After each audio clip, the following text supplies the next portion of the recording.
Oh, welcome back to the stream, everyone. Welcome. We are, after some short delay, we are going to be getting into Sea of Stars. It is based on what I'm told, a bit of a love letter to old JRPGs, while still going for some modern sensibilities as far as usability and design. So that should be a good thing. But before we get into that, let's check in with the kitties. Let's see here. We have Sky, bottom center. He is in Mason's favored perch. And then we have Ember in lower right. I can see her over there, as well as Sherbet moving around nearby. Can't tell where Mason slipped off to. Lower left, we can see Sammy. She is, there's a little scratching, like a little loop, like a ring that they can crawl through or whatnot, but it's made out of that layered corrugated cardboard kind of thing that she is perched on. She frequently perches there. It's not a very high command position, but it is still a central tower for her to sit on. Yeah, let's see here. Let's center on Ember for now, and we'll go from there. But yeah, exciting week. Been trying to keep busy. Got the there's Sherbet passing through lower left. I've got the definite days for this week scheduled. We have today and tomorrow as Sea of Stars. Then on Saturday we're doing a bunch of games with the folks with the other VTubers over at VUnity. We're going to be playing things like Among Us, Crab Game. There's going to be some Jackbox and Gartic Phone, that kind of thing. So if any of that sounds fun, it's going to be starting later as far as my streams are concerned. It's going to be starting a little around 3 hours after where it would normally start, and it will likely go on for quite a while, assuming nothing goes wrong. That should be a lot of fun. I'm looking forward to it. Based on how long that runs, there may be a stream on Sunday. I'm thinking about doing... there's an event in Final Fantasy XIV. It's kind of the yearly anniversary event called The Rising. And thinking about doing that, there could be some fun in going through that content. But we shall see. Let's see. They're shuffling around. We'll see where they end up. Sea of Stars. I normally have it running before the stream, but scrambling a bit. I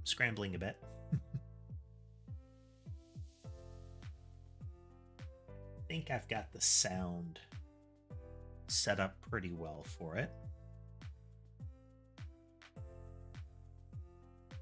Get here. We're gonna be starting fully into it, like from main menu.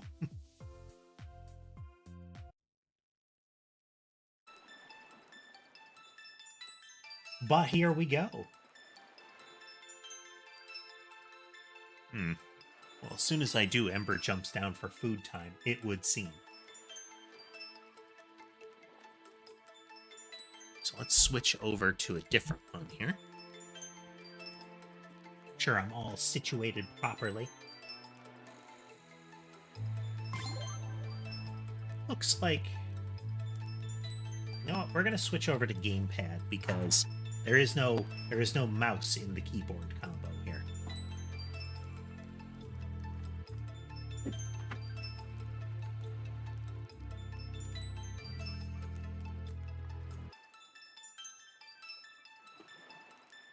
Rummage, rummage, rummage.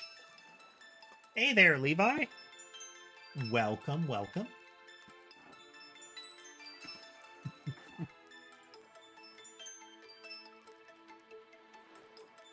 Well, good to have you either way, Levi. Trying out a newer game today. Just noticed that the moon almost looked like it was all smiley.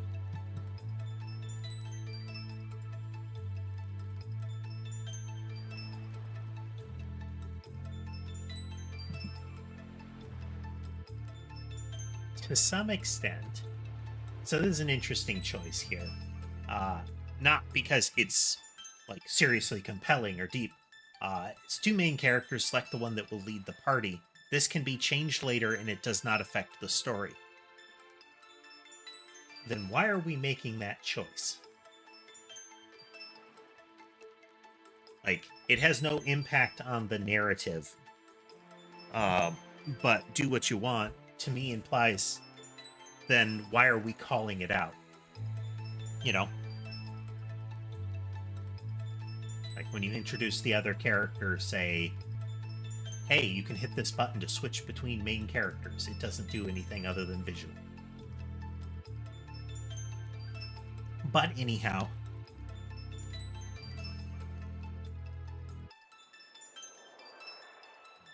that was clearly the wrong button.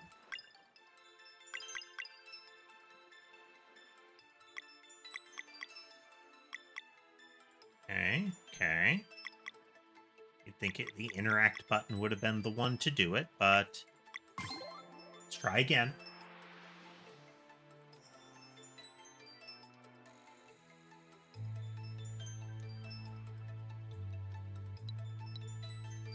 Okay, well that was...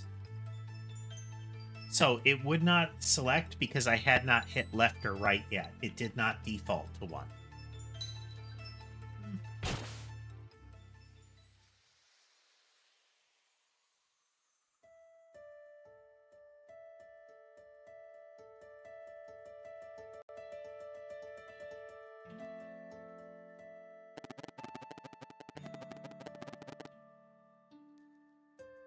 Welcome to the Great Archives adventure. I suppose curiosity brought you here. Is this a framing device we are seeing here? An important trait, to be sure. I am the Archivist, an immortal versed in the ways of alchemy.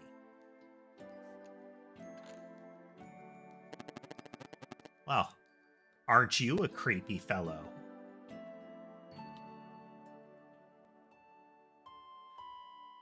An immortal being versed in alchemy has a bit of the vibe of, I discovered the elixir of eternal youth, and it has a lot of the physical impact of embalming fluid.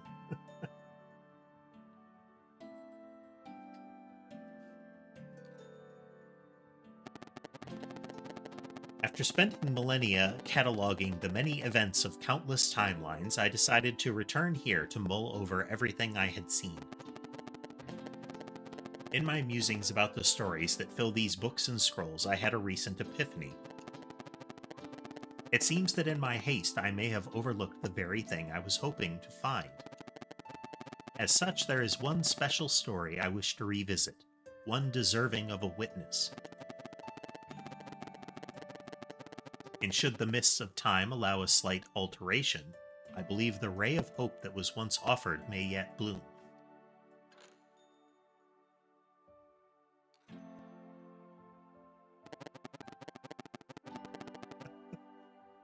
So walk with me tonight, and we shall explore a tale of high adventure. It's like after that last statement, he looked behind the chair to make sure we were still there, that we hadn't booked it. Of magic and deceit, of friendship and wonder, but mostly a tale of heroism. One that, I believe, will offer valuable insight in the search for a resolution to the throes of the Fleshmancer. So, my understanding is a lot of the prefix Mancer words are old language mashups. like pyromancer is two different languages smushed together. And fleshmancer even more so. So I think, if I recall, the suffix for mancer, the mancer suffix is, the implication is to speak with. And the necro was like to speak through or to speak with. And the mancer, the necro part was the dead, and that term, the origins of that usage were people that did divination through horospexy, the kind of divination that was like reading the entrails of sacrificed animals kind of thing. And that morphed over time until eventually you got people taking things like, you know, the pyromancer thing, where it was like, oh well, they were sorcerers who worked with the dead. Well, these are sorcerers who worked with fire. And now we've got the fleshmancer. So one would presume that he is somebody that does like biosculpting kind of thing. Perhaps some body horror is in the works. I remain a bit lost amidst all these timelines and all their subtle variations, but I know just the one to make for a perfect starting point.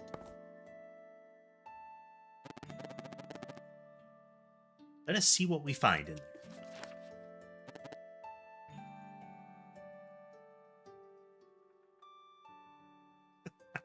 Hey there, barbed wire.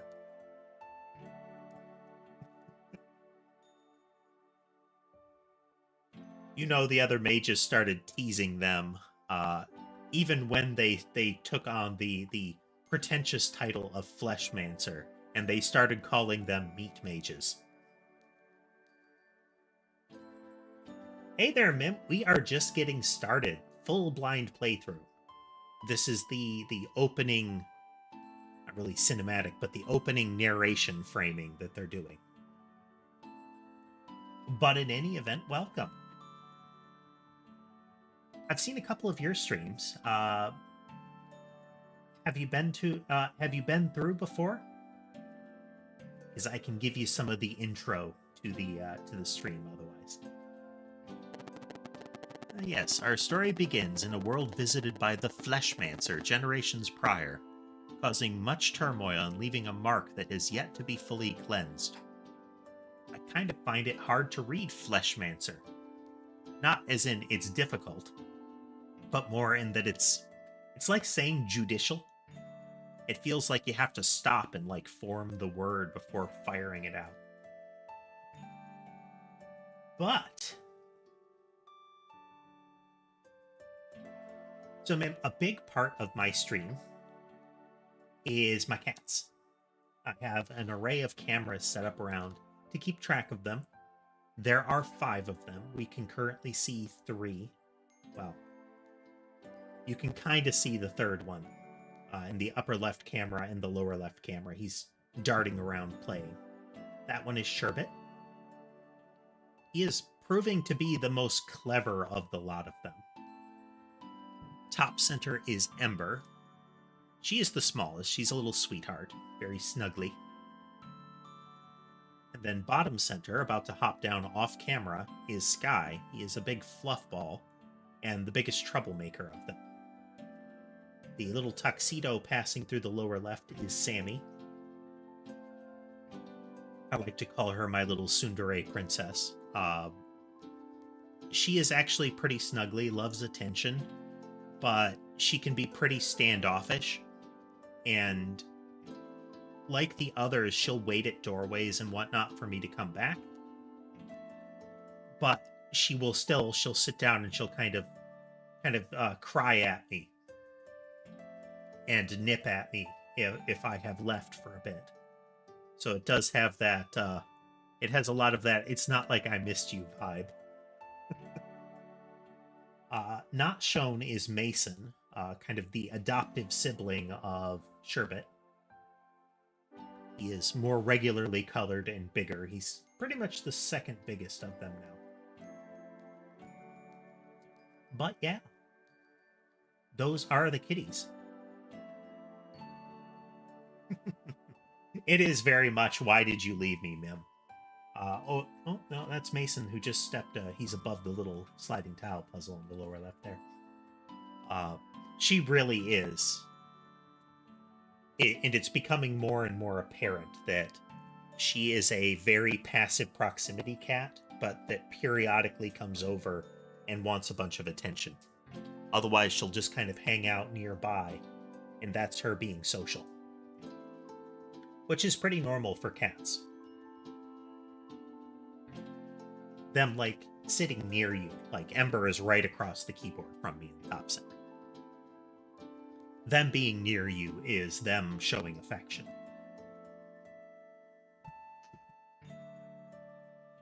And people mistake that for the cat being aloof or not really caring about you too much, but it's the equivalent of a dog wanting to sit on you, near you kind of thing.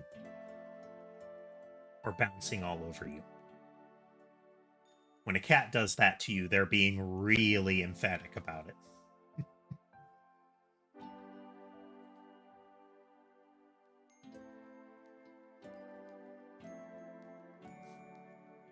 But yeah, there is an array of cameras set up around to keep track of them.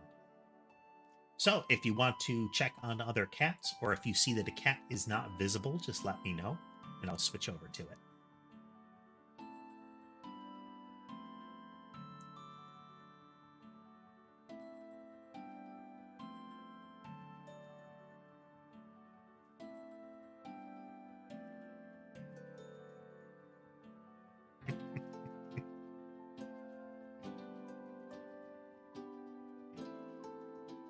See.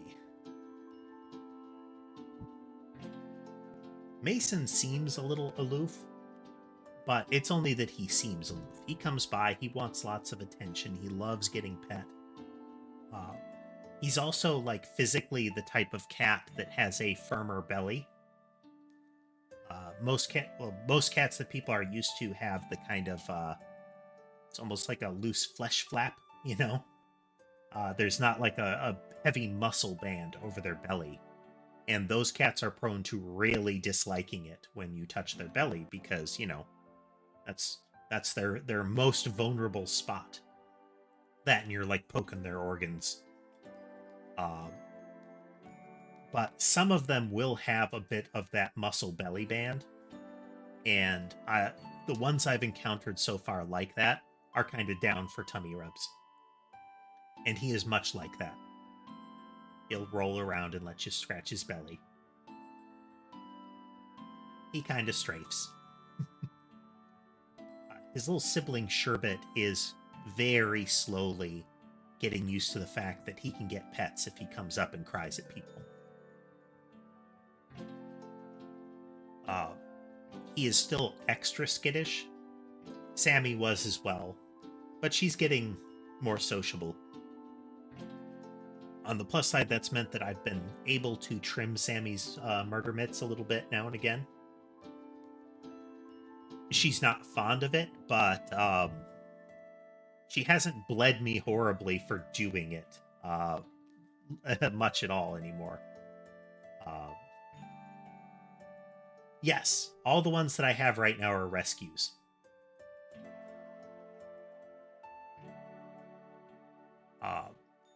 Sherbet has finally gotten to the point where he will, like, sit on my lap for a little bit, but I haven't tried to trim his paws much because he doesn't do that very frequently, and it's only when he really wants intensive back scratches. So I'm waiting on that a little bit.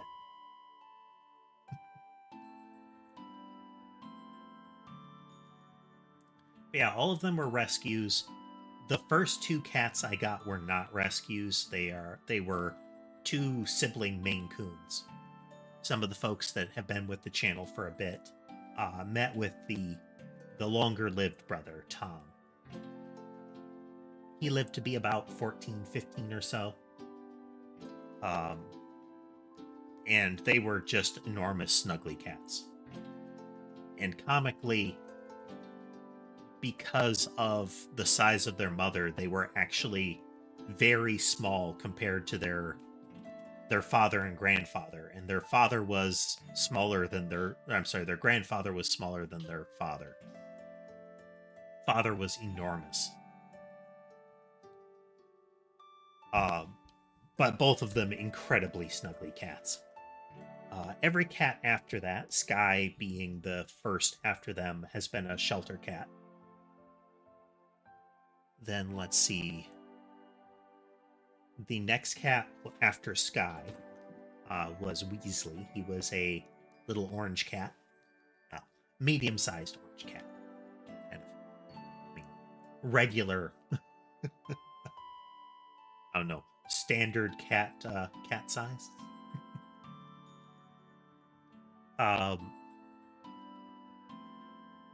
Bit of a troublemaker as far as getting into scuffles with the other cats. He was originally really meek, but he met a family member's cat, and since none of the cats that I've raised have been really, like, very confrontational, very attacky, like, you'll still get the occasional, like, dominant scuffles and whatnot, but not really aggressive. They encountered a couple of cats that were kind of aggressive, like antagonistic, and Weasley learned that violence was an option, and he went mad with power. Then let's see here. I believe the next one was Rorschach, and he was a big tank of a tuxedo.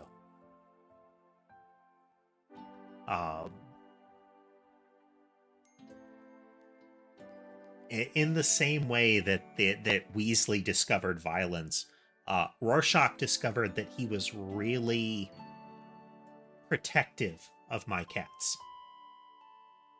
And I say he was a tank. He was built like a shoebox. Like a big old rectangle of muscle. The kind that when he would start stalking towards one of the other cats that was picking on one of mine, he'd have that sort of panther prowl look to him. And because he was so much bigger than most of the others, he didn't have to do more than like a firm paw bop to put somebody in their place. But unfortunately, he was entirely protective of my cats, regardless of circumstance. And Weasley was an antagonist. He would go and cause trouble. And thus, he would get in trouble, and Rorschach would come to defend him.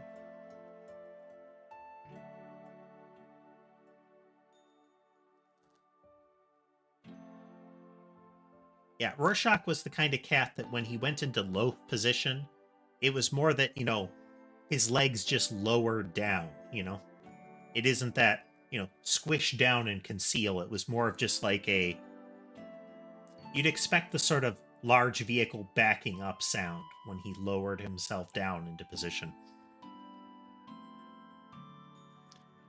Let's see. Then the next one was Ember. And Ember is a demonstration of the reason that I avoid pet adoption centers, because I was walking past, and it was kind of kitten season. I was walking past the little cage that they had them in, and Ember cried and reached out and grabbed my sleeve, and that was it. That was it. The thing I told him is, like, I'm gonna come back later, and if she's not, like, if there's not somebody who is already confirmed for adoption, I will adopt her.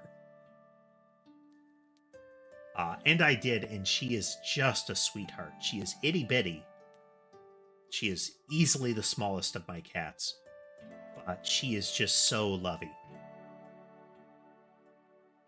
She'll climb up. She'll, like, sit in the center of my lap and chest, and if she doesn't get enough attention, she will crawl up my shoulder or climb up and like lick my nose. She has a very, almost like she has a trill for her cry, for her talk to humans cry, but there's a bit of a grunt to it. It's hard to describe, but it's got kind of a, it's like a trilling eh. Definitely a little sweetheart.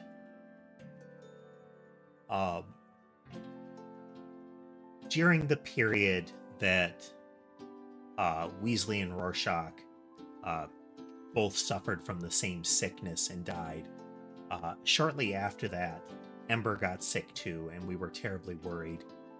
But so she had to be quarantined for a bit, which was a fiasco figuring out how to get a quarantine room set up. And you know, she wasn't thrilled being isolated. She wasn't thrilled being medicated. But when she came back, she went from being like she was very non-confrontational before with the other cats. It was very, if one of them shouldered her out, like shouldered past her, she would fully back off.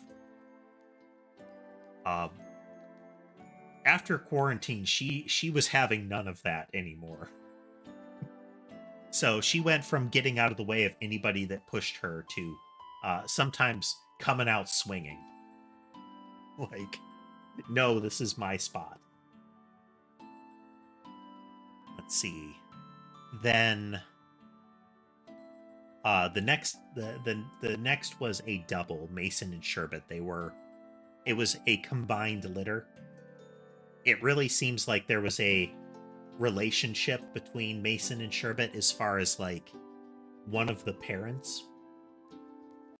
I think it might have been like same father, because they have the same coloration but very different kind of body frames.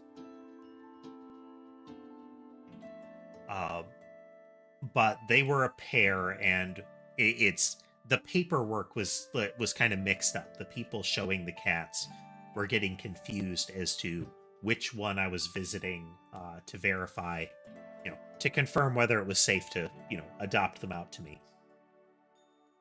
And so I eventually it was like they're both little sweethearts as far as disposition.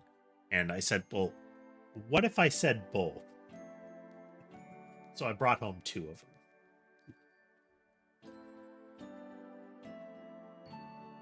At peak, I had 7 cats, I believe. I think there might have been a moment when there was 8.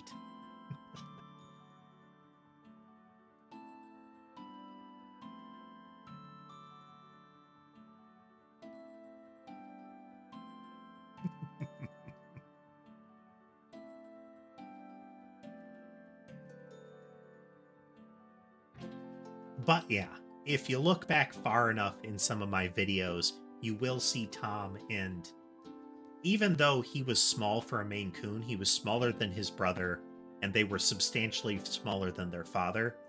He was enormous. Let's see here. I can get a good view here.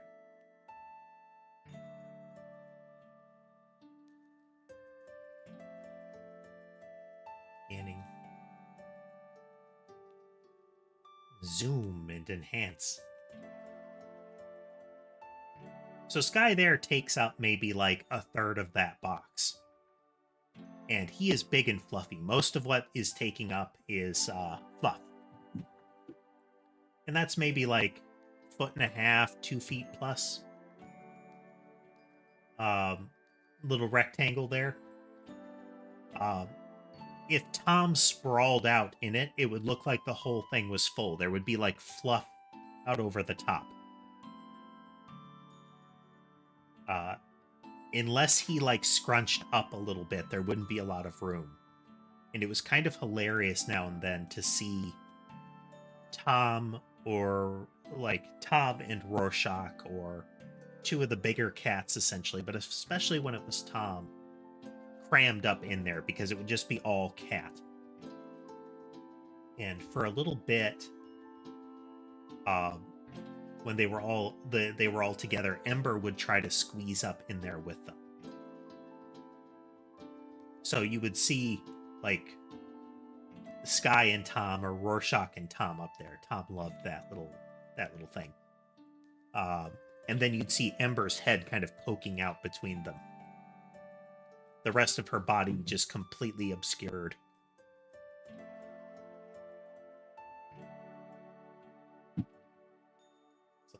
Sammy playing with one of the brothers there.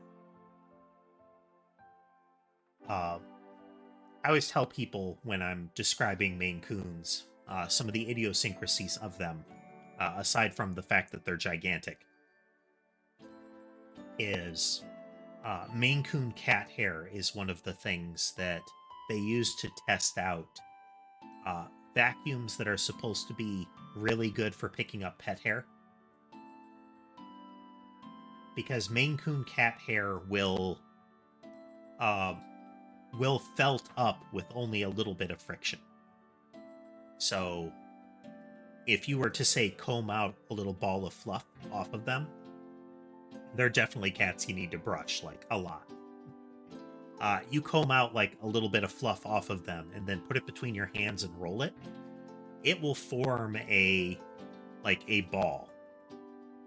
Like a ball with a distinct surface to it. And if you do that enough, you will actually get a little lump of felted fur. And it will do that to anything. The entirety of that upper box looked like it had spider web over it. Because Tom always sat there, so his fur spread over it. And to get that fur off of it, I had to use like a firm metal brush to scrape it off. So when you're dealing with vacuums on those, the vacuum cannot have a bristle brush. Because if it does, every time you use that vacuum in a place where the Maine Coon has been, you're going to have to cut the hair out of the bristles. I would use kind of like a little stitch ripper, if you're familiar with them. I would use that to slice a line through the hair, and then you could almost peel off a felted sheet from the bristles.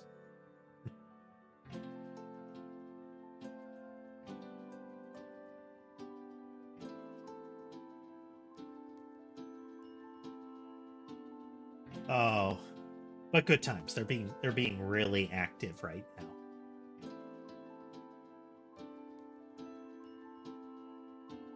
Okay, yeah, that is Sherbet playing around in the play area there. Sammy is watching him. And then Mason has taken over his favored tree. Sky likes the one he's in the upper left, and Mason prefers the one down center. And Ember likes to sleep there. My cats get along very well. A lot of it is that I very heavily socialize them with each other and with them. They still all have their same personalities. I refer to Sky as my diplomat. When a new cat shows up, he is the first to go over and interact with them. I can't recall him ever going confrontational with a new cat, like hissing at them when he encounters them. He'll usually walk right up, ears perked, tail level at worst, and sniff at them. Now they'll usually, hiss and lash out at him, but he's really friendly. To the extent when I brought Sherbet and Mason home, Sherbet kind of latched onto him, almost like a surrogate parrot. And for a while, Sherbet would follow Sky around very actively. It was kind of cute, but it's very clear Sky got tired of it after a bit. Because every time he'd go to lay down in the tree, Sherbet would come trotting up and try to sit right next to him, snuggle up on him. And while adorable, you could tell Sky was like, I was comfy. You're ruining this for me. And you'd see he'd kind of get up and sulk away. And then Sherbet would get up and follow him.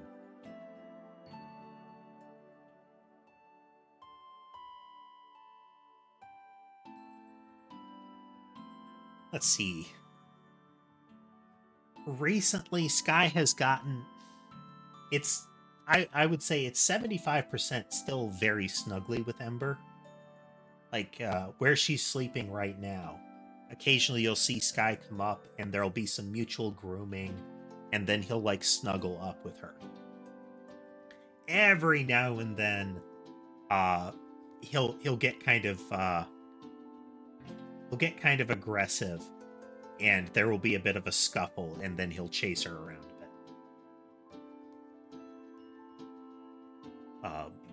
We do see Sammy, Ember, and Sherbet playing a lot. Zooming around and what have you. Mason and Sherbet are the ones that I think are demonstrating to the others the most that you can just run around and play. Like, they have brought the art of the zoomies to the other cats. To the extent where that second tree, the one where Mason is, bottom center here, zooming. This is the reason that I always inform people that they should be prepared for the streams to be totally derailed because of cats. But if you look at that tree, you can very faintly see it on top of the little house thing.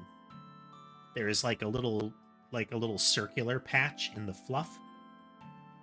There used to be another pillar there, like the one that Mason is on. It was cracked loose because when they were all whirling around the room one day, they tipped that thing over. Like, that whole tree came down, and that part of it cracked loose. Happily, nothing else in the tree was damaged, but it was very interesting.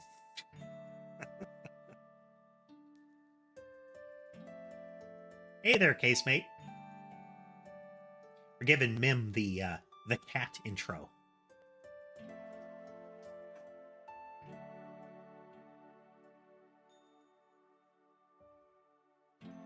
Oh, but they're all sweethearts.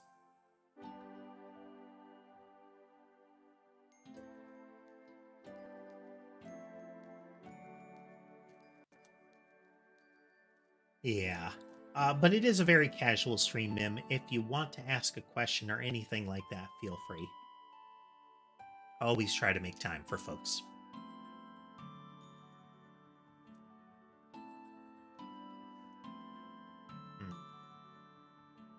Well, before we jump back into the game, quick break. I will be back in just a moment.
And I'm back. Yeah, cats especially enjoy having little hidey holes. Because I couldn't resist. I set up the sliding block puzzle for Sherbet again. So, you can slide one of the tiles around. And under the center 9 tile, or center 8 tiles, there are little bits of treats. There are pockets under all of them, but I only put them in the center because I want to see how adept he gets at it. Because he knows where the treats are. He knows they're in the center tiles. I also know he's currently not strong enough to, like, rip the tiles up. If it were Tom, or, if it had been Tom's brother, Bob, I would be concerned for the integrity of the thing. If Tom got frustrated with a little puzzle feeder, he'd just flip the thing and knock it around until the treats came out. He is. He is definitely looking for a... Oh, wow. You can't hear it, but I heard him, he was really trying to pry that loose with his claws.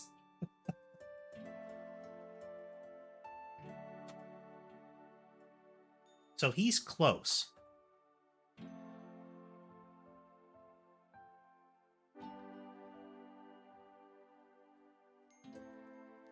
Yeah, so you can slide a whole column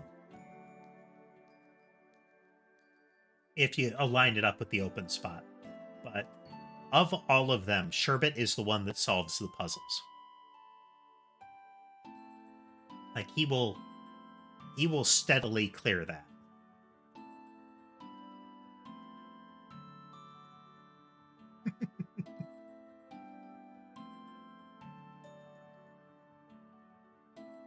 So, I a couple of streams ago, we went through all of the puzzles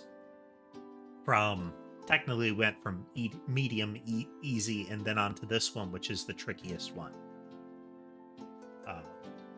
And he has managed to clear them. Like, he got access to every one of the openings on this puzzle. The others get bored or frustrated with it almost immediately.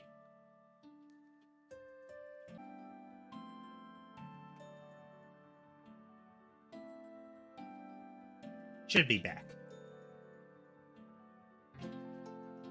Every now and then OBS flakes out.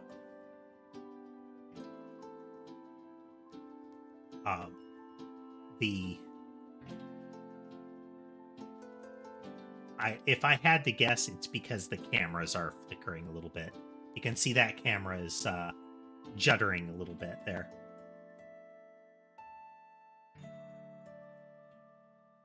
But yeah.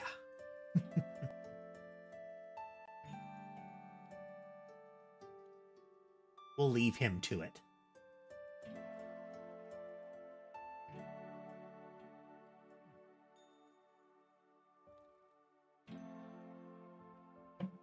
Little beverage there.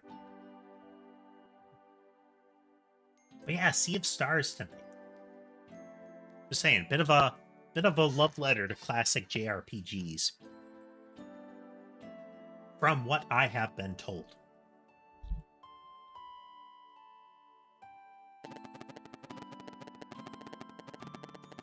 Somewhere on Evermist Isle, 2 brave children of the solstice are on their way to meet with an immortal spirit.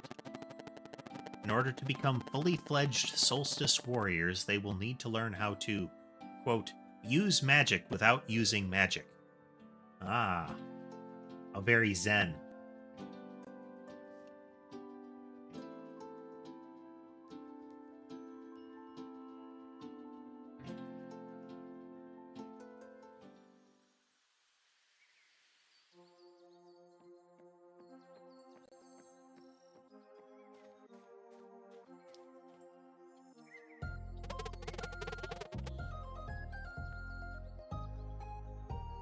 Alright, we made it to the mountain trail.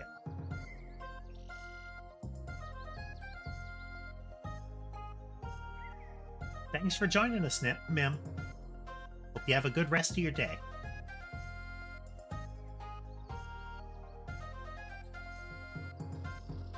Right, we made it to the mountain trail. So far, so good. So the Elder Mist lives somewhere here, huh?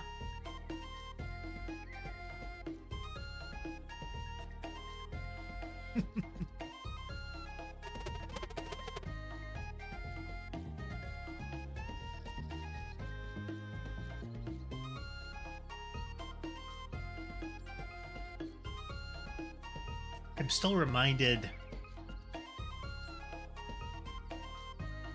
I think it's Xenoblade Chronicles 2. It might have been 3, I can't remember. It's the one that introduced a gacha system that wasn't based... Well, you could do transactions for it, but that was silly because all of the currency could easily be produced in the game. Like, it was a bad idea to spend the money on it.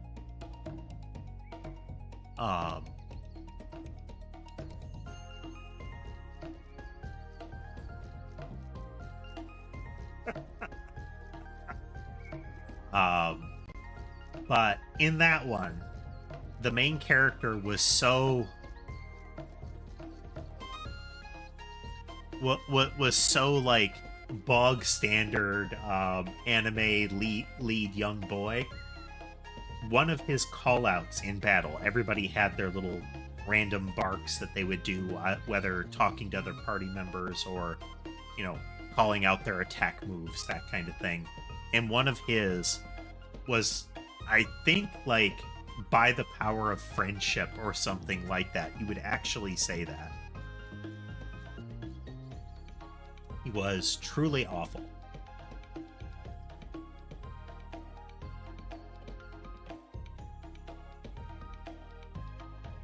Do you think it's just another test? Could be, but it sure beats sitting at the academy. And sewing.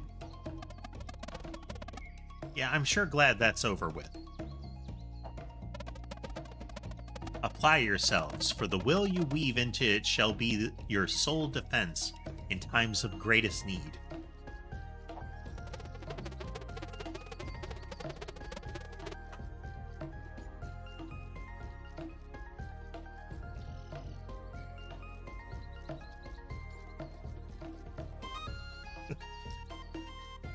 Well, the lessons taught here may appear to be lost on you. Something deep inside is compelled to learn. Laugh.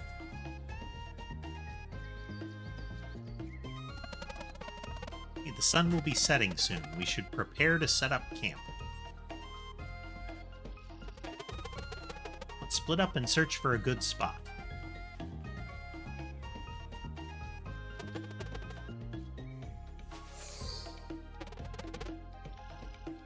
Prepare for combat tutorial. Coming through.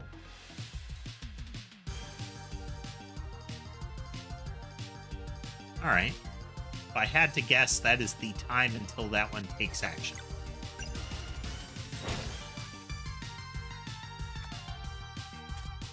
Yep.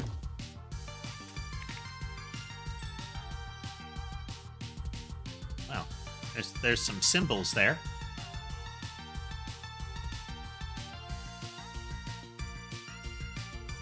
I like how Surprise Bush Goblin is wearing bulky clothes, a full backpack, and carrying a wide lantern.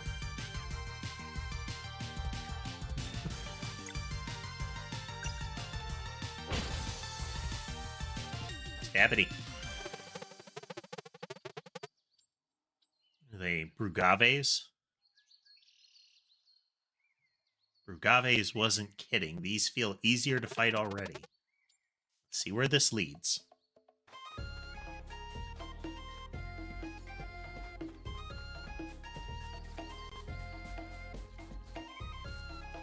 be able to lower that ladder later.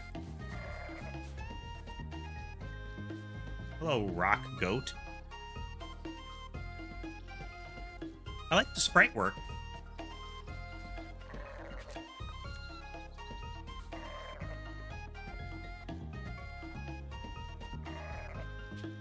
That was kind of inevitable, wasn't it? HP seems to have refilled.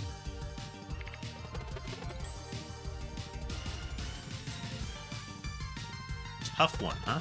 Let's try this. Yep. Combat tutorial continues. The sun ball. It's a fireball.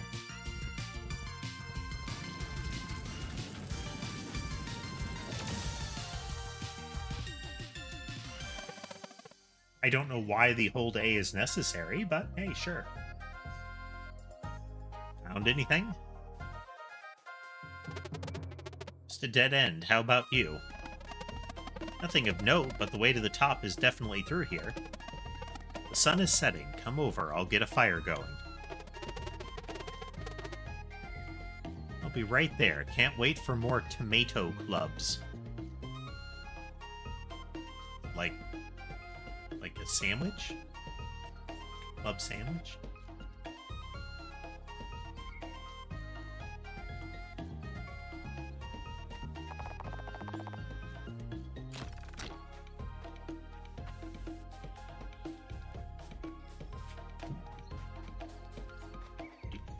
Do.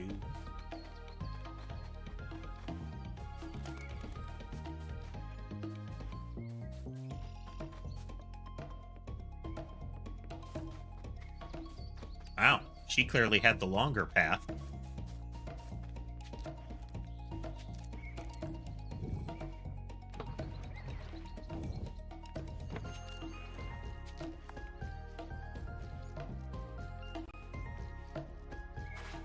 You're a weird-looking critter, aren't you?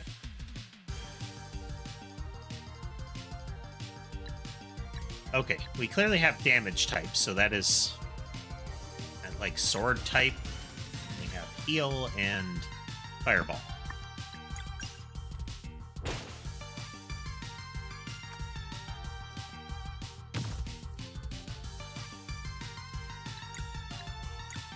For science.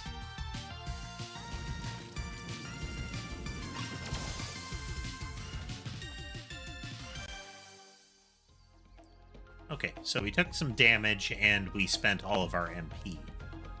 Because it seems like it's coming back each time.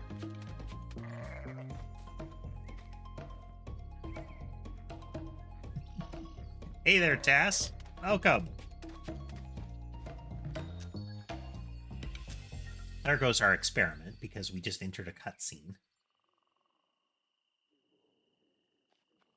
I did notice that during the auto attack. The little bluish 3. Doesn't beat the face you made the first time you tried smashing a sunball. Can still hear the headmaster gloating. As I said, whether by paying attention in class or by recklessly attempting to hit a projectile with your open palm, you will learn the first rule of solar magic.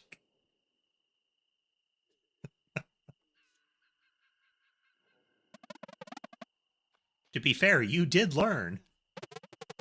Explosions are educational. Oh yeah, that one only took once. You ever miss those years? Before training, just being a kid, always daydreaming and getting in trouble. It's that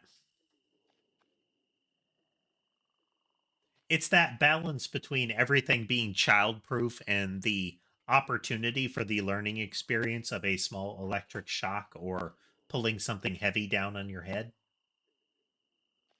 Like, you don't want it to be lethal or maiming, but learning that fire bad is useful.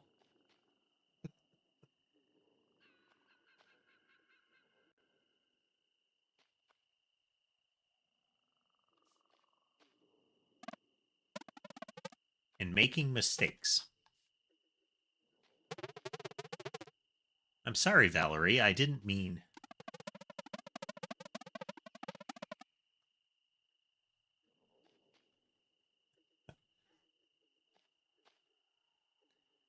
He does seem like the type that many of his lessons are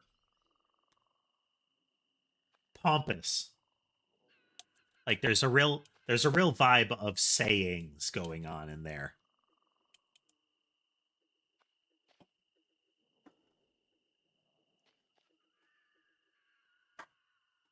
I gotta dispose of something here.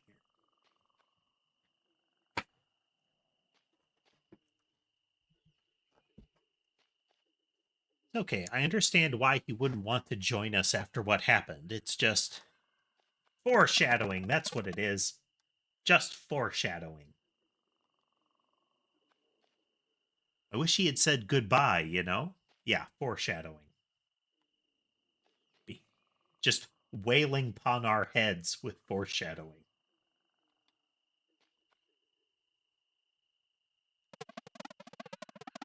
After 10 years of not seeing his face, just to know that he's all right. And that we're still friends.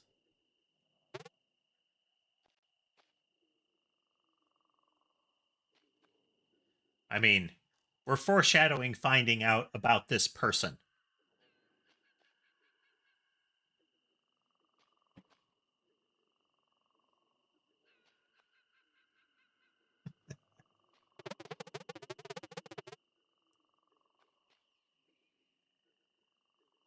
Like,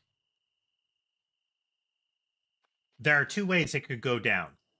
Either the guy appears very promptly, like almost immediately after that. Or it has to be like a dramatic reveal in the future.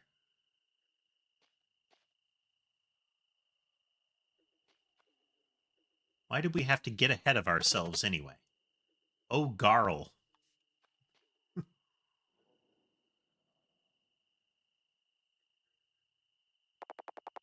10 years ago, in the village of Mooncradle.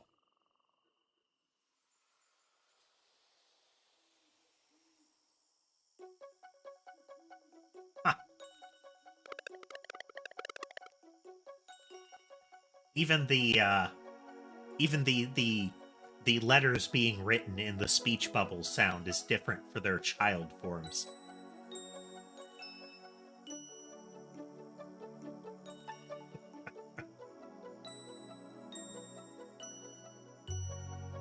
Yeah, that sounded purple. It sounded a little purple. A weapon will be something that hits really hard. I'll pick a fast one. We'll be unstoppable.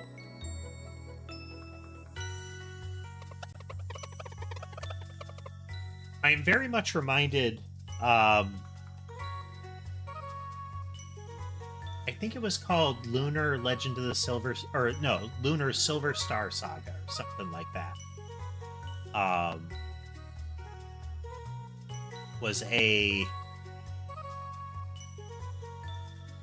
think it was an early PS1, maybe it was a reprinting kind of thing, JRPG.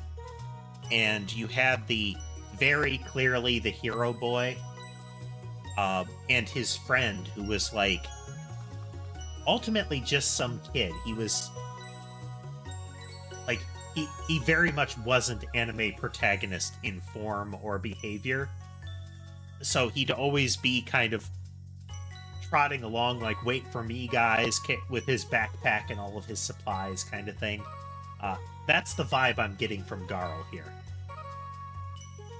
Because the two he's with couldn't anime any harder with their brightly colored hair and what have you.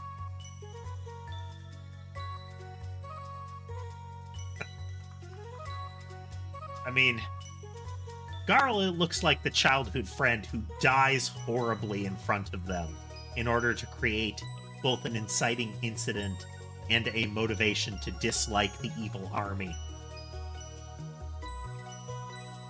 He's the poor kind of kid that once, at the time that he is born, his parents look at him and despair for his early and painful death.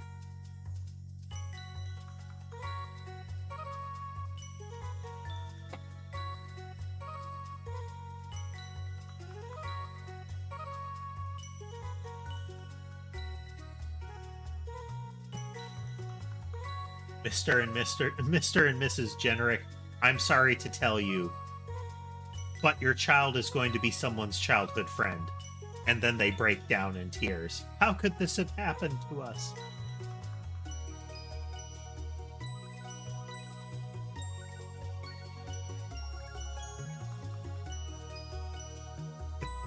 The terribly the physical transformation and the reveal that he was the villain, or like the villain's right hand, that is so telegraphed, just painfully telegraphed. Like, it's the same body shape as the person, and they have a corresponding injury, and they're doing nothing but concealing their identity with one of those little eye masks, you know?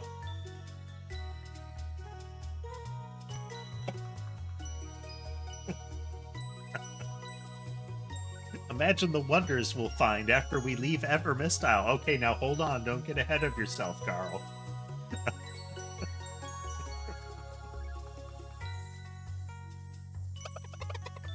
I want to see the Sleeper. It's written in red.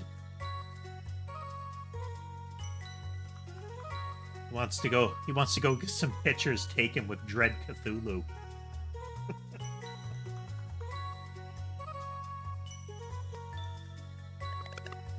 What's that? You've never heard of the Sleeper?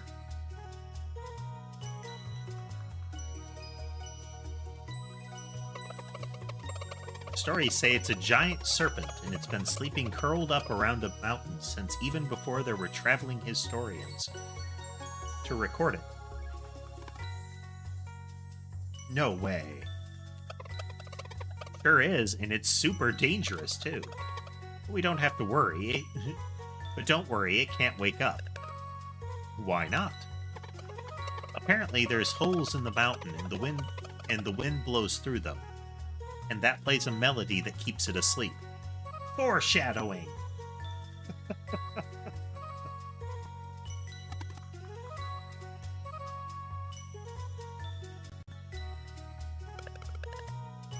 I want to see it too. Yeah. He's waving every narrative red flag he can muster. His whole backpack is full of narrative red flags.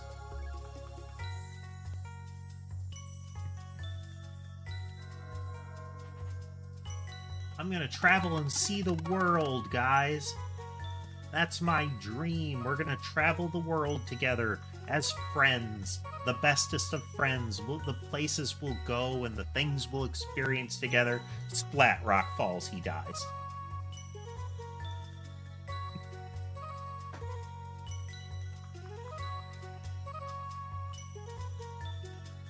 No. Insert friend name here. Don't worry. We'll see the world in your stead.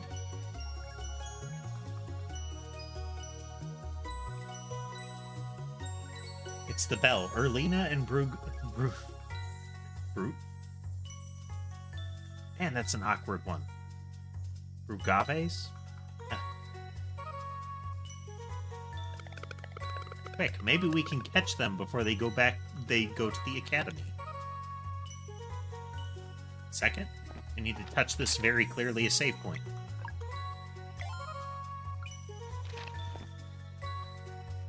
Can I Dragon Quest this?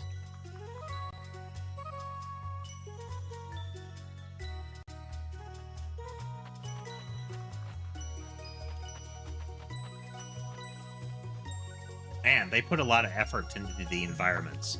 So you have the plants and grass are moving, but then you have these little, like, fireflies in the air right here. Very pretty. The little flies or moths around the light.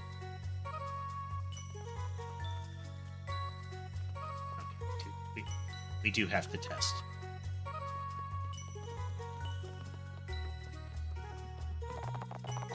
Hey there, younglings. Are you still playing in that little cave down below?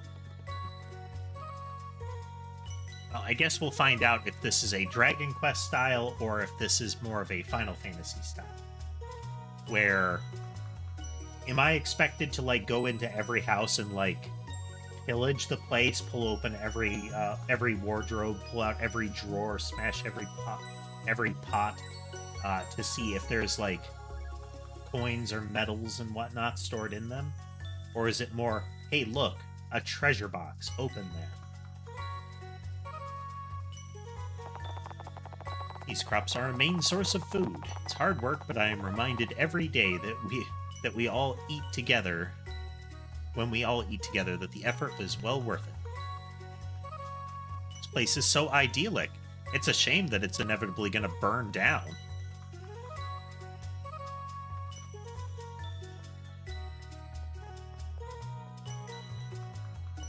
I mean, there's definitely a lot of sun and moon imagery in this. Hope you're not getting into trouble again.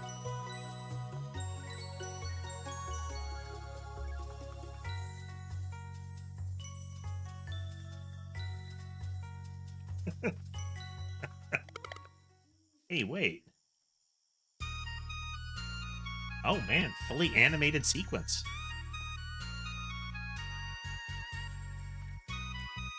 And they have their own theme.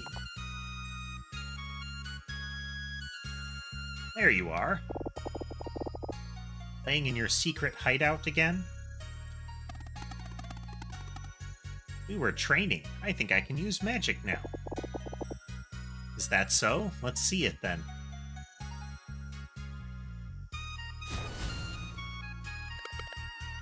Oh. Come closer, Zale. Open your palm and concentrate. What about you, Valerie? Have you been training too? Every day. I bet I'm stronger than you now. I'm sure you are. Come here then.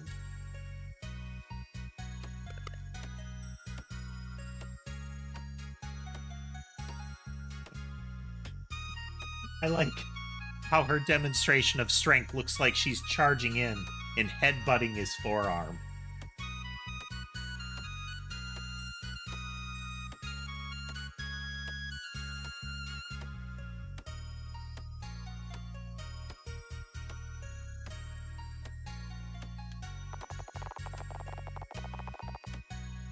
I mean, it's better than Brugaves or Brugaves or whatever his name is. I mean, he's got a villain name, frankly.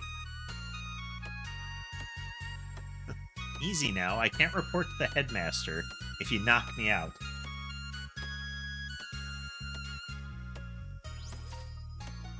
I just noticed that, barbed wire. Garl is just like 20 feet back, like, man, I wish I was important enough to have anime hair.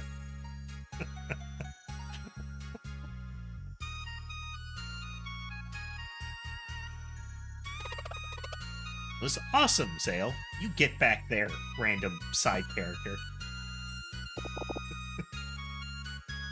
You did it. Solstice Warriors. Said Zordon.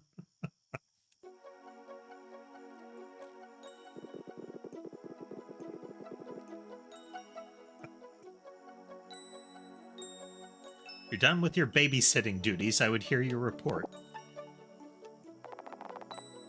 Right away, Headmaster.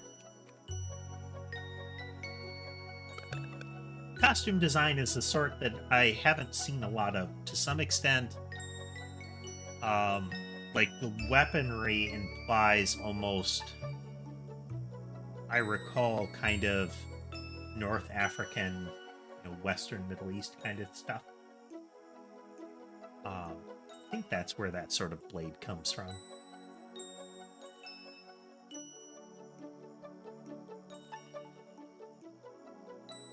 Yeah, it's interesting without feeling like they're trying really hard to make it interesting. We go to... Hello, Sammy. Hello, Sammy. Believe me, once you enter Zenith Academy, you'll wish you hadn't. Oh, well, that's ominous, isn't it?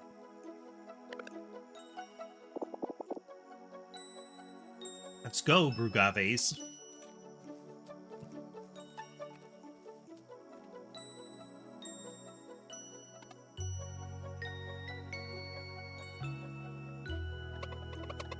He really does. He has the sort of name that could easily absorb the Dark Lord prefix.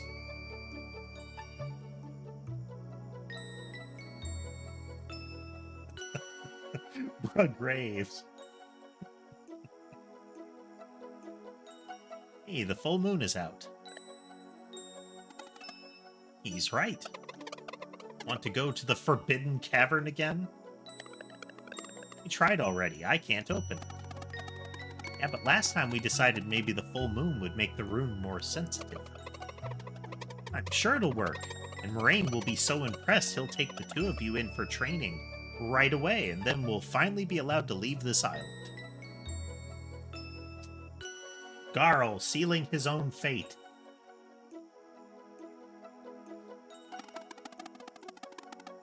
What if he gets mad and delays our training instead? Nah, no way.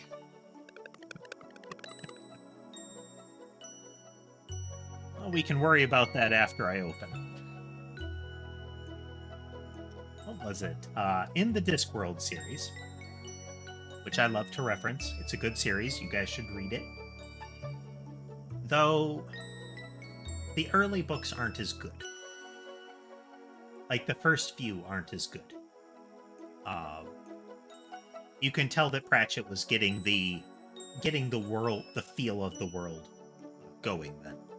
But in any event, the first character that we really encounter, the first main character, is Rincewind, the Wizard. He is a wizard in name only. He is kind of a failure at the Magic Academy. And when I say wizard, that's intentional, because that's what he has stitched on his hat in rhinestones.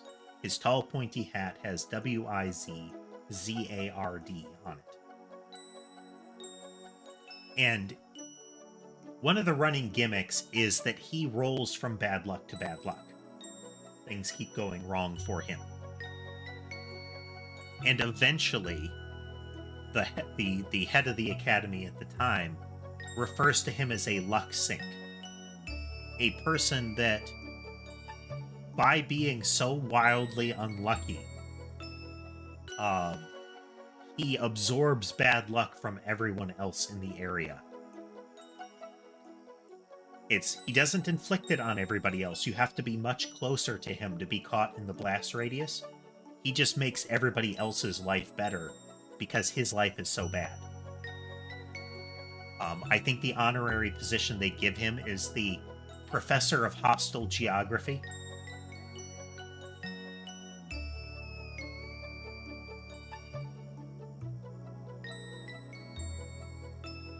Let's see. Well, we can worry about that after I open. I mean, if I open it. All right, let's go. But, you know, you have to wonder if that is the narrative fate bestowed upon childhood friends. Is either they're going to be an actual adventuring companion that will last, purely to be the wide-eyed innocent that tells the main character how cool they are all the time, or by absorbing the terrible fate that falls upon them, often because of the actions of the main character. They soak up so much of the bad luck in the area that the main character is blessed with a really heroic story.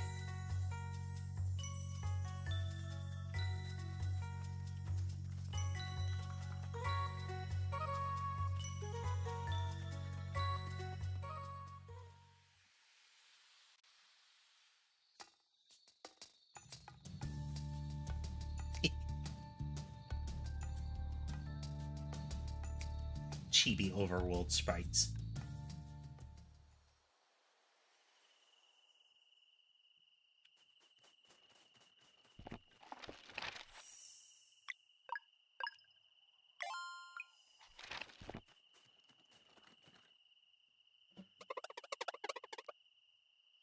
We made it. Time to stop for a snack. Yeah. Real Lunar vibes in this kid.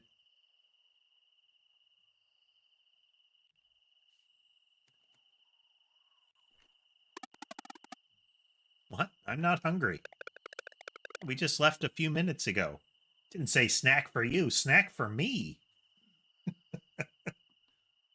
You guys should have packed your own snacks. Look, it's not a real adventure if you don't eat a snack on the road. Plus, I made something special for the occasion. Here. Sandwich. Da da da da.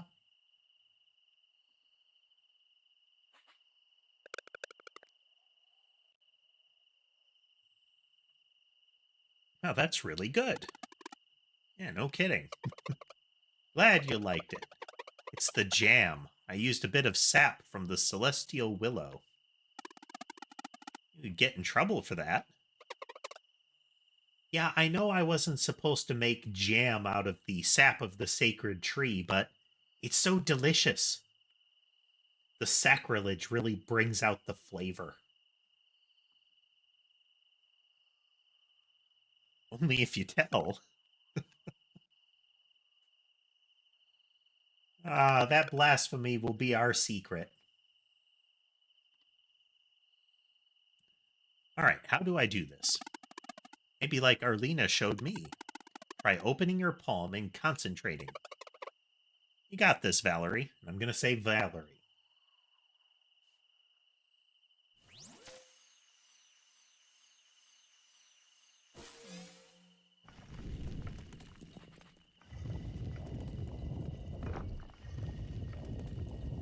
Yeah, this can't be anything but a good idea. I knew it. It worked.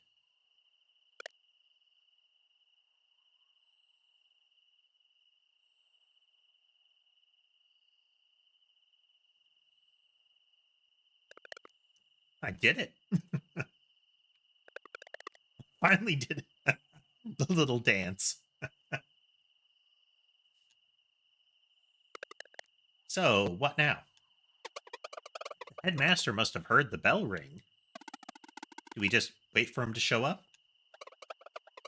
Might as well enter. It can be our first adventure. Yeah, and then the headmaster will know we're not afraid. This is exciting. Let's go.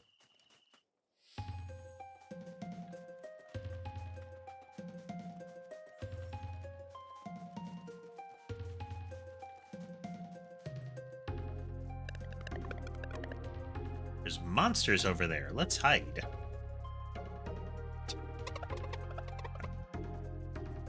Yeah, a lot of love and care went into the sprite work in this. You can see how the two leads are peeking around the corners on either side of the rock, and you have Garl huddled down with his hands over his head. Thought Evermist Island was safe. Guess that's only true for Moon Cradle. We should go back. They look dangerous. Yeah, good call.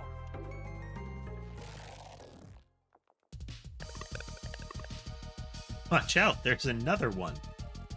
Oh man, they've even got good emotion sprites. Hopefully that will hold out. There have been some good ones as far as the chat box images. This is bad. We're surrounded. Maybe try using your powers? We're not ready for this. I don't know, just try.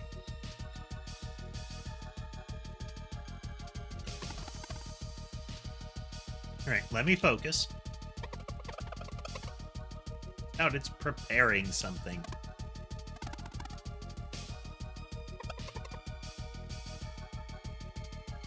Come on, Garl, don't rush him. You know that it takes at least, like, 3 episodes to charge a spirit bomb.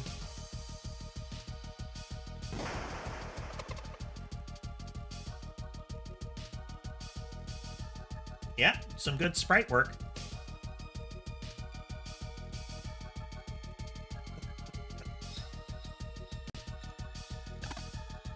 No, Garl. My eye. It really hurts. Yeah, it would. It would. I can't see. There's no escape. It's about to attack again.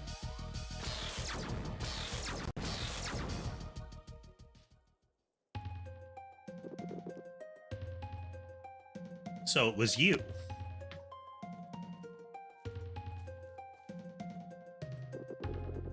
As resourceful as you are reckless, I see. And Master Garl needs help.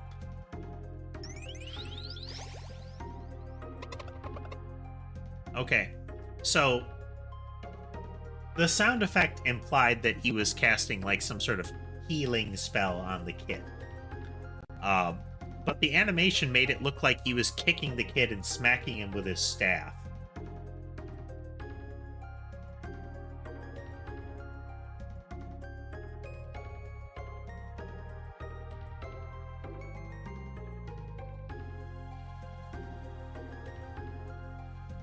Yeah, but he could also come back all, like, ripped with like a noticeable 5 o'clock shadow constantly and a sick eye patch. On a motorcycle or something.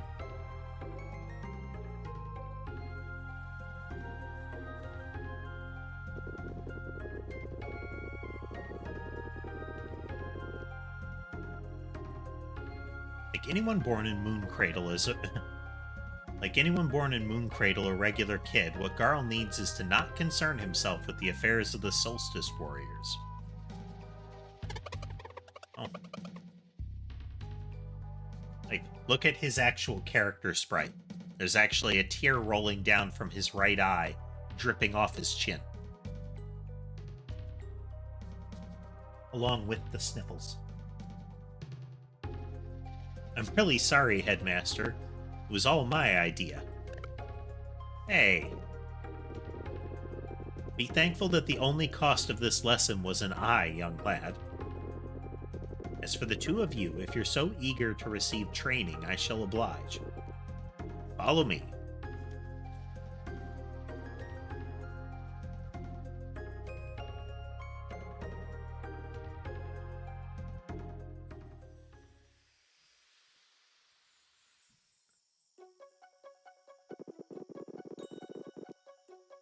I'm kind of reminded of the South Park, like, anime ninja riff that they did, where they managed to convince a, like, flea market or fair vendor to sell them some, you know, totally authentic ninja weapons. And, for the most part, they're doing, like, anime battles, which are waving the weapons around, not getting anywhere near each other with them. Supposedly throwing fireballs and the like. And Kenny was only able to afford a single throwing star. So at one point in the battle with, Professor Chaos, played by Butters, they tell Kenny to use his ninja star, which Kenny actually throws, and it hits Butters straight on in the eye, like embeds in his eye socket. And the moment that happens, when that strikes, there's the moment of impact, and the anime style goes away, and it's just Butters sitting there with a star in his eye.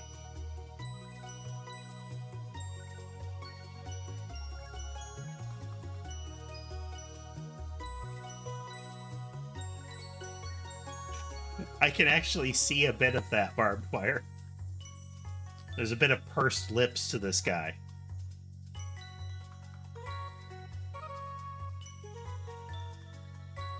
A decent amount of it is caused by the mustache, but you can get that impression.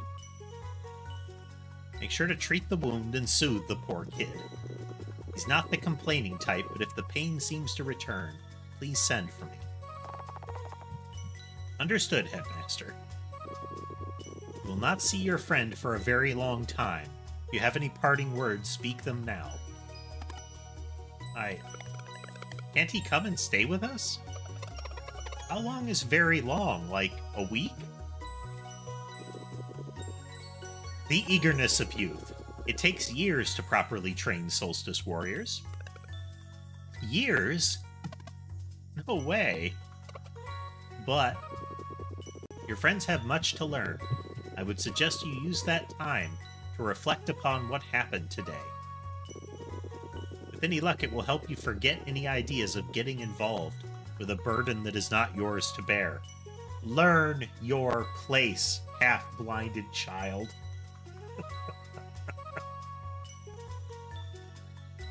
I mean, in a fantasy setting, in a high fantasy setting where you have a very clear distinction between regular townsfolk and the adventuring sort in the monsters outside, it would not be shocking to get a really strong kind of caste system going on. You know, not that that's a good thing, but you quite literally have people that are stronger than you. Like, you can't hope to achieve their level if you don't have levels.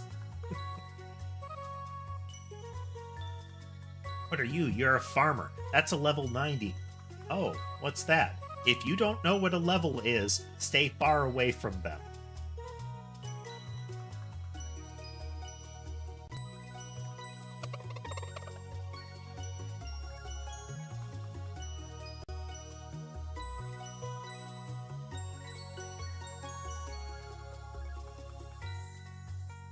Guys, don't forget about me. Never. We'll train really hard. Maybe it won't take so long. Yeah, no, come with me, kids. You're never seeing that kid again.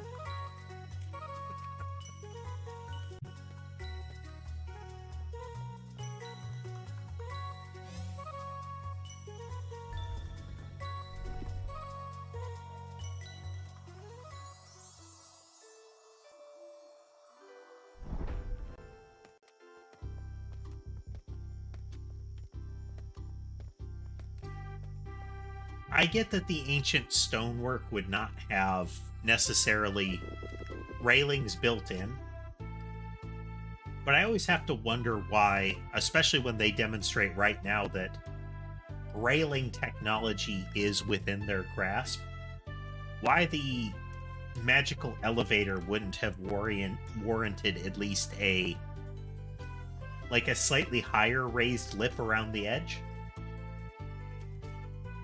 Especially when it arrives and there's a huge, several foot gap around the other sides. Like, how many would-be Solstice warriors have they lost to fall damage?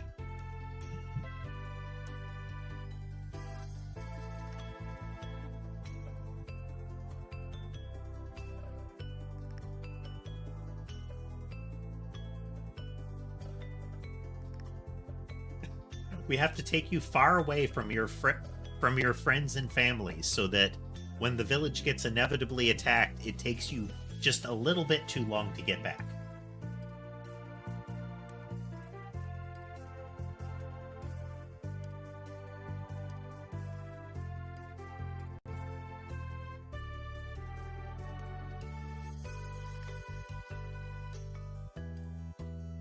Like, I would be less concerned about them not having, elevator safety if it weren't for the fact that they have the railings right there. Like, if you look left and right, of those little crystal pillars, they have railings. They have made the conscious decision not to have railings on the elevator or the surrounding area.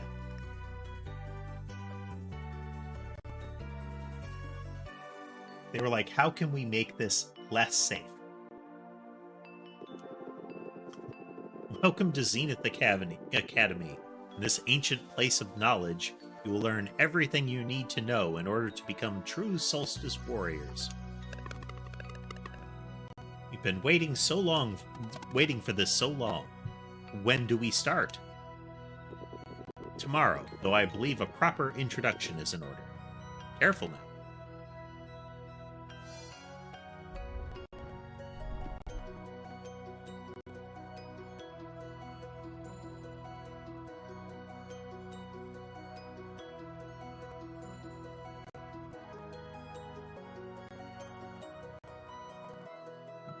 Like, they're showing that there's a crosswind here. Like, those little streamers are, you know, your artistic indication that there is a noticeable breeze. So if it gets slightly windier, do they have to post like a sign on the Sacred Rock elevator to say, hey, stay off this in windy conditions? No. There's no handrail. Welcome to the classroom in the sky. It's beautiful. I'm feeling a weird resonance, like when I opened the Forbidden Cavern. Good on you for noticing that. Getting closer to the stars helps new recruits get acquainted with their innate magic. It shows great promise that you were able to feel it before. In Zale, too, from what Erlina told me. It was just a small burst. They have no idea how much potential they have. It's probably for the best.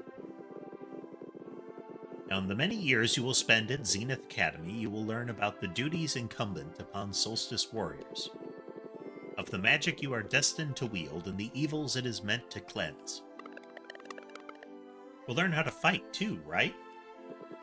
Naturally. You will spend your days training and studying, but most importantly, sewing.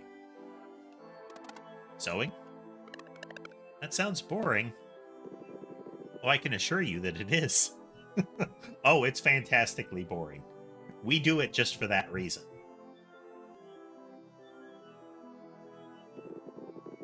A mandatory task, nonetheless. All who would join our order begin by weaving their will into an enchanted piece of fabric, the staple of the Solstice Warrior.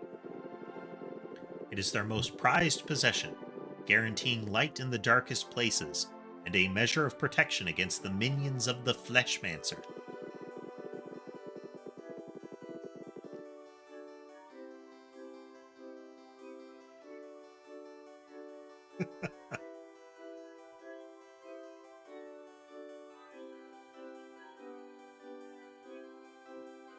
It does. You do get this vibe of you were born with the wrong color hair, so you are destined to be sent to the front lines of the battle.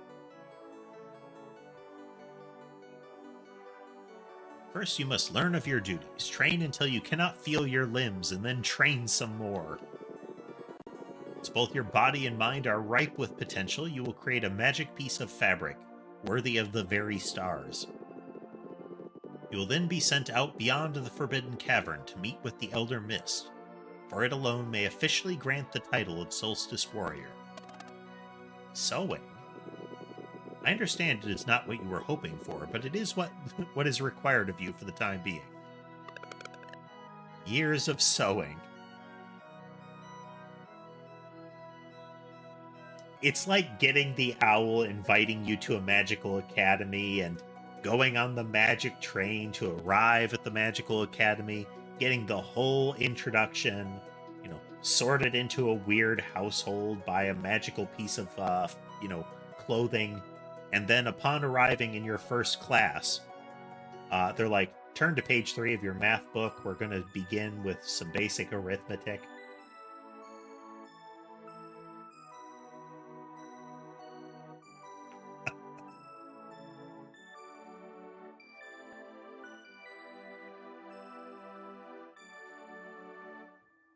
It was unfortunately not destined to be. As soon as his male pattern baldness was revealed, he lost the ability to be an anime protagonist and can only be a side character.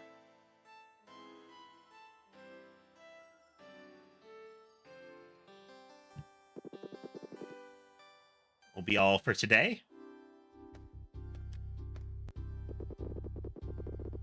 We'll be spending a lot of time in these halls, so you should make yourselves at home.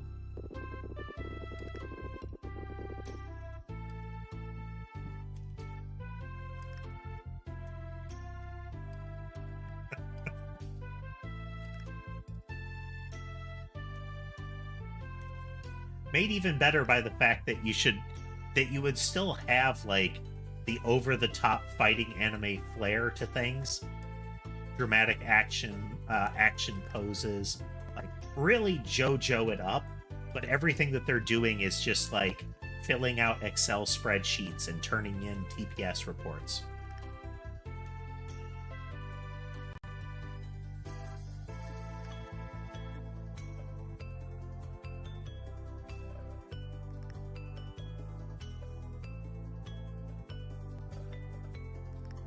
At that moment where he's meeting with a client and in full Kenshiro fashion, he starts like frantically jabbing at a piece of paper with a pen and a stamp, and then turns away from the client, and they say, "What do you think you're doing? You're already bankrupt." And then his head explodes in a shower of blood.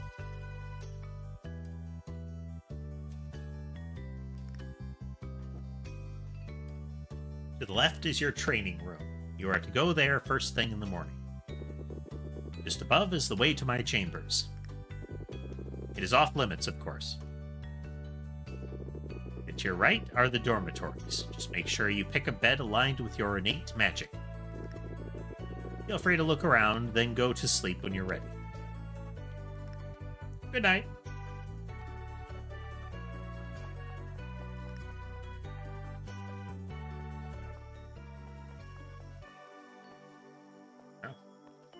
Fancy.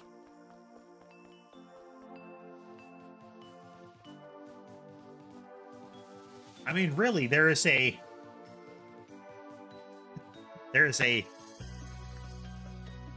real ruling caste vibe going on here, isn't there? No, children, don't talk to those brown-haired folks. They're not one of us.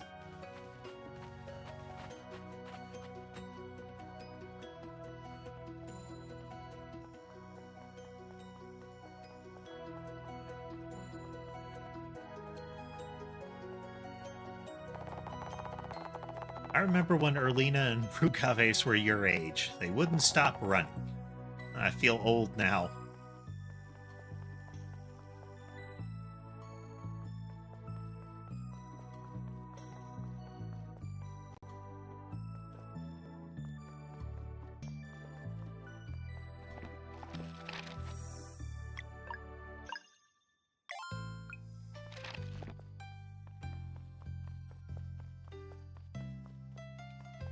There are an awful lot of beds in this dormitory for the apparent number of solstice warriors in existence.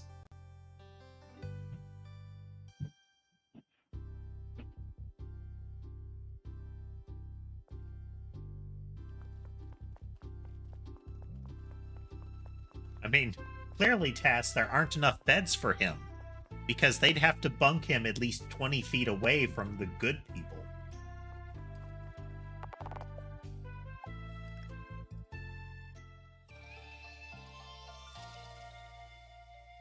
Want to get his non-anime hair too close to them.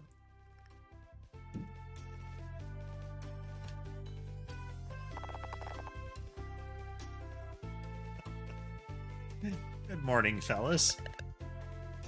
Rukaves.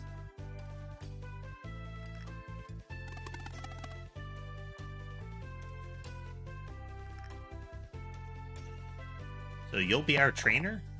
I wish. Erlina and I are leaving tomorrow. The headmaster was kind enough to let us make your first day special. Are you ready for training? You bet. That's what I like to hear. I reckon these should be well suited to the two of you. Training sword, get. Training staff. Get. Let's get to work.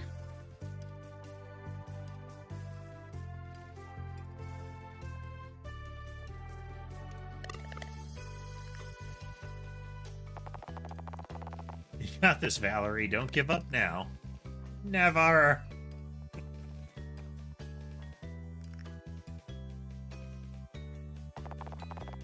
Unzale, keep it up. I can do this.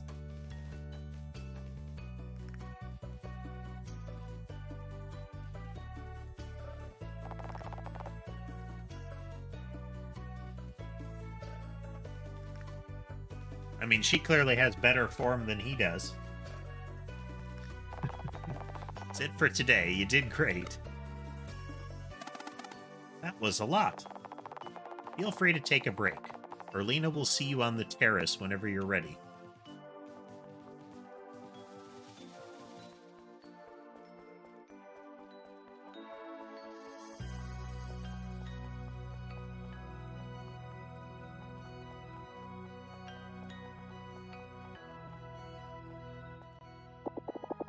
There you are, ready to learn magic?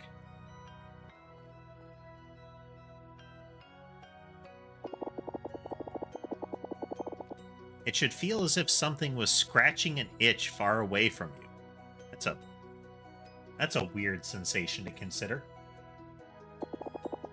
Must focus on the sensation and compel it to come closer. I think it's working. You startled me. I almost had it.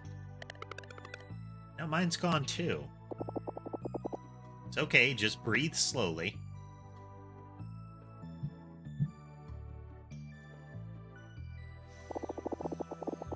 Try to release only when you feel its current passing in front of you.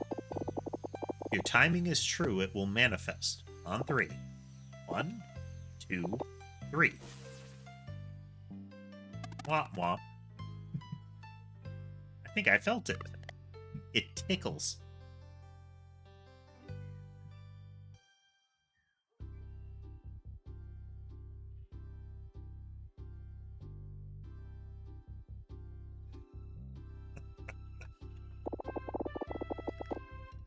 Right there, you just did the hardest part.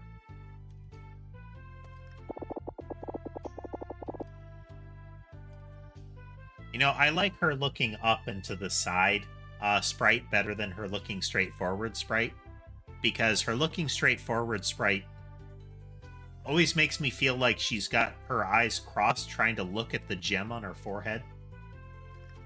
I'm sure your training will go well, but one more thing.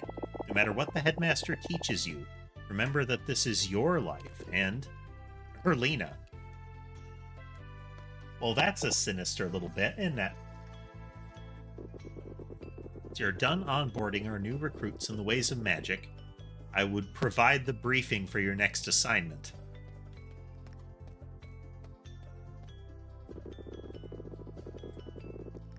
Since it clearly seems like you have time to spout heresy, let's get you going so you can leave again. As for the two of you, it's about time you tried that sewing kit. Move along.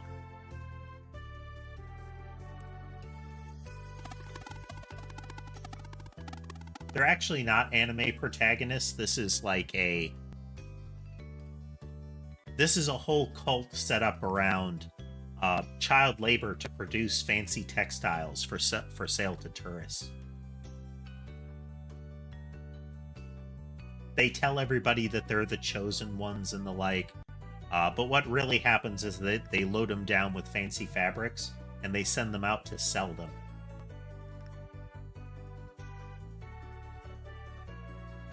Solstice Warriors isn't what they are, it's the name of the brand.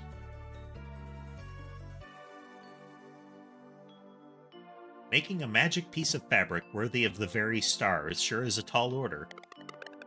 Yeah, I have no idea what shape to even make. At least the headmaster said we wouldn't get it right the first time. It is neat that they've actually got the making weaving motions on the on it there. Like they're actually using the loom. Well, I'm bored.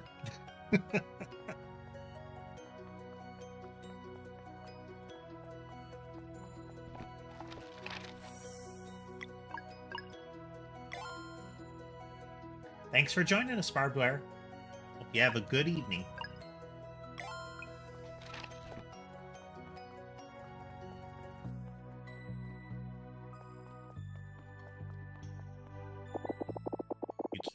You keep saying that, but the Fleshmancer left our realm for good when the Dweller of Strife was destroyed. So why can't they have a normal life? And you know the three of us can take the one on the one on Wraith Island. We don't need them. Prudence, Erlina. There is no telling what threats we may face in the future. Zale and Valerie were brought to Mooncradle by the Great Eagle. It is not the place of the headmaster to question such things, and neither is it yours.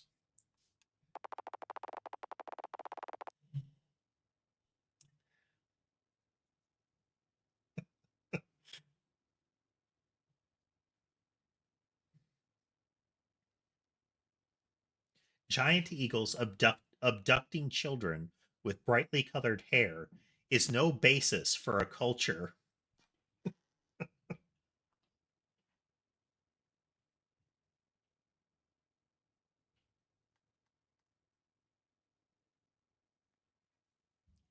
I'm finding I like her better. Uh, so far she has that like energetic main character vibe. You know, your Luffy.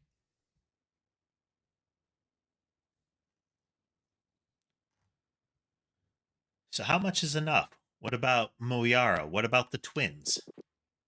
Rugaves. Do not judge a sacrifice you cannot begin to comprehend. I I like how the headmaster's angry face sprite includes a glint of life off of his shiny, shiny forehead. Like, that's a sign of his rage, is how much light is reflected off of his polished dome.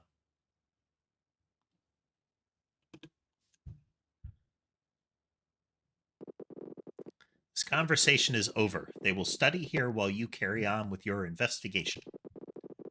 On the first eclipse, after their training is complete, they will join us for the cleansing. Nothing good is called the cleansing.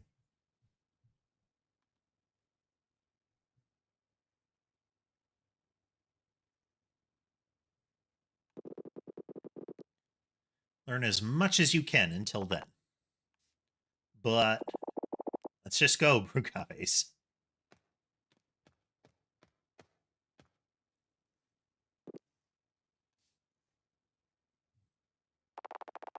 And so they trained and they sewed for days and then for months. Then we took a quick break. Be right back.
And we're back.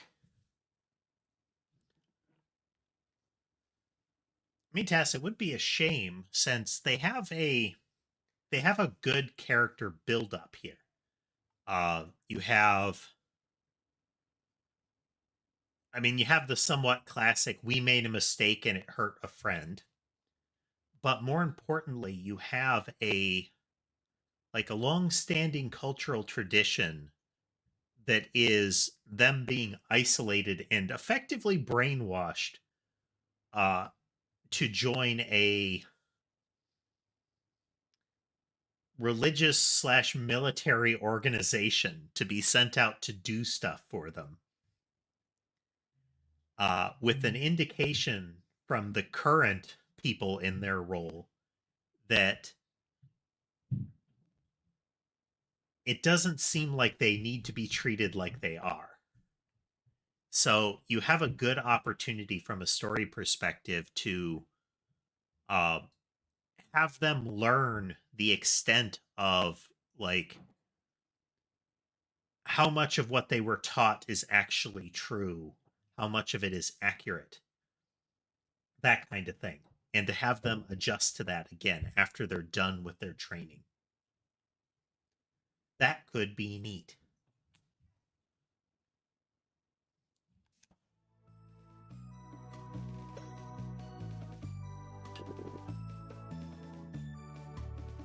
Yeah, the difference in his in the way he's teaching. The other guy was like, "You can do it. Come on, keep going." And this is go faster.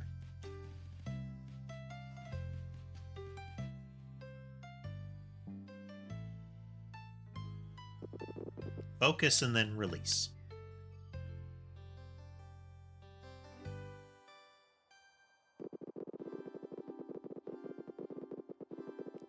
Hey there, Bloody Fangs. Doing well today. We're kicking off a new game. Got my getting my act together and getting rolling again this week. Yeah, everything the headmaster has done here, it's the way they present him in the training. I don't know if that's the intent, but it comes off as terse, almost like he's cracking the riding crop, you know, pacing back and forth in front of them. And then this where he's teaching them about the stuff that they're supposed to know. It has a harsh training and indoctrination vibe to it. This one is called Sea of Stars, Bloody Fangs. It is very classic RPG period. To me, the peak of the JRPG era is Chrono Trigger and Final Fantasy VI. Like, those are the pinnacle for me. To some extent, that was, you know, that's my time. Like, when I encountered them. So, it's nice to see something that is really giving me those vibes.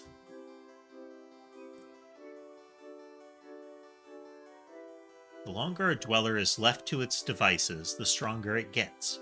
This makes patrol duty essential. Let one grow for too long and you have a world eater on your hands.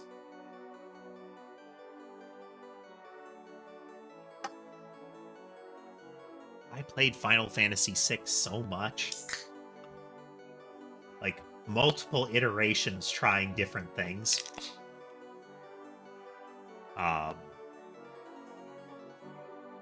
I had one where I set out to have the characters that have things that you initiate where you lose control over them. So the Moogles dance, the Yetis raid, the Yeti in general, the Wild Boys monster modes. Those kind of things. And to use the Esper system to make them as OP as possible when they did it.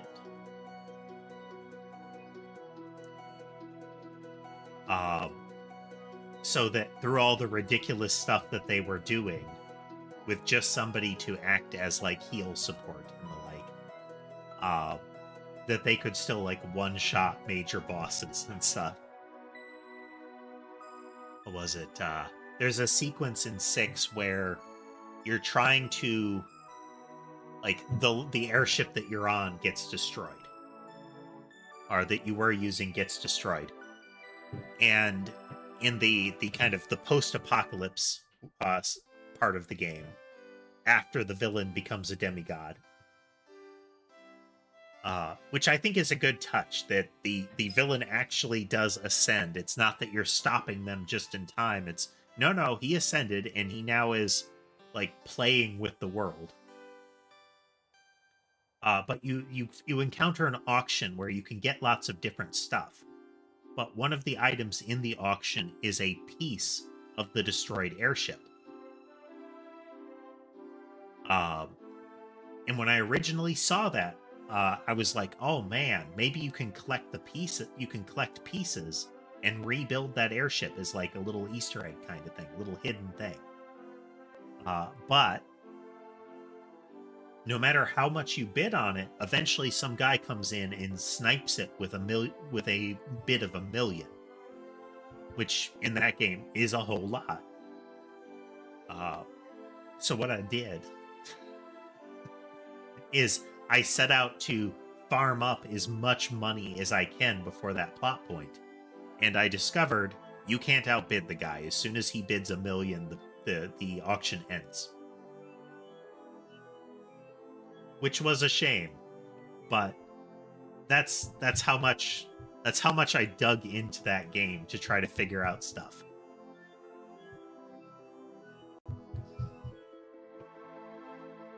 It was fun. I New Game Plus Chrono Trigger over and over again. Just good times. Good times. Against such a foe, even a legion of solstice warriors would be helpless. How's your day been going, Bloody Things? Since delaying only increases the chance of a world eater, cleansing always target the strongest dweller known to us. Headmaster, if dwellers are immune to our magic, how can we fight them? That is why cleansings are performed during a total eclipse. In these moments only, the dweller's weaknesses are exposed. How many dwellers are left?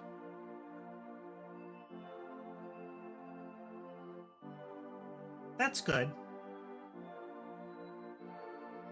Too much of that, and it just gets generally exhausting. But if there's the right balance of intensity at a job, it can give you that feeling of relief and accomplishment when you finally get done, you know? Too much and you get that crunch culture thing going.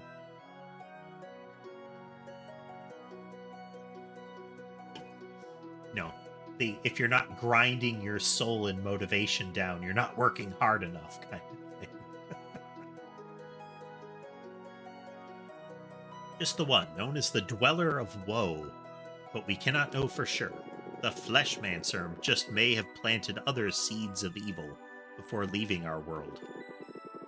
Thus we must always remain vigilant. Headmaster? Yes, Zale? What happened with the Dweller of Strife, and who's Moyara?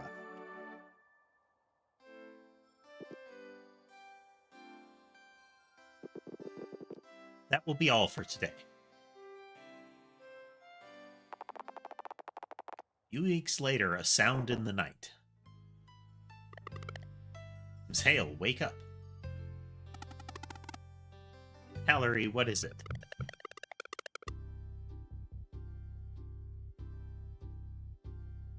I was saying earlier, Tess, it's kind of hard to say without a weird inflection. I mean, frankly, the word flesh is kind of hard to say without a weird inflection. I was equating it to the word judicial earlier. There's something about the opening syllables of judicial that makes it feel like you have to prepare the word. Like there's a charge up time to it, you know? a cast time, if you will. Flesh comes out faster, but it feels like you need to emphasize the word weird. Or that I feel like I have to. Either way.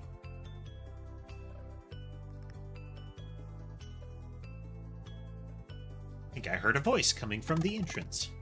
What time is it? Who cares? Let's go check it out. All right.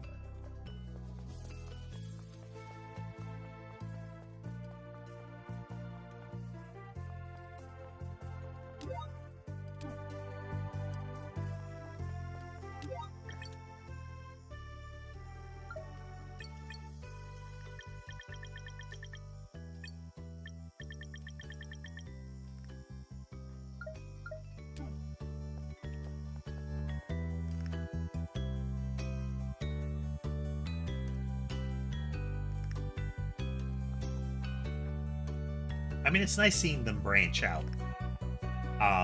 The problem I have with necromancer usage in general is that they frequently don't give them... There are a lot of really good, really easy character backstories and whatnot that you could use for necromancers. I mean, effectively, you can make Mr. Freeze into a necromancer. Easy peasy. Like, that storyline fits almost perfectly. There's a book series that starts out as Johannes Cabal, Necromancer. And that's, spoilers. But that's his motivation, to revive a loved one. And the sort of powers and knowledge that he seeks out to do it.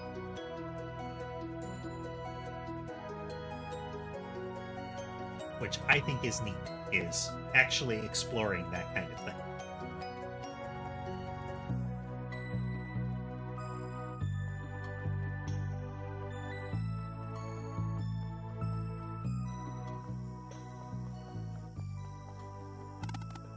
Hey, look! Smells good. There's a note.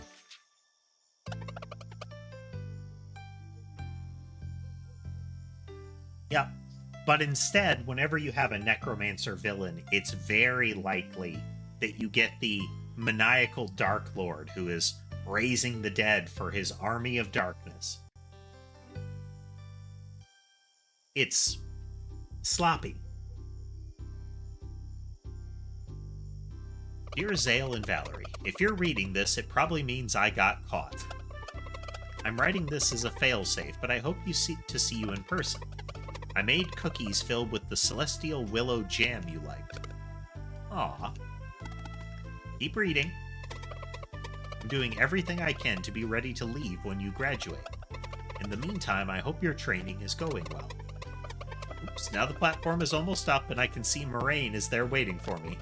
He looks very angry. I will try to drop the jar without him noticing. I guess that means I won't be able to try a visit again, but I'm thinking of you every day and I can't wait. I hope you like the cookies.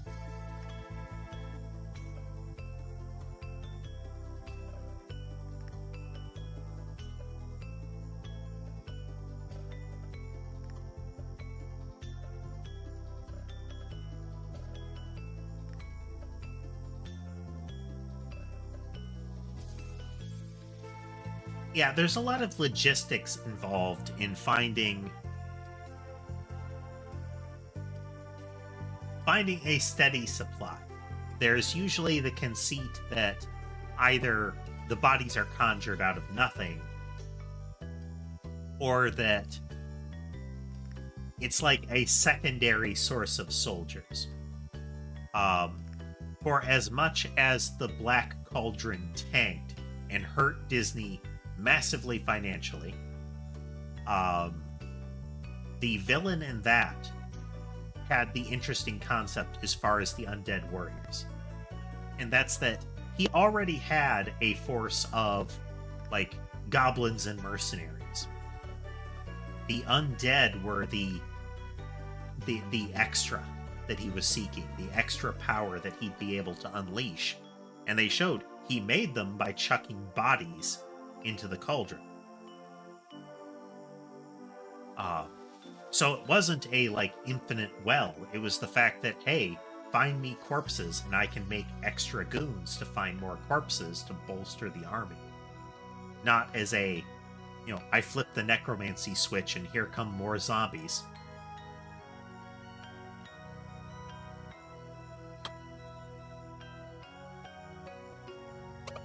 Hope you like the cookies. Your friend until the end of time. Garl. Garl's the best. Let's go up on the disc to eat the cookies. God, cookie jar. You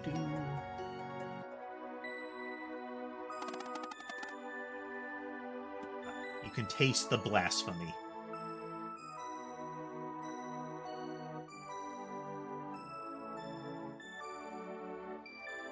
The blood of our sacred tree has a bit of zest to it.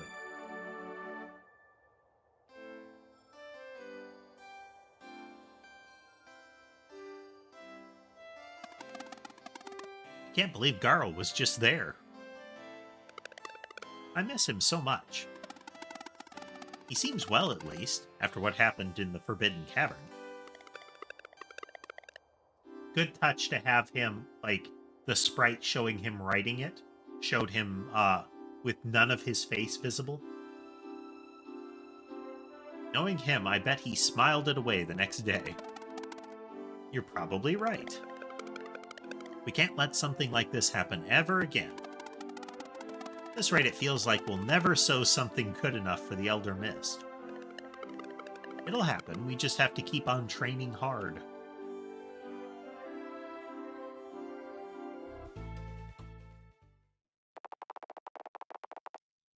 So they trained and they sowed for years.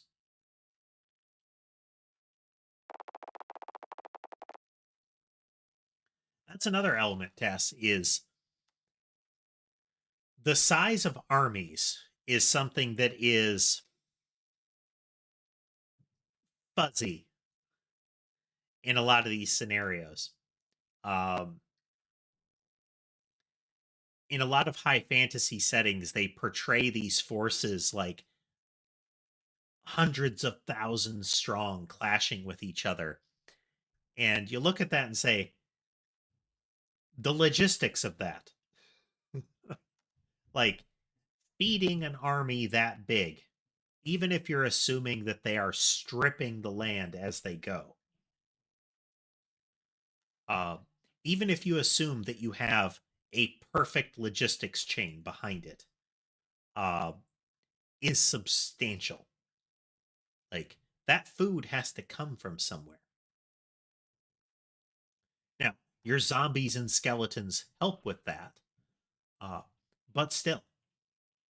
And that's setting aside the soldiers have to come from somewhere. Like, if they're not magical constructs, then that soldier is somebody who was born, grew up, gained the ability to fight, gained the equipment to fight with, and then joined up with your force for whatever reason. And if the armies clash and those people get killed, then a replacement doesn't magically respawn to be hired once more. So when it comes down to it, several hundred people could easily have been an army during some of the periods that get used for some of these fantasy settings. So just creating that handful of skeletons could end up being a strategic advantage in a scenario where you're dealing with a whole bunch of like towns or cities around each other.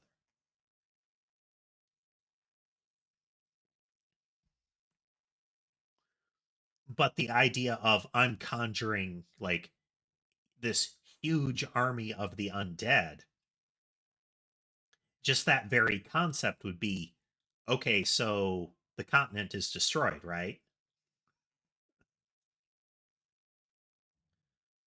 Because nobody's going to be able to muster a force to stop that. It wouldn't matter if the heroes defeat the evil necromancer. If he's summoning hundreds of thousands of skeletons, the damage that they do before they die will destroy the economy, will destroy the flow of like food and goods to the extent where the civilization will be reset at best. They trained and they sowed some more until one day.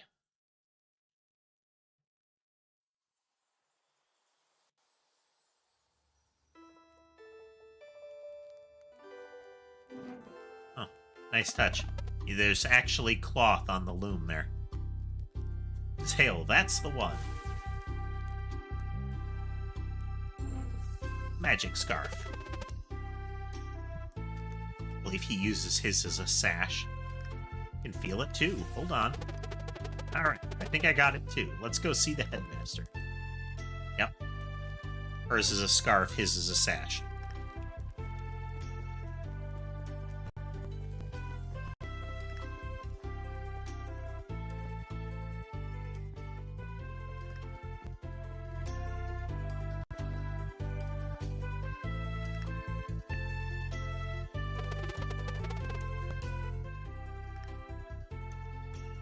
Headmaster, I think we're ready. Why yes, the tingling of magic in the air has been building up for a few weeks now. Congratulations. Moving forward, there will be no more soap. I can deal with that. It will soon be time for you to leave on your journey to meet the Elder Mist. But before we get to that, Zenith Academy has one more challenge for you. Our visitors have arrived. Perfect time. You've both grown pretty strong. It's good to see you. Erlina and Brugaves are here to help you review the basics of combat. Check in with them, then it will be time for your final test.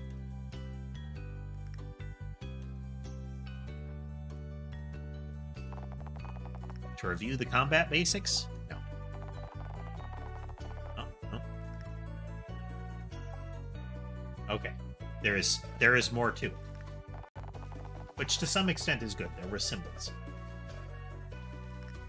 Get started. Just attack me now in any order. Okay. And choose their turn order.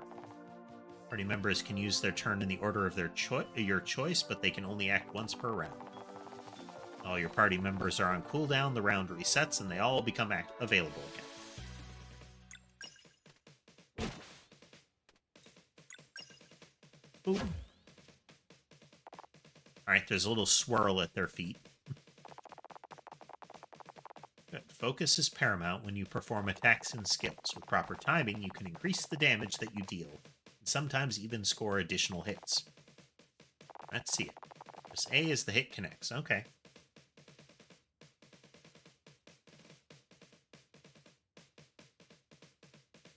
Ah, okay. It looked like she threw hers over her shoulder. But I can see on her sprite that it's on her waist too.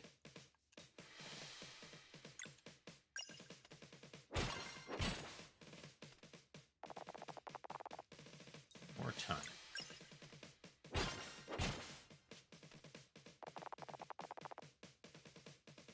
That's the gist of it. Most of your attacks and spells can be made more potent with proper timing. Some also keep going with more hits until you miss. Remember to think of timed hits as a welcome addition when you pull it off, rather than something you're supposed to do perfectly all the time. I like that. A lot of the games assume that you're going to do it every single time as you're going. And I like the idea that instead it's something that rewards you for focusing more. Like, it's an opportunity to do better at the game as opposed to a necessary skill floor.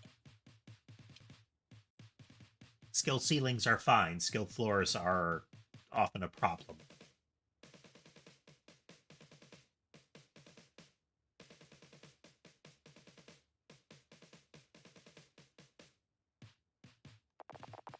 So don't worry about it too much. Just keep on trying, and your sense for it will develop over time. For timing your blocks. Let's get the little guy in here. We're forcing this animal to do battle with you, and for it to risk its life. Efficient in battle, you must pay attention to anything that starts moving. With proper timing, you can reduce the damage of any incoming attack or spell by blocking. Okay. Too soon. There we go.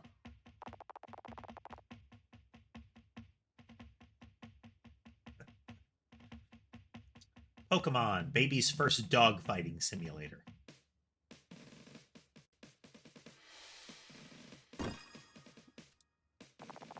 Timing is also pretty lenient. That's how you do it. For to always stay alert, some patterns will be harder to read than others, sometimes even requiring multiple blocks.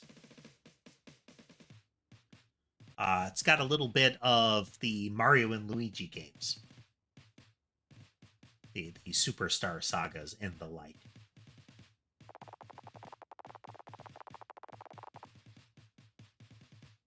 Don't be too hard on yourself. No one is expected to block everything all the time. It's not about getting it perfectly all the time, but rather building a growing sense for it. Just think of a timed block as a welcome bonus, yep. Key is remembering to read your enemies and keep trying.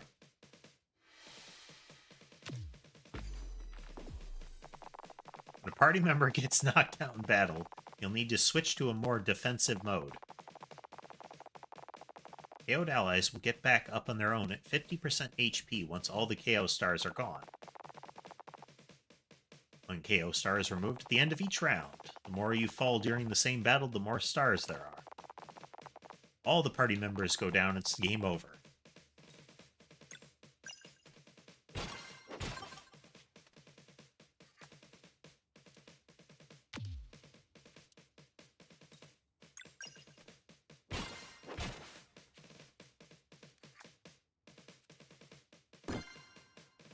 Okay. And there you have it. Work today, I'm sure the exam will be a breeze.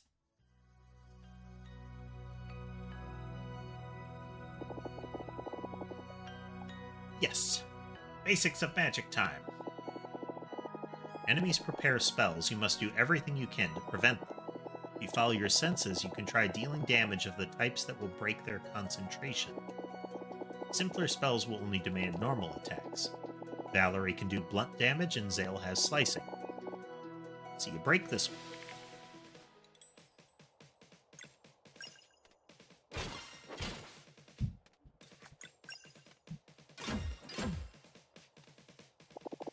Just like that. Now, some spells will also demand magic damage to break. You can control your projectiles now, so let's give it a shot. Zale for sun, Valerie for moon.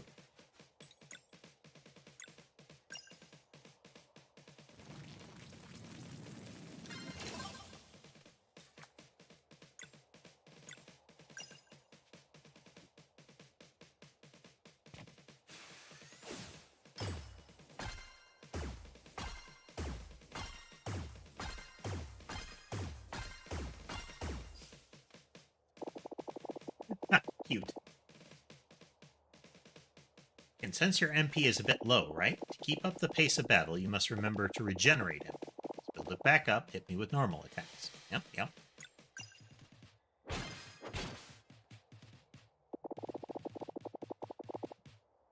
Just got some MP back by attacking. In battle, awareness leads to victory. Just pace your spells with normal attacks to avoid ending up in a dire situation with no MP. With no MP available to get out of it.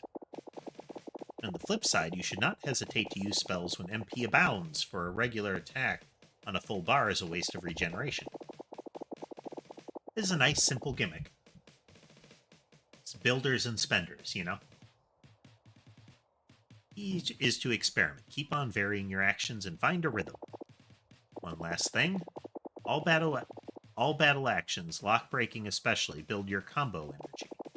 When you have enough, you can spend combo points to perform powerful actions. Combos cost no MP and are lost after battle, so you should never hesitate to use them. That's good. It is a resource that you can build and use in battle only, so you don't feel compelled to hoard them.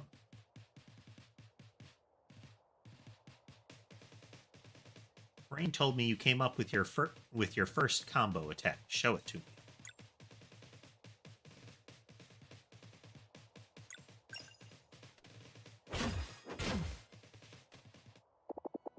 Yep.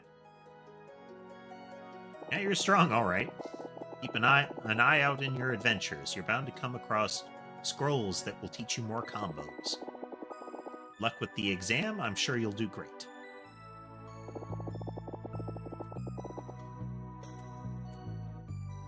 Moraine will see to your final test. I'm sure you'll do great. Are you ready for the final test? Whenever a character says that now, I think to... I can't remember what the episode is called, but there is a episode of Invader Zim where one of the school kids mentions that that Zim is really strange because he has no friends at all, even compared to some of the other, like, outcast characters. And so Zim sets out to obtain a friend. And he finds the outcast kids all at their table and essentially calls out to them to audition to be the friend of Zim. And to audition, they go through tests. Like, one of them was, now we shall test your absorbency. You know, spills milk on the table and slams their faces down into it. And only one of the kids, like, soaks up the milk. But eventually it's something like, and now for the final test. And he's holding up a live beaver by the tail. And I can't remember what the other item is, but both of them are strange. I think it was like an electrode or something. No, that was one of the prior tests. The electrode was, now we will test your conductivity. But the other thing, it's just a weird object in his other hand. And then it pans away and they're screaming.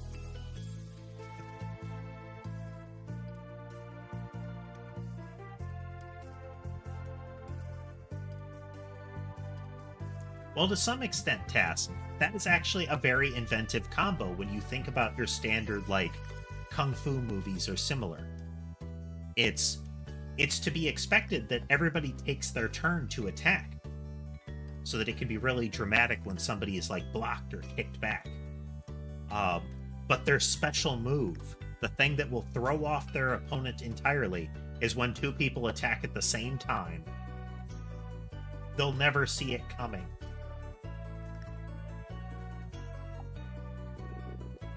And let us begin.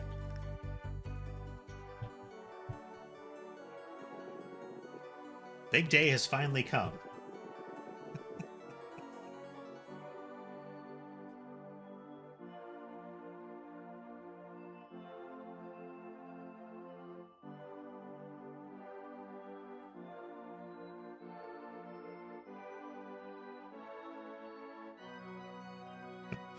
Their combo move is one of them runs forward, trips the guy, and then they just proceed to kick them while they're down until their hit points are spent.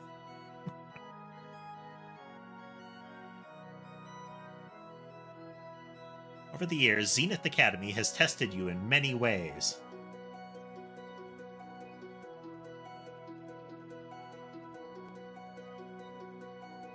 Exactly, Taz. Just the whole turn system ends.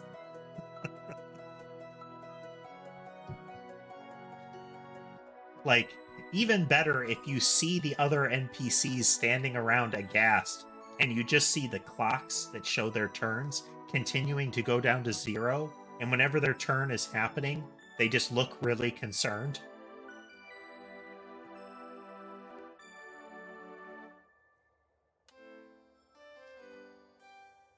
Like, we should do something, right? A YouTube channel called Viva La Dirt League had a little episode like that about pause systems. So the guy's fighting a pair of bandits and gets injured, and he's like, "Oh man!" He goes, he's about to use like a healing potion. He's like, "Oh, I'm out of healing potions." Pause, and the bandits stop, and he's messing with his menus. And one of the bandits looks at the other one. Why aren't we attacking? Like, oh well, he paused the game. Like, yeah, but I don't see why that should stop us. And it goes on like that for a while. Like, I'm gonna attack him. You can't. That's unfair. That's dishonorable. It's like, yeah, but he's crafting a grenade and he's going to kill us with it.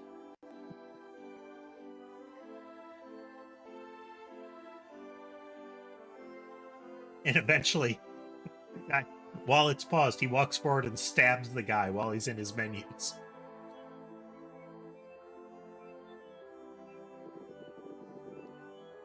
We'll now test you one last time. Have you prepared your vows? I mean, it's going to a weird place. Aren't they siblings?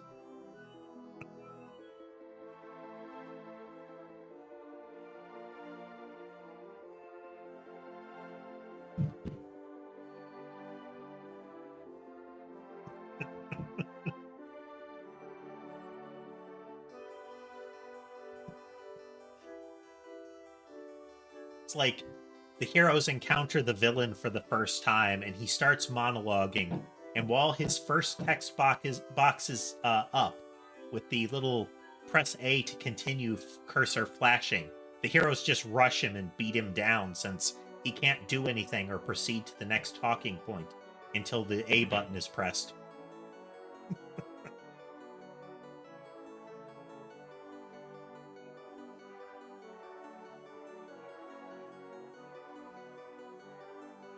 I guess that would make sense, Tass.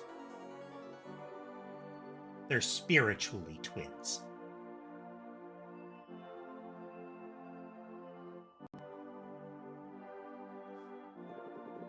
And speak them now. You go first.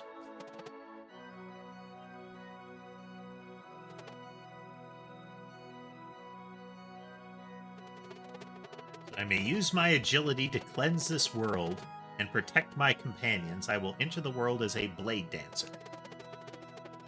I chose the curved blade as it will not hinder my speed or reflexes. Welcome, Blade Dancer. Oh, Valerie, I did it. Now it's your turn. Ah, but it sounds so stupid. Why are we doing this?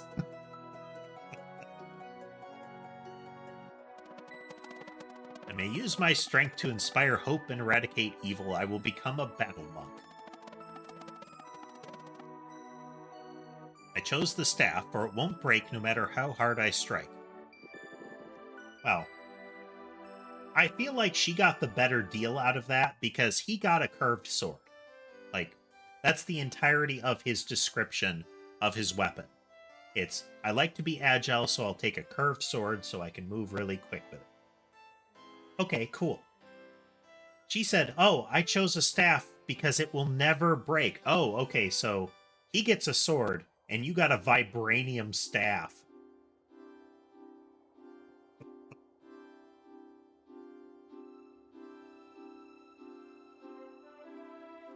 Welcome, Battle Monk.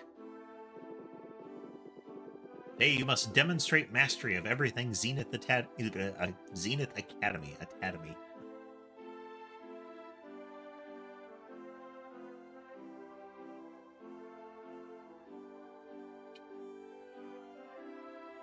When he was writing his vows, he didn't realize that he could ask for anything he wanted.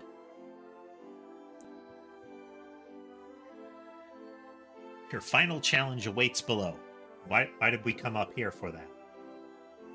Please step aside. Before I forget, here's a little something to keep your health full. Obtained 3 Tomato Club.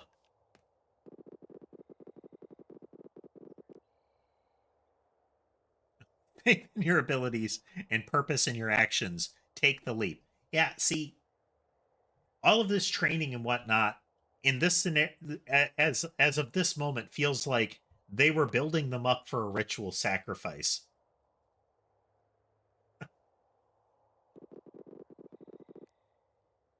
Return as the new recruits of our order.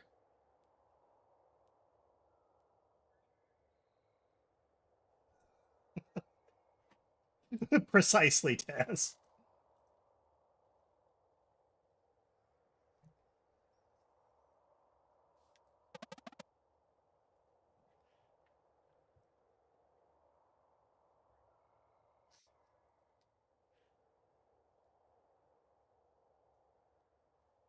And you will have my sword and my bow and my axe and my orbital laser cannon with complete, point to click targeting capability. Wait, what? Let's just go for it.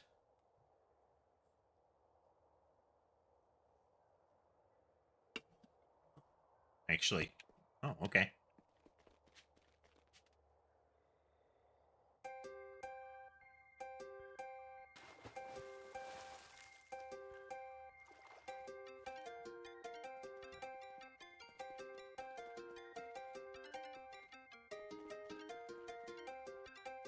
Neat little tune. Captain.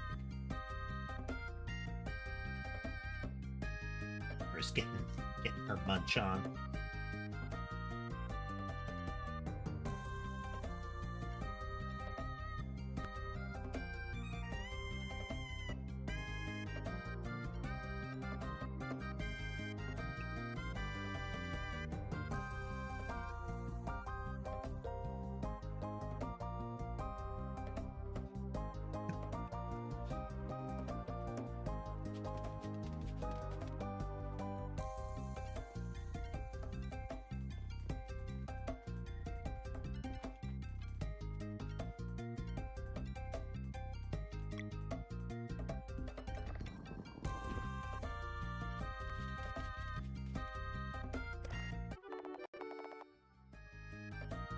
Get rocked.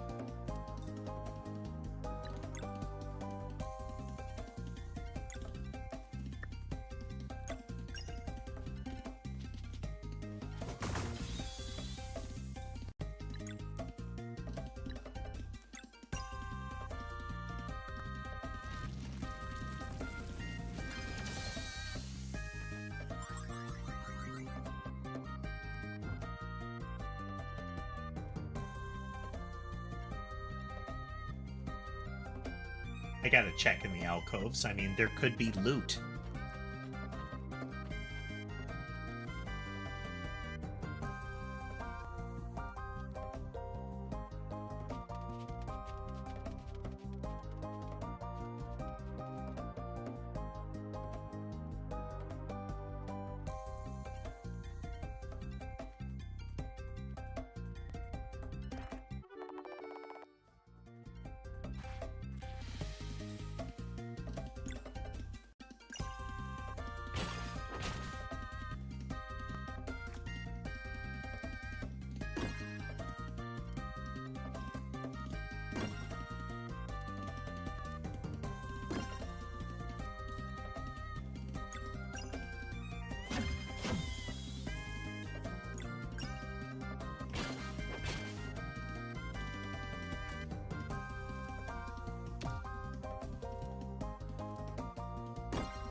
cute.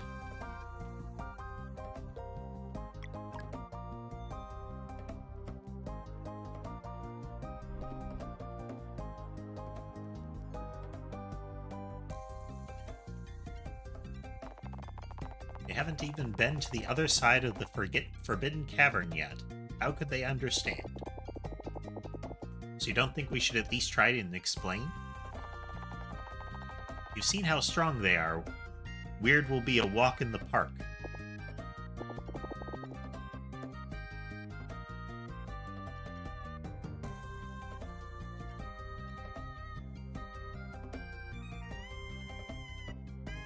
Huh. I was wondering about that, Tass. Whether you could time the heal, too. Let's see them off, then.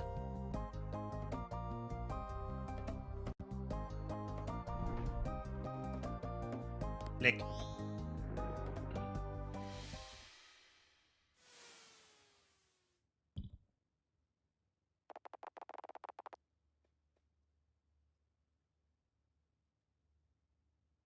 His name is Gato. He has stone joints.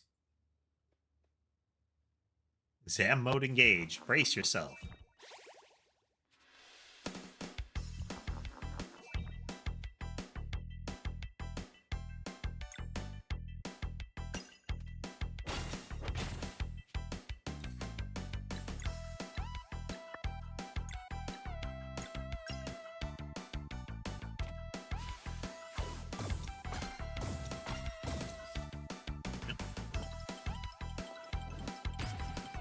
Oh, that's a neat attack. He took his arm off and smacked it.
I feel like the Sun Orb had that, like, release it at the last moment kind of thing.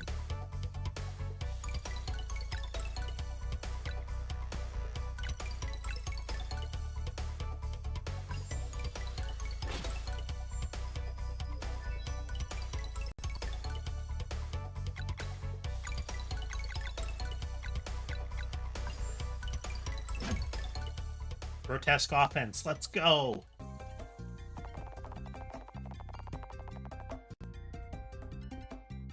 Congratulations, you have been trained well. Return now to your headmaster.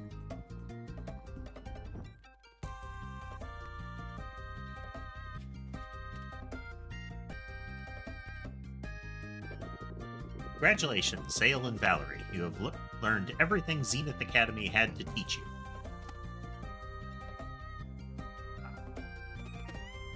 We did it.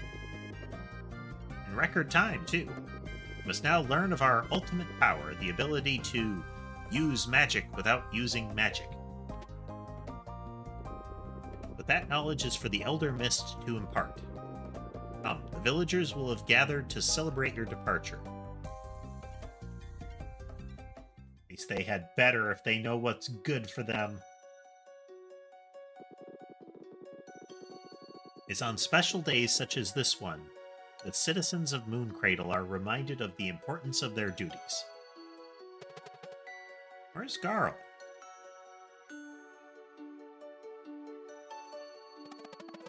I don't see him.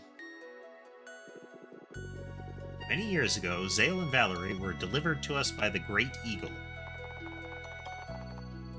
Deliveries on 2 solstices in a row to boot. A very rare occurrence. Remember, Graham was so happy to get to meet two more before she passed. I miss Graham. Well, you've come together to nurture and protect them, just like your ancestors have done for so many children of the solstice before. Zale and Valerie, step forward so that the good people of Mooncradle might gaze upon those who will soon join the ranks of the solstice warriors. Look upon your gods, peasants.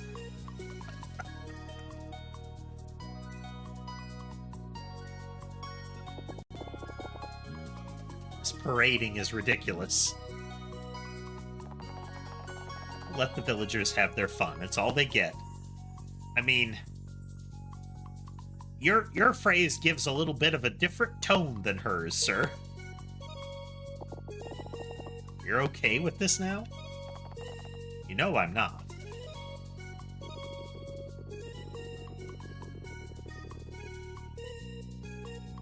Now cheer with me as we send these young heroes out across the Forbidden Cavern to meet the Elder Mist. Hooray. To the gate. Like, I like how one person cheered. What do we do? I want to see Garl before leaving. Guess we have to play along for now. Fingers crossed that we can come back after meeting this Elder Mist. Fingers and toes. Oh, nimble toesies. Zale, Valerie, you must undertake this journey on your own now. You will not fail, Headmaster. Go now, through the Forbidden Cavern and atop the mountain trail to seek audience with the Elder Mist. Learn how to use magic without using magic, and you shall then enter the world as true solstice warriors. Now, shouty peasant, may Luana's might protect you. Also shouty, may Solon's light guide you. Here, this should keep you fed for a bit.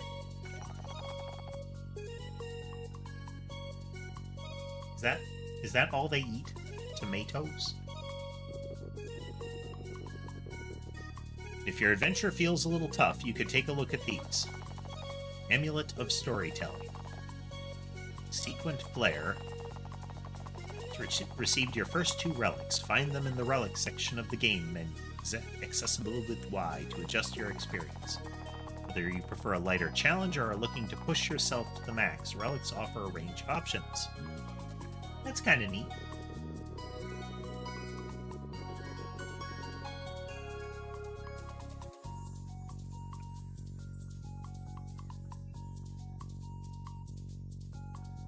That is a good point there, Tass. Where does all the garbage and waste from the flying temple over the village go? You know, there's an obvious answer to that. Keep an eye out for merchants. Selling any valuables you find will keep you well fed and well equipped. Wherever your adventures take you, you must remember your first assignment. After the Elder Mist sends you out into the world, you must secure passage to Wraith Island in time for the next eclipse, and do keep on training for a dire cleansing awaits us. So can't believe he wants them fighting a dweller already. That's Moraine for you. We weren't much older the first time. Yeah, but we'll find a way. Safe journeys, and may you cleanse this world. Creepy chant from the villagers.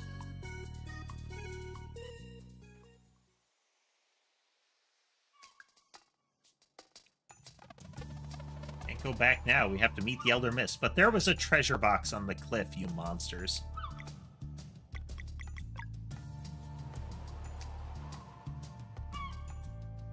Yeah, okay. So you're more durable and you auto-heal.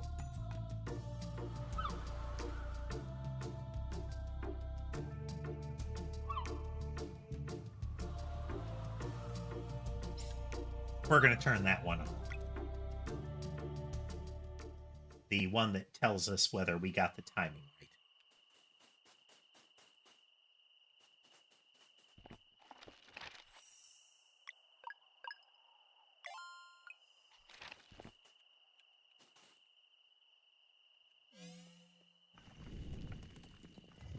Like how it, I wonder if it lit up yellow because Zale was the one that touched it this time, or because it's daylight out.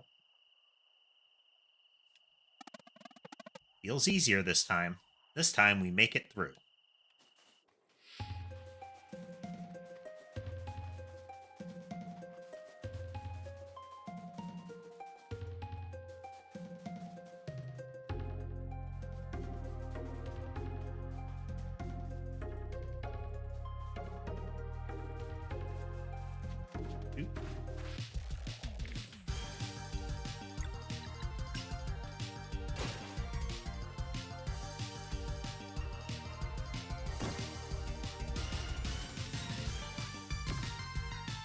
Okay, that's nice.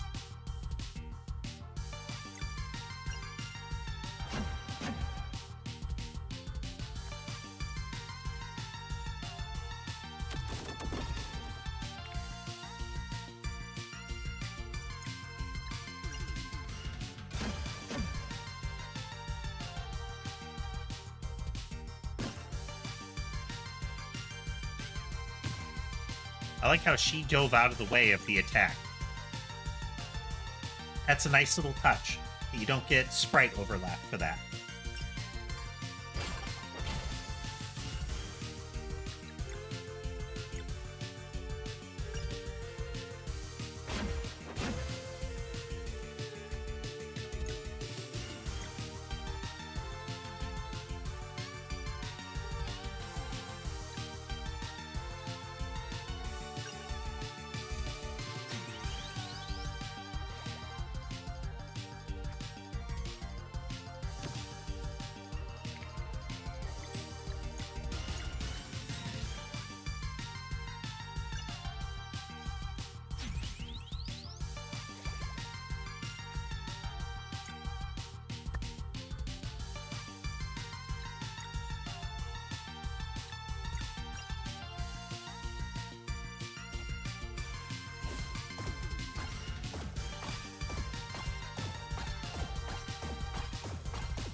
You got tomato.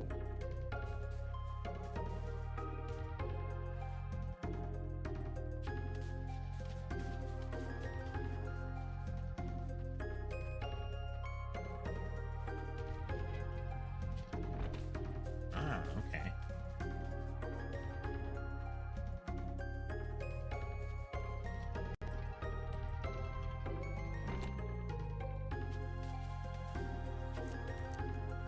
Alright, that's what those little latches are for. Okay.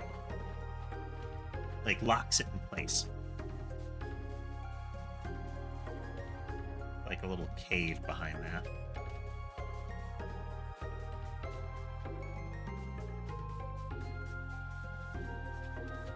Well, wonder if that's a return later when you have the, the super strength gauntlet.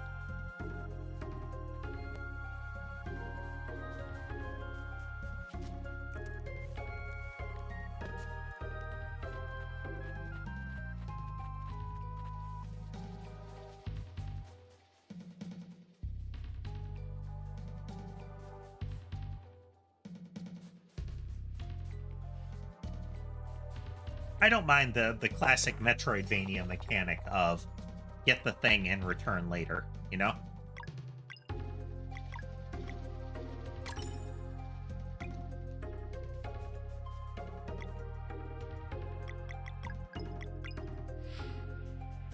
Nice.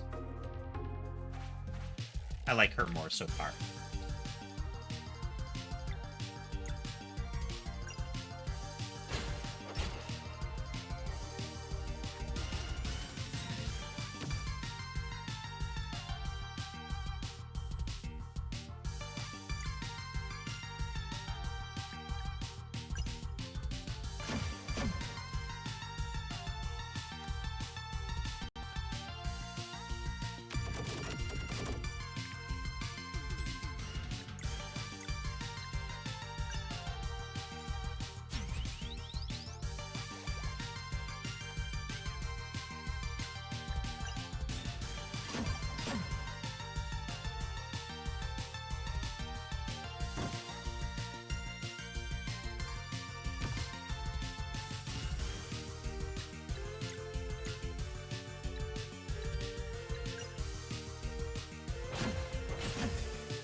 Yeah, these little guys especially.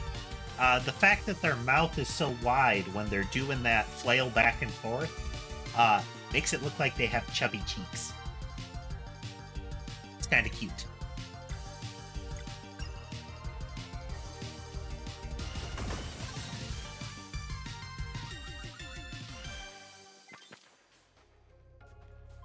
Clearly, there's a cooking mechanic.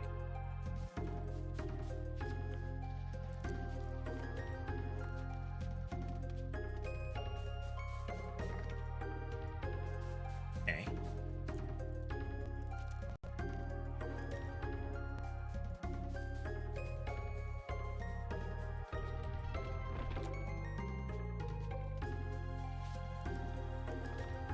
All right, and that latch can remove the lock.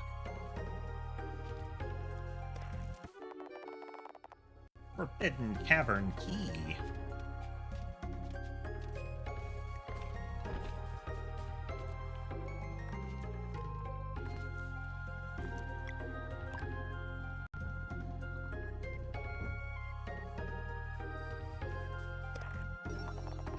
Random picnic basket. Mending light. Ooh.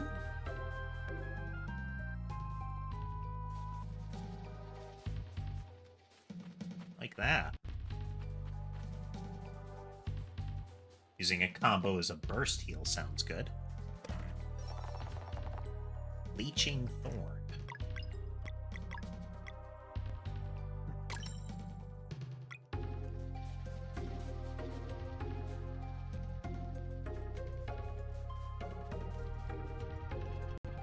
Seems like it, Tass.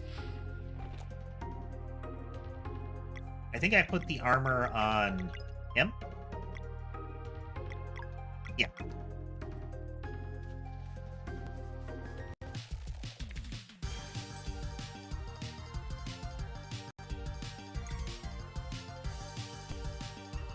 And we can remove from one of them.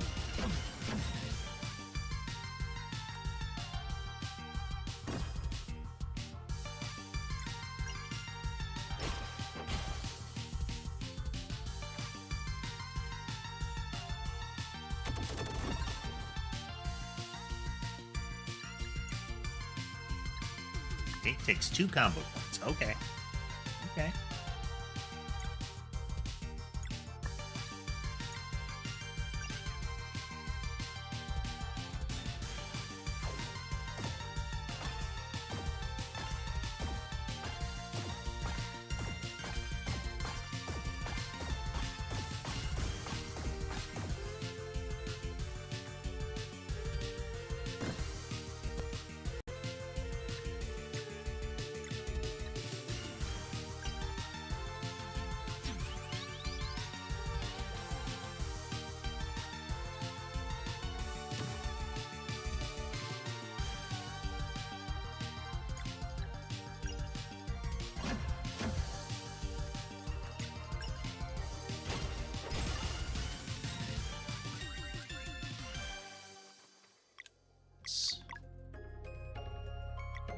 Party. Okay, it is. It's a sandwich. Okay.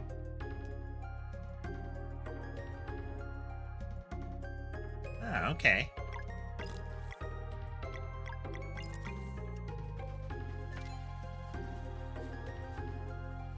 We're getting ingredients, so clearly there's a cooking system.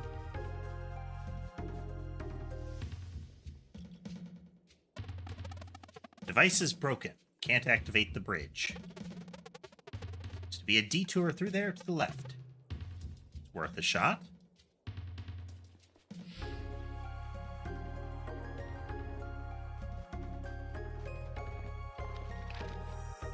Well, clearly there was a save spot just after, so I didn't need to use it, but, you know.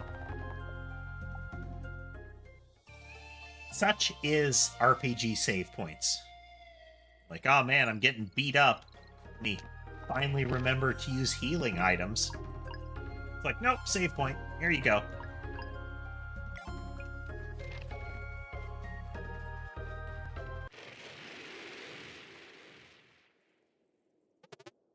Valerie?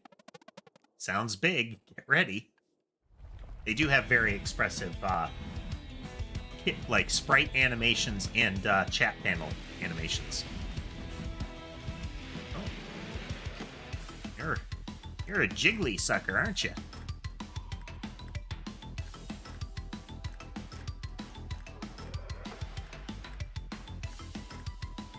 I'm not disappointed in the music of this game at all.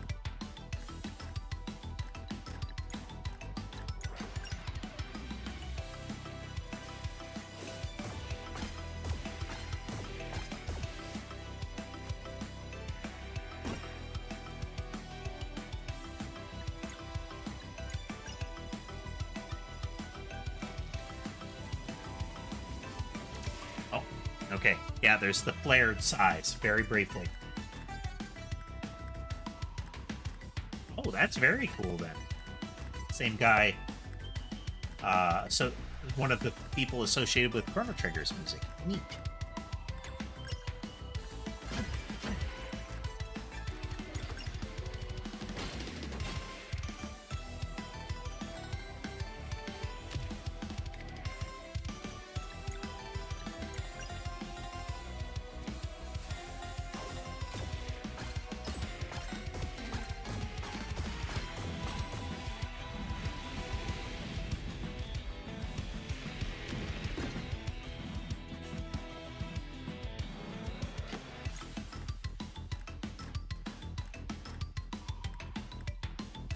Wow.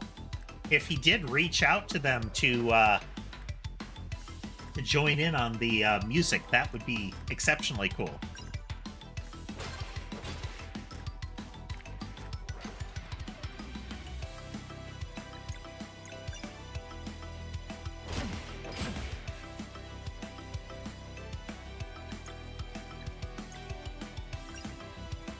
I like how his name is Boss Slug.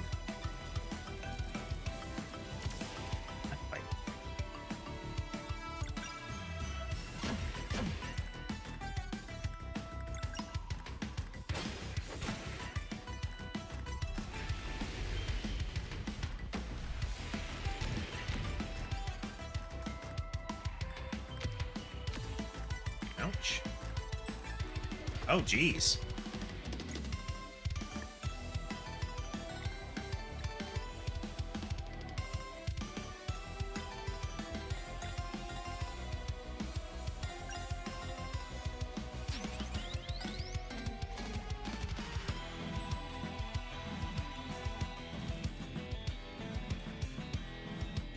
Uh-oh.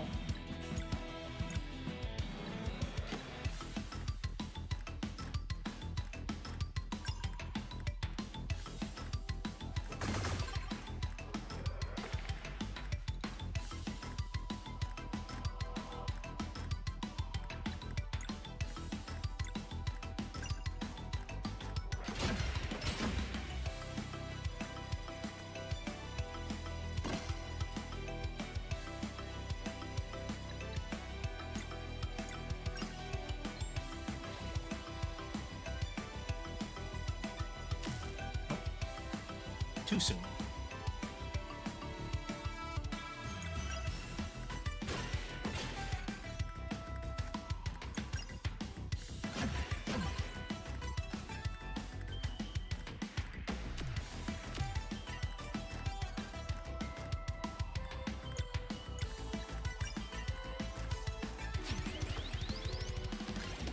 There we go.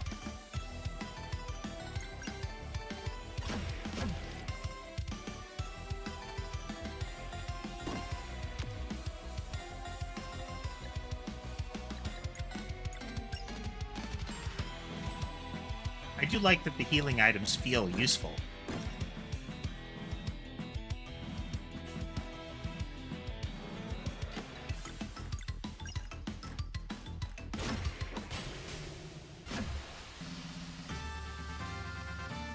Especially when you were saying the health numbers don't get too out of control, then the healing items stay useful.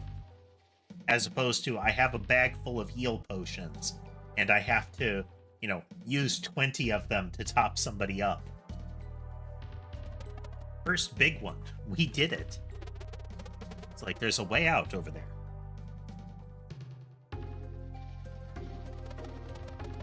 Mountain shouldn't be much further now.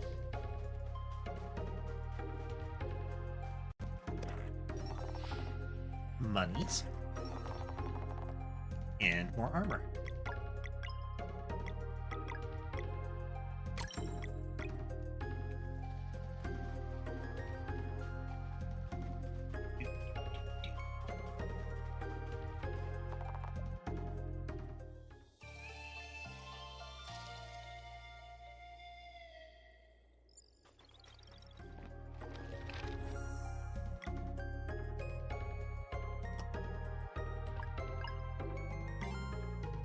Okay, quick break. Top up my beverage and such. Be right back.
Alrighty.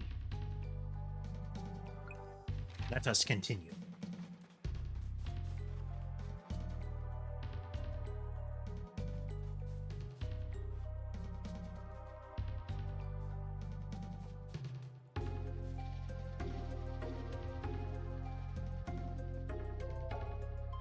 Oop.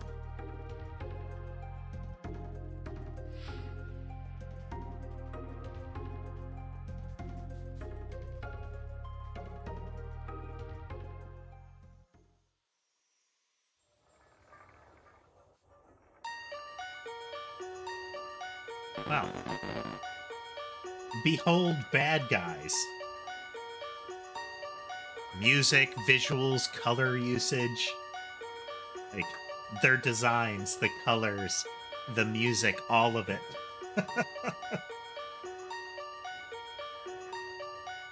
Four, things are on the move. Ooh, I am eager to see what these two can do. Eager and impatient, too. 1, for now we wait. 3, do you know what to do?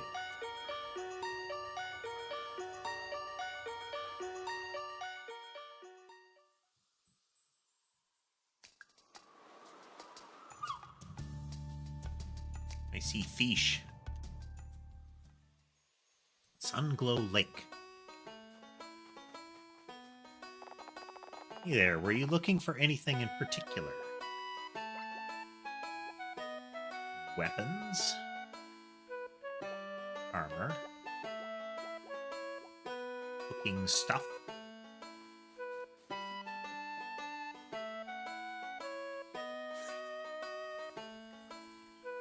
Reminds me of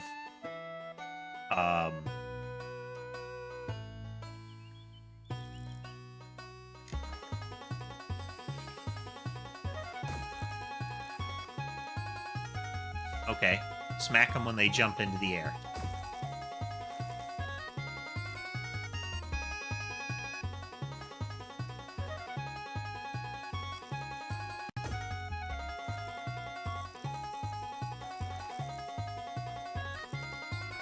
Okay.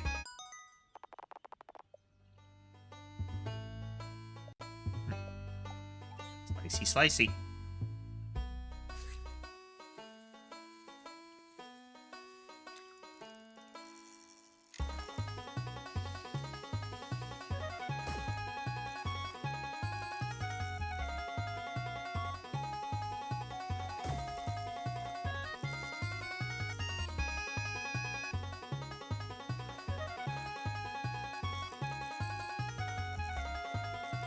Alright, there's some sort of, like, current. Guess that's where you want to keep them? Okay. Alright.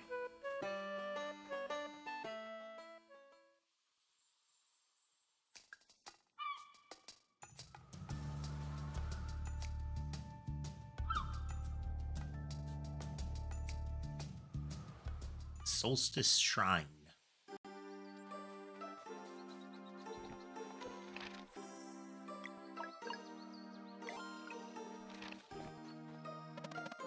It's locked. Okay, then.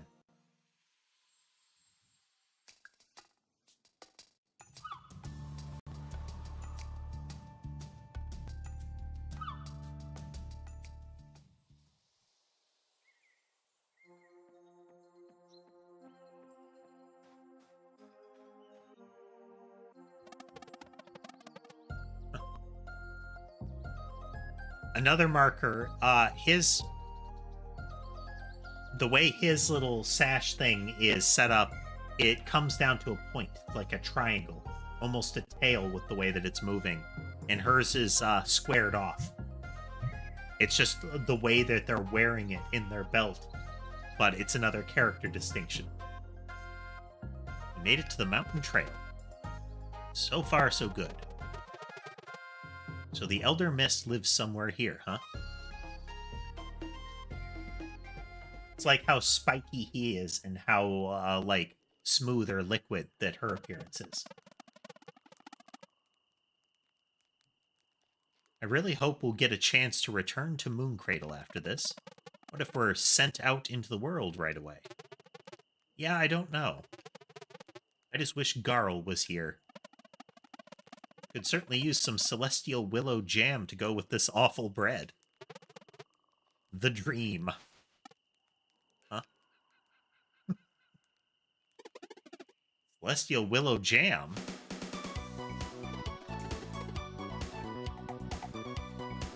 Got some right here, guys. And pick some mushrooms. You won't believe this soup the soup I'll make. Oh, I love his animation, that strut that he had when he came out of the bush.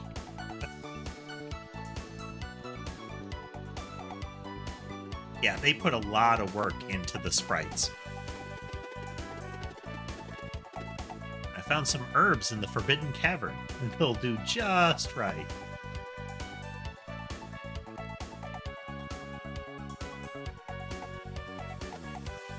Carl? You didn't really think I was going to let you go on an adventure without me, did you?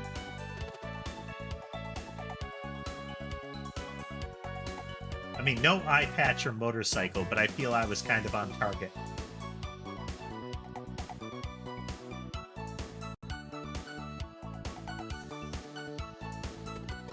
Oh, there's even a hug animation. That's excellent. So good to see you two again.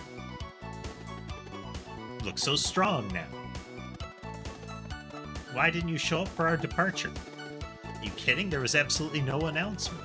As soon as I heard everyone gather, I went out to our hideout to pack my stuff, but you left so fast. Guys, I'm so pumped for this journey. I know all about survival now. Step 1, don't get stabbed in the eye. Very important survival tip.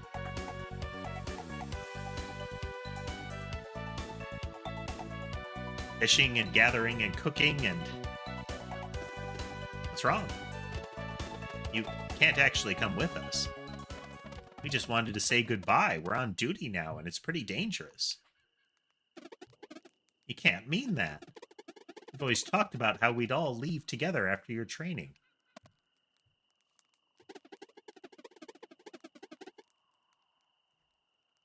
Plus, I spent all those years practicing in our little cave. I'm ready. Look, I may not have any special powers like you do, but I'm built strong and I've been preparing. I like his rummaging animation. How he's not looking in it. He's got, like, he's looking up with his tongue sticking out a little while he's looking for it by touch. So here's my shield. I'll be a defensive fighter. No, a warrior cook. Oh, yeah?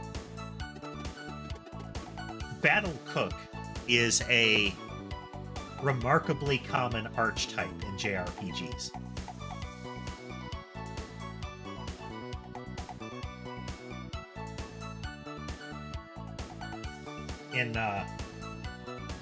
In anime-associated media in general, battle cook is common. Sure am, and I've been reading a lot too.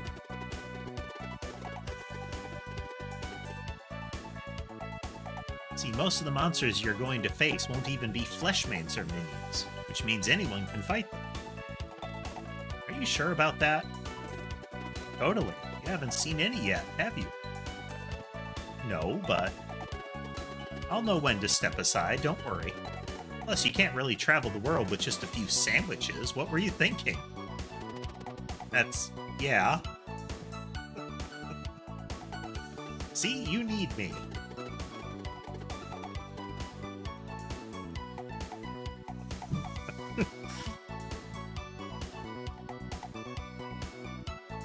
I like how... Again, this has like a almost like a religious zealotry thing going on, where, you know, the chosen children are like abducted and brought to the temple to be trained and then set out on a holy crusade in the world. And this random kid that trained himself up in a cave is showing more world knowledge and personal initiative than they have.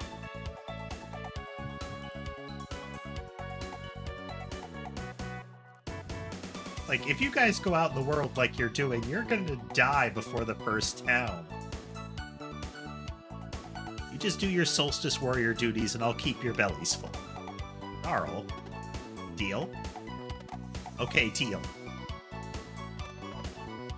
I'm so happy. No way, this is awesome. Alright, I'll start the kettle. We have so much catching up to do.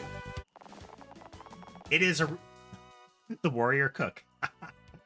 It is a good subversion of the trope.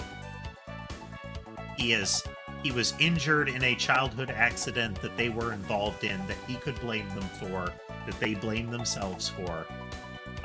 He goes missing, but then he shows up and he's still there. He still wants to be their friend, and they all get to travel together.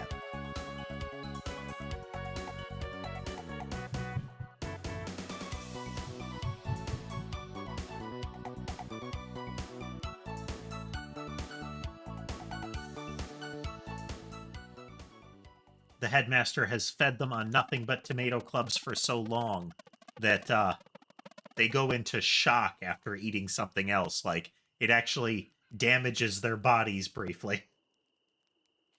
So apparently after we meet this Elder Mist, we'll be able to, quote, use magic without using magic, end quote, and be sent out into the world. Even his chewing animation is impressive. Like, there's so much motion in Garl. They put a lot of personality into him. It's all we've been told. I guess finding our own way is the final step of training. Our first assignment is to get to Wraith Island in time for the next eclipse.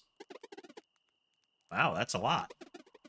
Your powers sound so cool, though. Can't wait to see them in action. So how about you, Garl? It was pretty uneventful, to be honest. All I did was train and learn the skills I thought would come in handy. Every single day I was hoping to see you come out. I'm sure glad no one told me it would take 10 years. Yeah, we missed you too. It's not fair that we were together and you had to do this on your own. Well, we're all together now, so it doesn't matter anymore.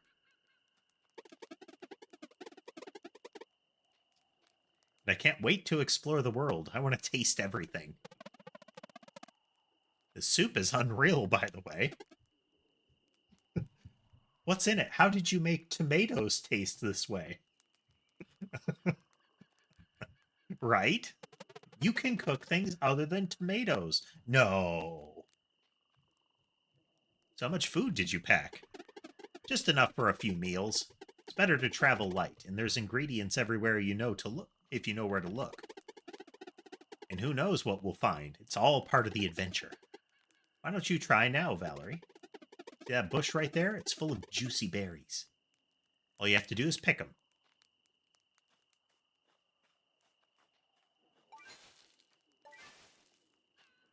All right, resource nodes. Perfect. Now we'll make some jam with the berries you picked. Just interact with the campfire. Cook. Huh. MP restorative.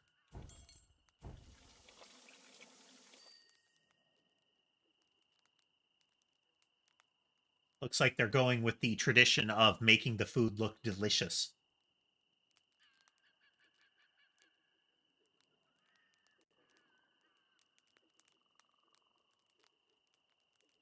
It's the amount of tomato clubs that he had on hand. And the fact that the only other food that we encountered was mushroom soup hidden in a picnic basket in the cave lends me to believe that you're correct, that the only thing the headmaster would feed them is tomato club sandwiches, as is written in the holy book that he drilled into their heads. And that the mushroom soup was smuggled in there by the other solstice warriors who have seen the outside world and know that non-tomato food is a thing.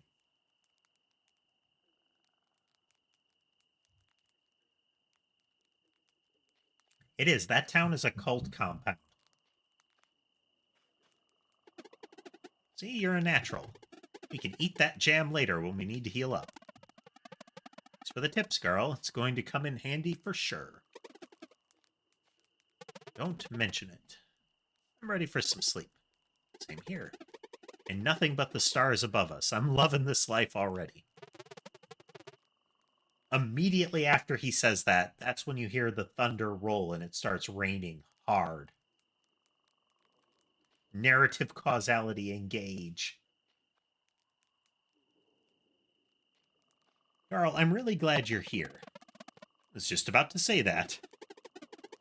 Me too, guys. I wouldn't want to be anywhere else. Good night.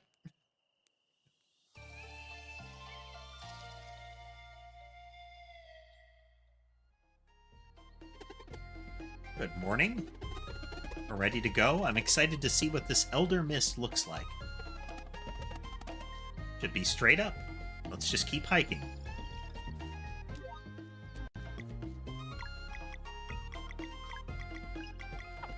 Aw.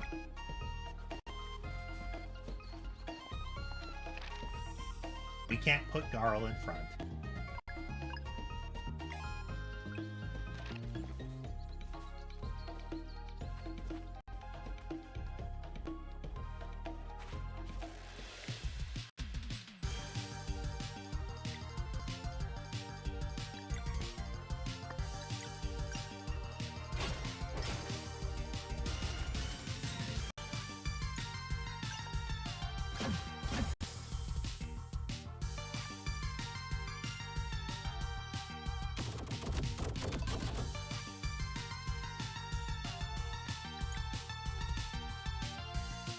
Hurls an enemy to another position if possible. Ooh.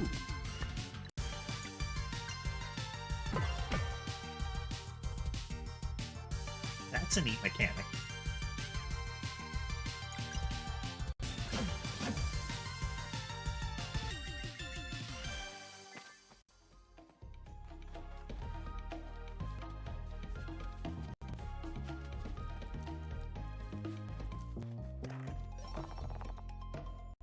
Abacus.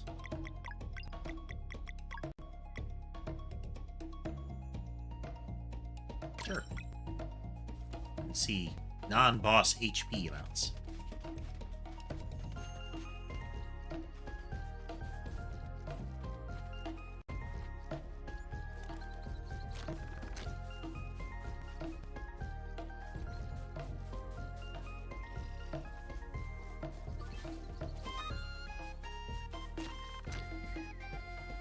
Foods get. Okay. This is the area that Zale came through.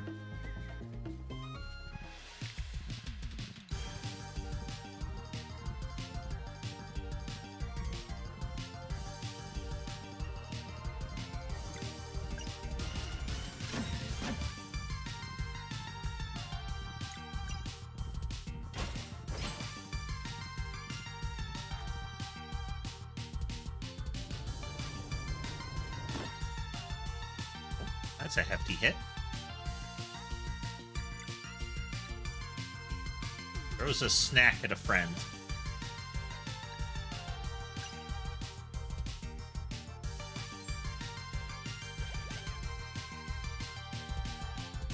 Just winged a tomato at her.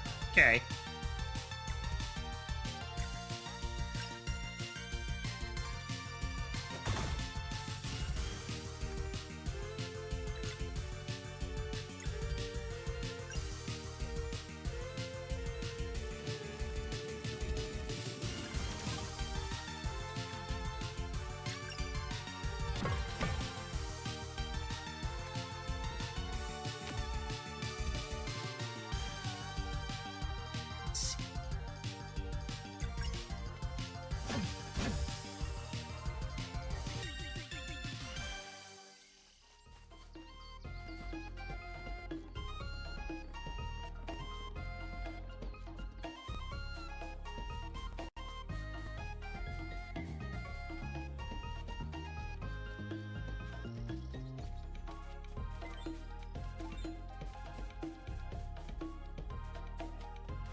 Visually a very nice game still.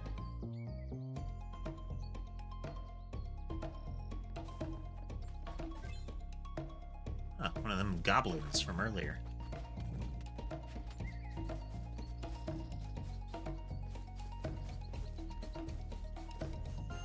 Oops.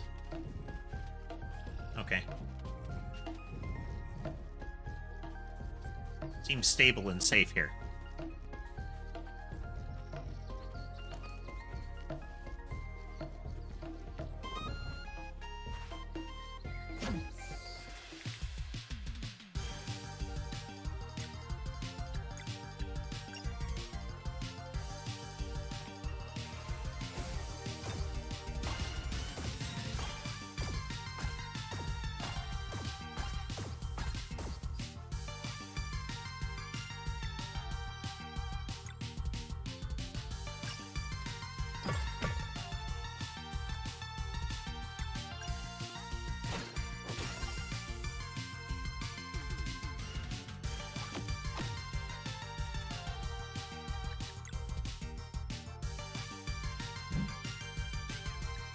Okay. This is... The combos are with different characters.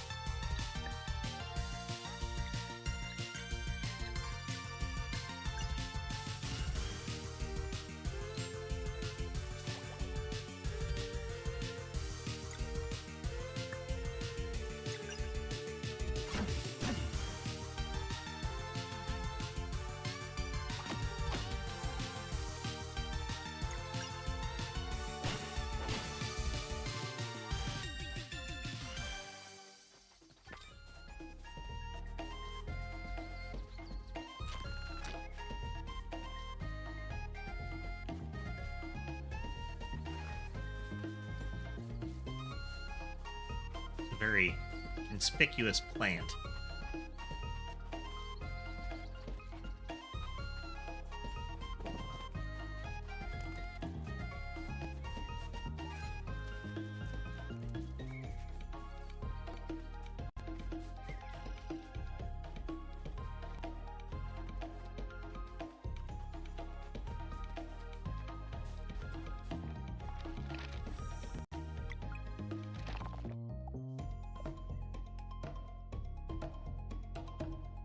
Filet. Boring but healthy.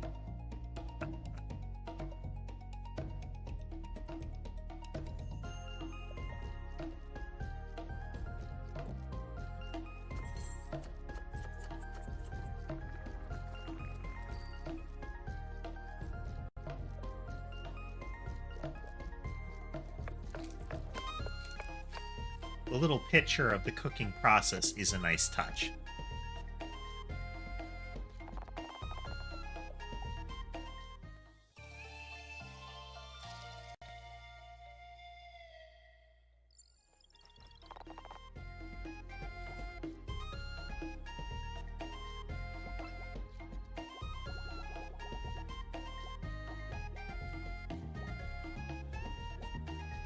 Okay.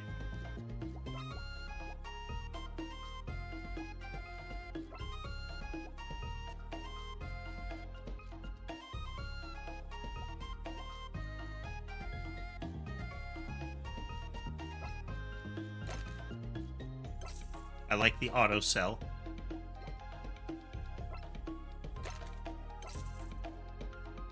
I just see that now.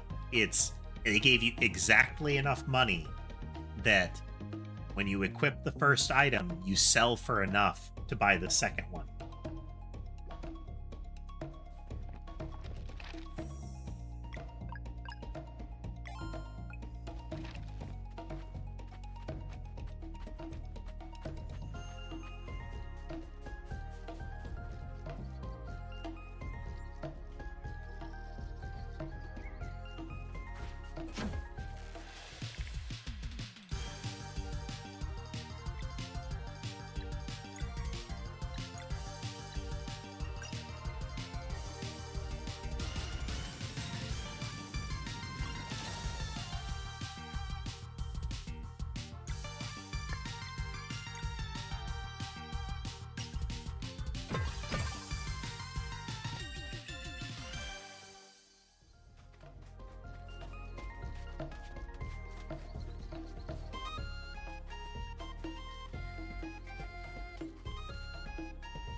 Only 1 point of damage, but still.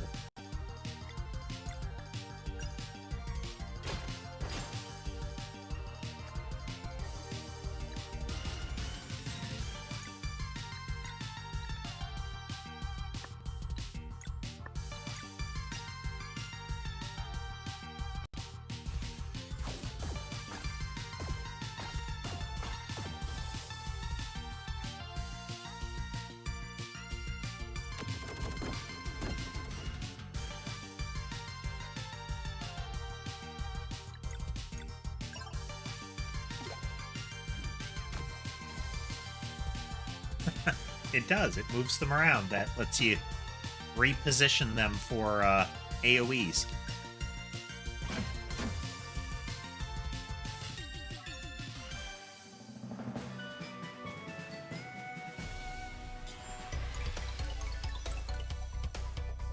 I like the level up screen.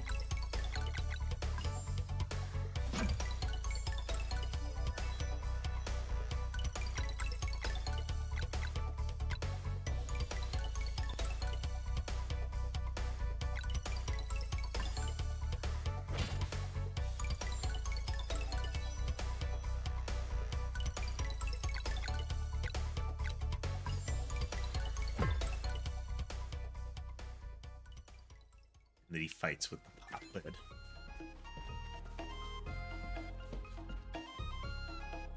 We very much have our Samwise here, you know? Shiny pearls.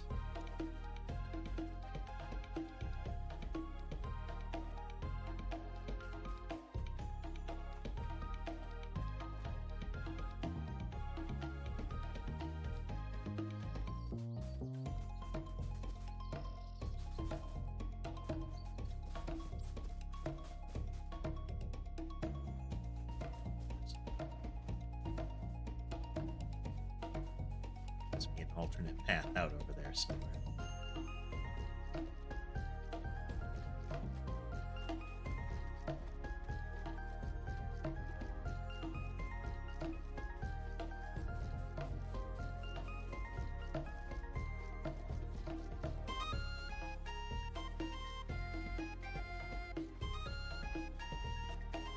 Yeah, it doesn't feel like you're actually, like... It feels less linear. It's still very linear, but you're moving all over.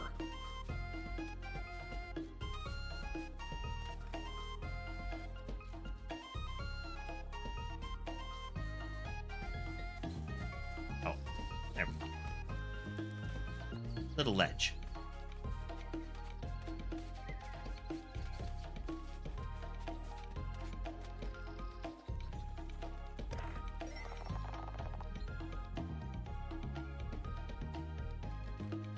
Recipe.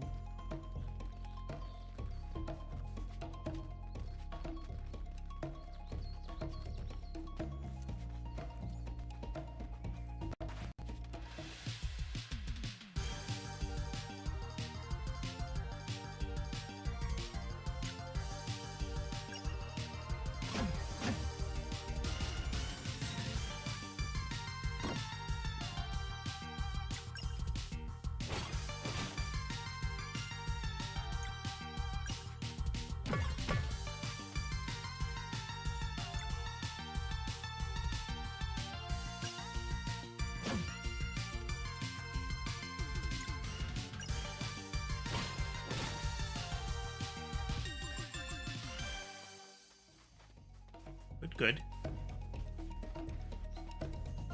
Bounce, bounce, bounce, bounce.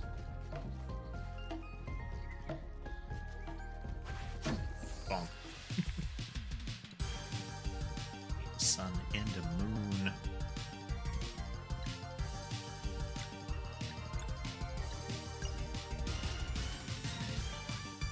I could have done the sweep one.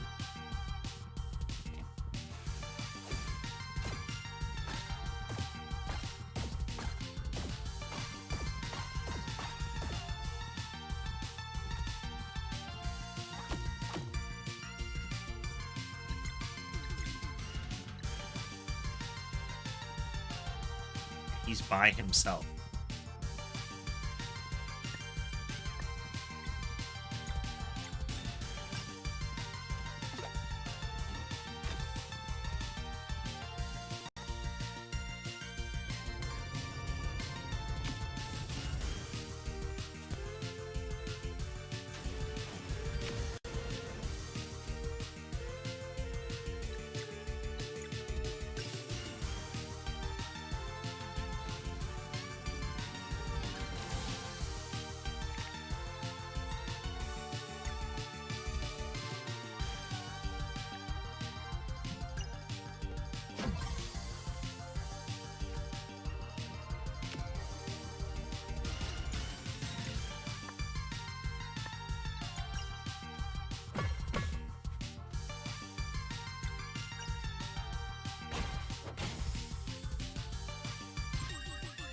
Got chunks.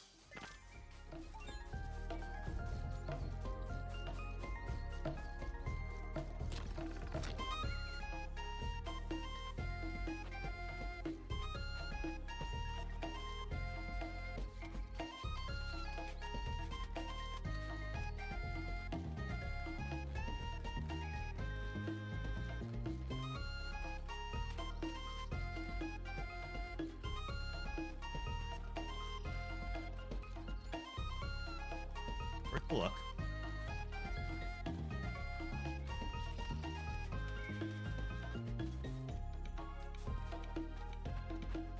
Lots of opportunities to backtrack.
Nice.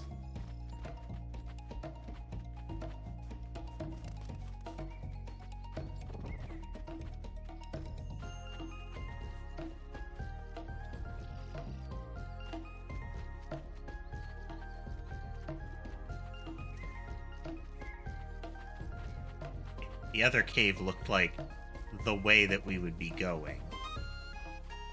But that is...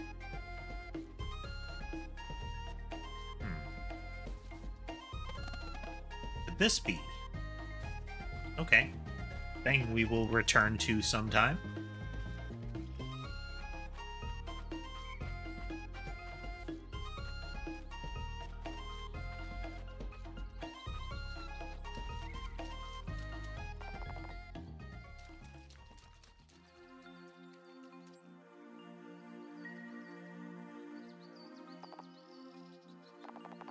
Two children of the solstice have come for their rite of passage, but I also sense one who does not belong here.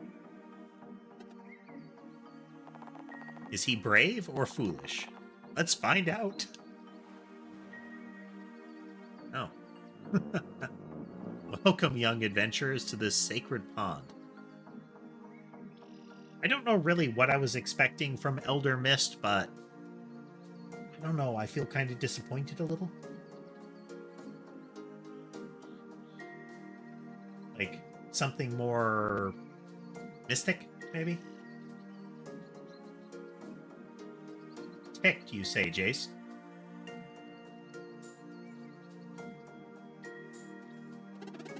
Nice to meet you, Elder Mist. My name is Garl. What a gregarious one you are. Enthusiasm is certainly welcome in this place of meditation, but its rites are not meant for the common folk.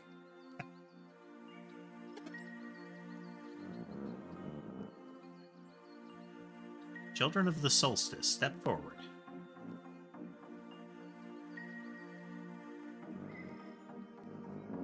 It seems you show great potential indeed.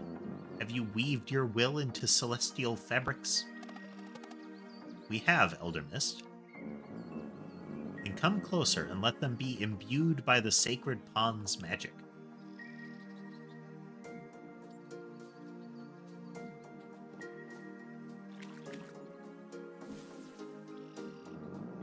A tremendous resonance. Wear them with purpose, for they will augment your innate magic. Shall henceforth have light in the darkest places in protection against the minions of the Fleshmancer. Like how even the T is capitalized.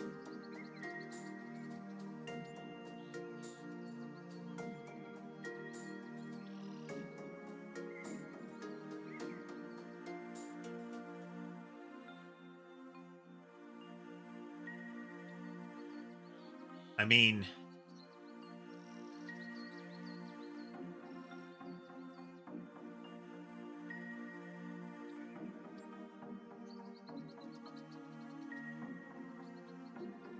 So is the implication that it would be fine if you sold legal fireworks in China?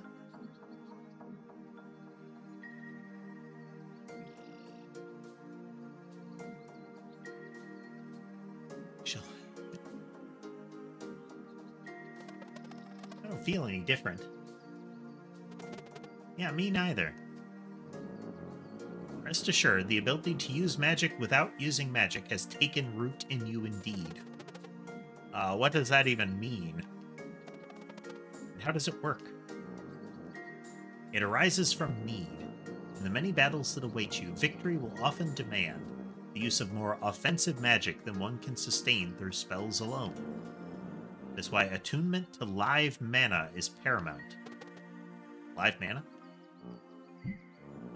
It allows your attacks to draw from the magic bestowed upon you at birth, and judging by the resonance you create, this power should even extend to your traveling companions.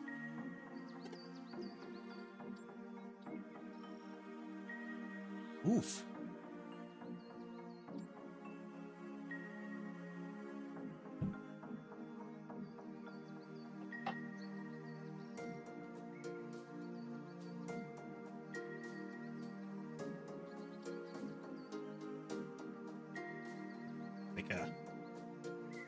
Like illegal to the extent that you got raided, huh? Ouch.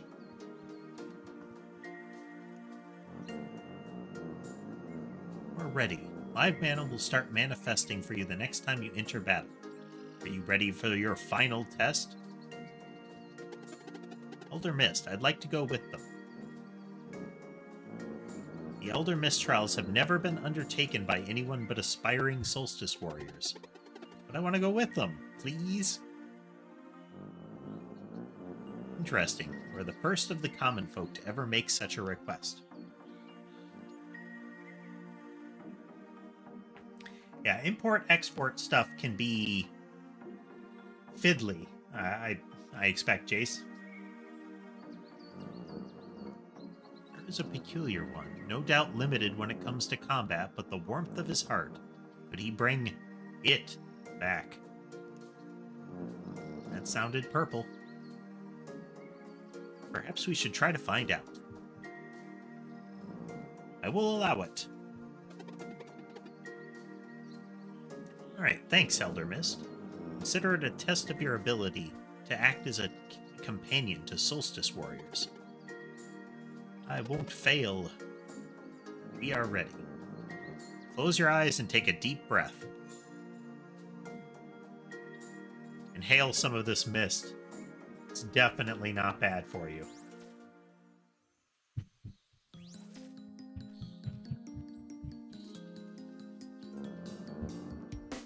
Welcome to the Elder Mist trials. Yeah, they're not actually seeing any of this. That pool of sacred water is actually a pool of powerful hallucinogens that vaporize at standard room temperatures.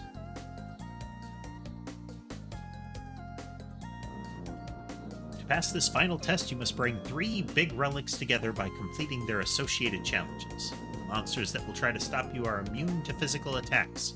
The use of offensive spells is prohibited. What? How then? This is why you must use magic without using magic. Live mana can boost your battle actions with a portion of your magic attack. Embrace this power and your training will be complete. I have to try that. The trials await. Should you wish to return for a while, simply close your eyes and concentrate next to where you just appeared. Good luck!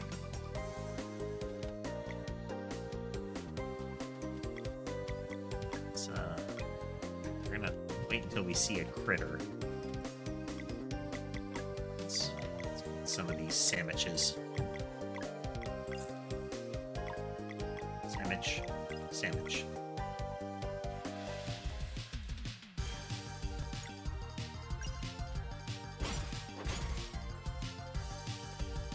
Alright, little doodads popped out when I smacked them. I suspect they shall explain shortly. The attack did nothing. A spell would probably do it, but we can't use them here. Guess that's the part where using magic without using magic comes in. But how? Hey, some little orbs appeared when I attacked. See, that's live mana? Nah, that's their blood. Could be. I feel kind of pulled towards them. Feel it too. Let me try something.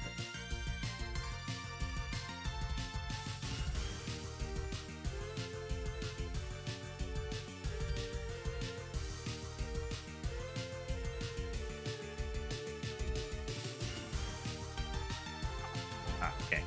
That was not the arrow keys. That was telling me to press the A button. Worked. How does it feel? Like power. If I attack, it should do magic damage now.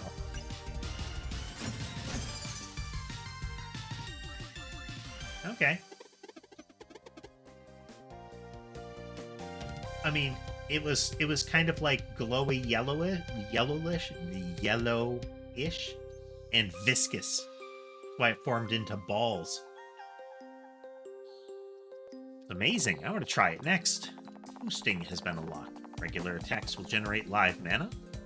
Right trigger and press A to absorb it and charge a boost.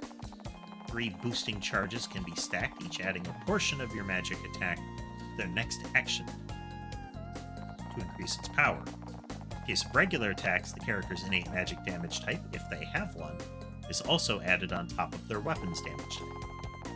Whether you're dealing with an intricate lock pattern, need to make your next healing spell really count, or just want to deal more damage.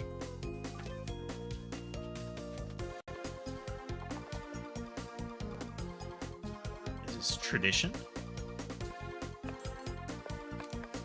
Chop, chop, chop, chop.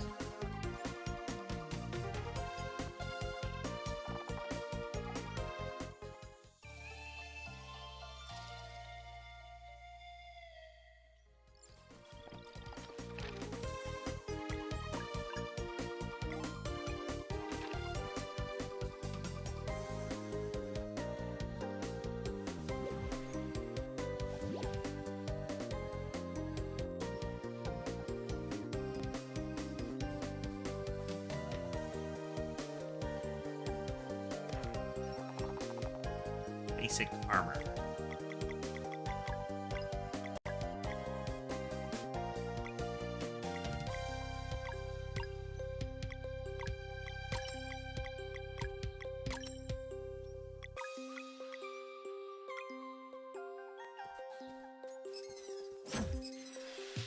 Make a cute little squeaking sound.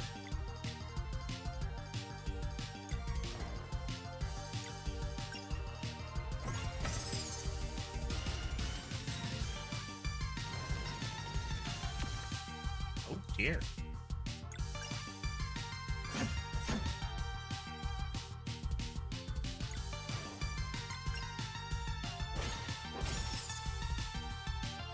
Nice.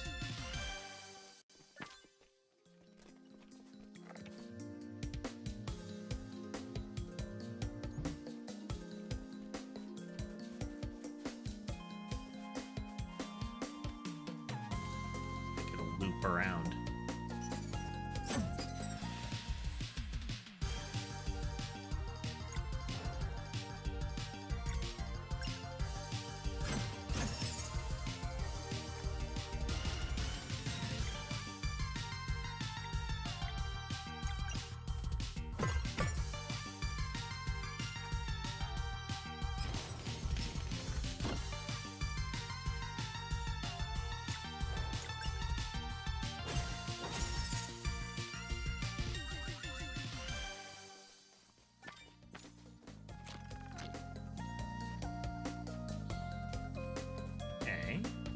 Ah, okay. I see. Flip switch. It's nice. Simple puzzles.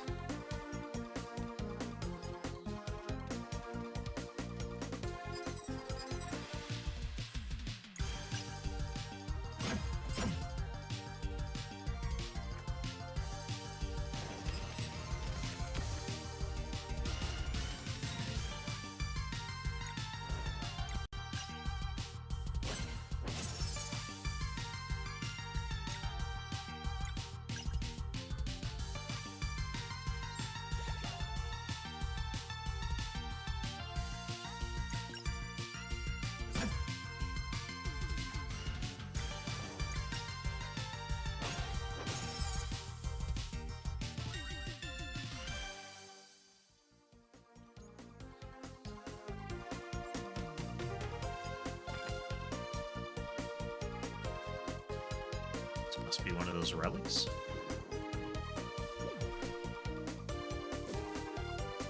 Oh no, that was the relic. Okay. It's a big relic. See.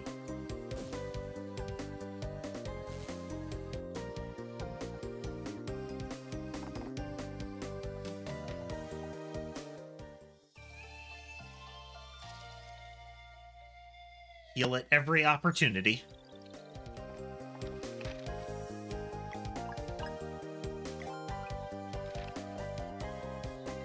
I do appreciate that there's effectively there are tangible difficulty settings. It's not just like a global make it easier. It's make it easier in this way.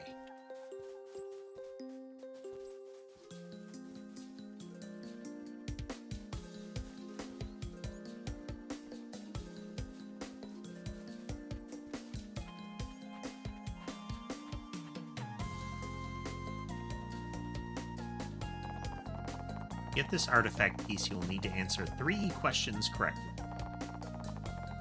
These 2 actions, which will generate MP.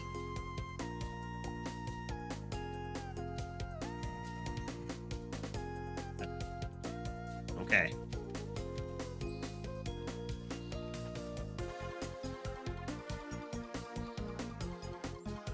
This is what we're doing then. Okay.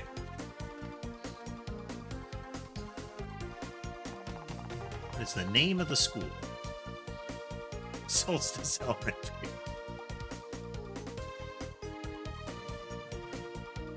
Hey, we put a lot of effort into the world building here. You better have been paying attention.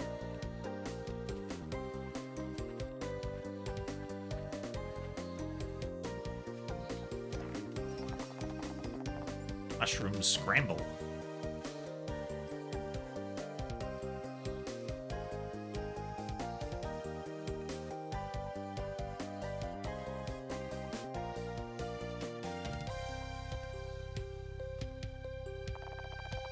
Very important Solstice Warrior duty is to destroy dwellers who become vulnerable during which natural phenomenon?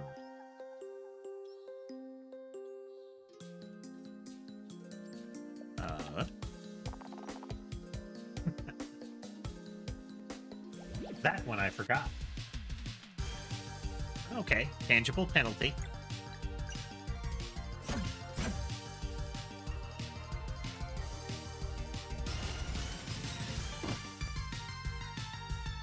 Noted.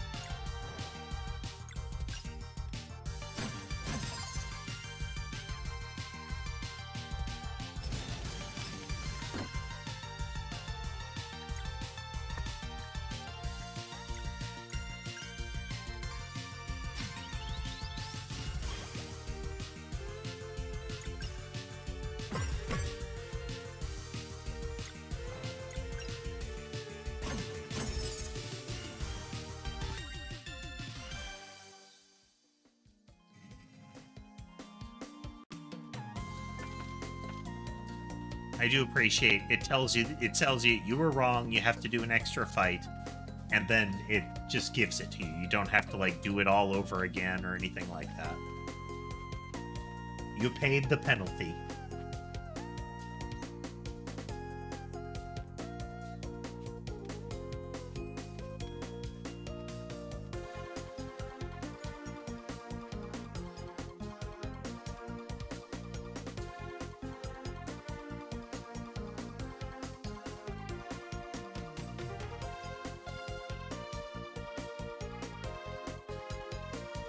I mean, I did it to get extra XP points with an additional battle. It was calculated.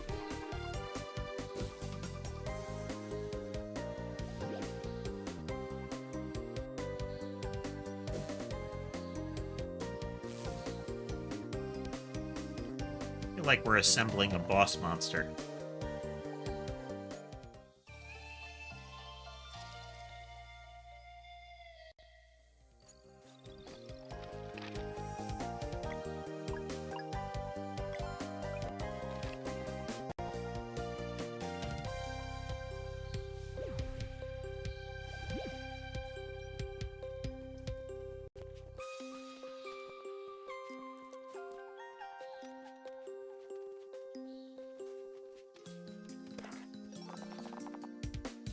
Tiny pearl.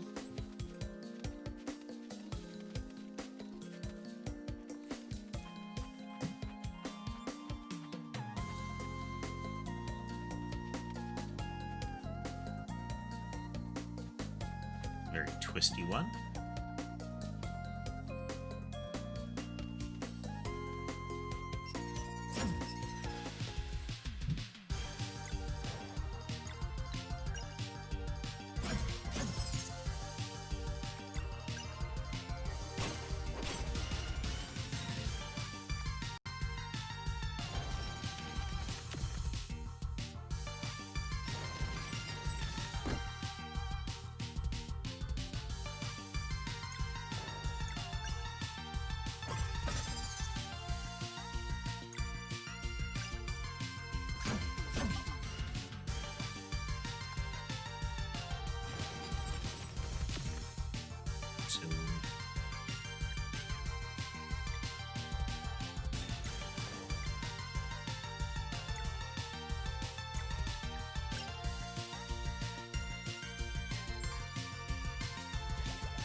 Jump back down, had to run around the loop again.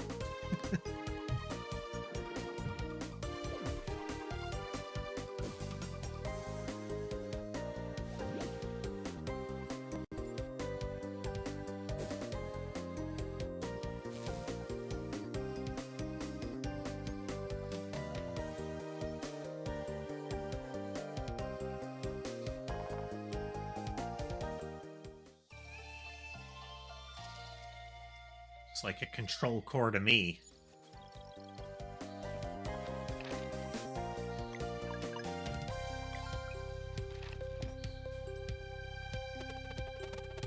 Last chance to prepare.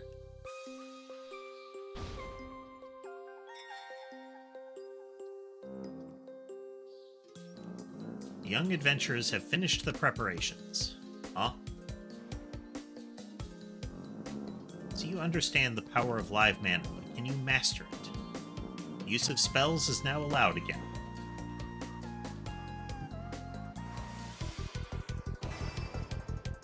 Oh. Okay. Unexpected. I like his little Tin Woodsman hat.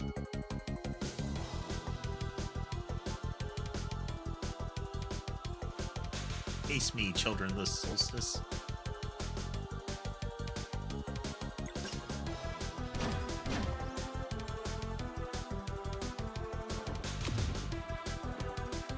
Dear. Oh dear.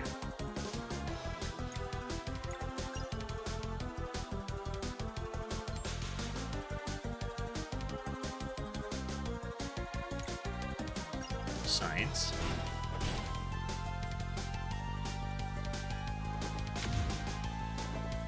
Okay, noted. I see.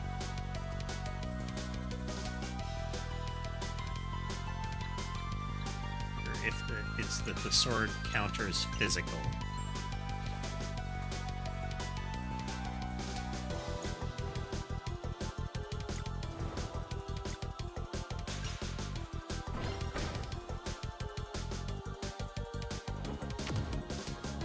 Sword seems to counter everything there. About spell.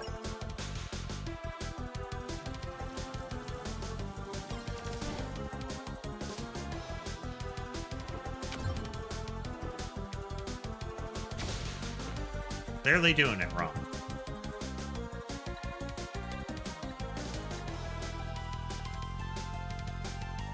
Yeah.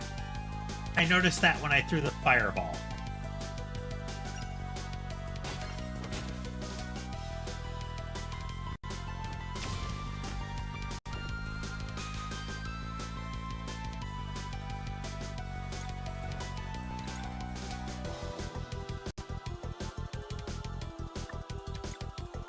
Oh.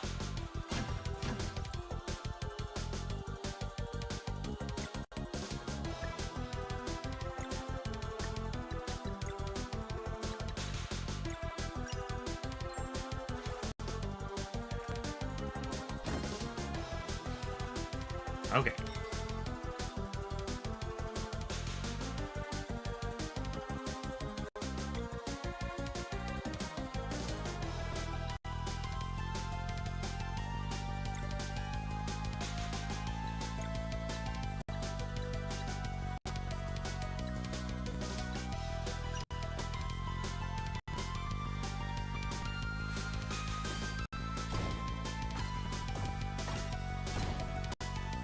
Oops. Figured.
See if I botch this immediately now that I spent all that power on it.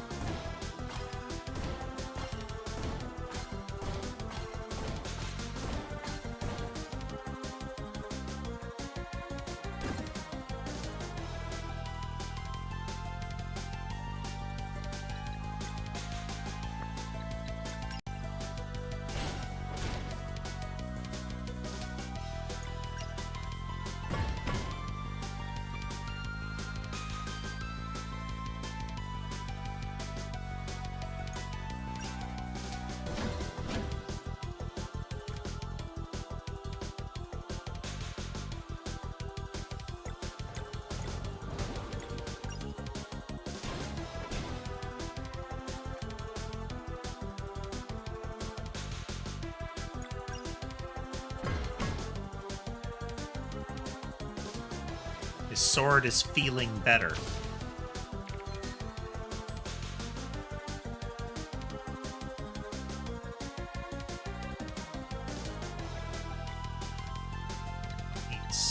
Ooh. Okay.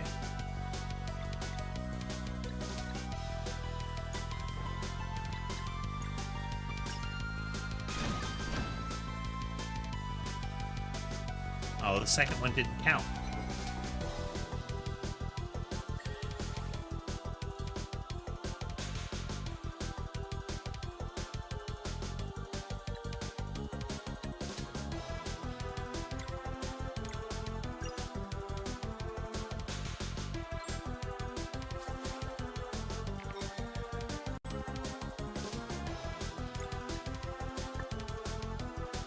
Have to attack this thing, or else we're just going to get trounced.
Very animated bosses, still very good boss music.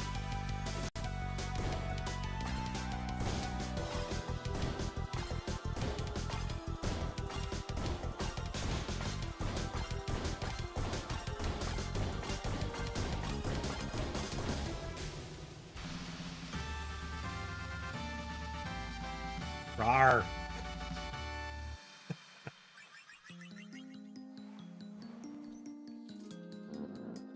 How formidable.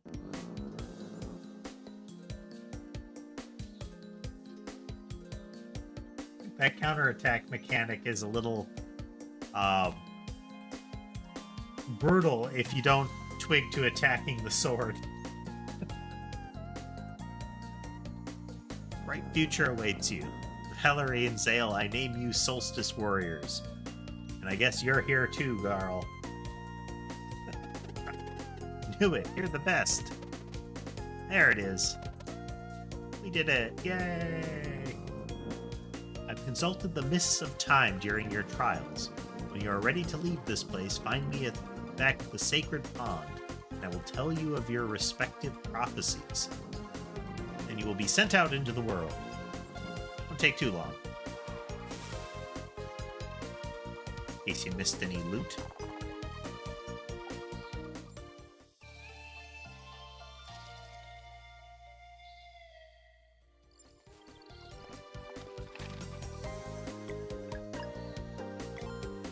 I also do like, I was able to recover.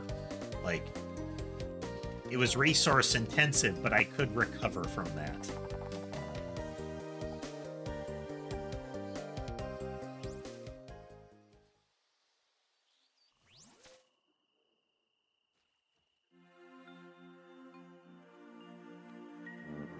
Good morning. The time has come to begin your journey. Morning, but it's the middle of the night. Yes, I suppose your friends should address that. Address what? Bring us the dawn. We can do that? All it takes is for you to stand on a celestial rune. And then you, too, will have the power to wreak horrible environmental havoc. Just spin that moon right around the world. And then what? Something inside of you knows already. Right this way.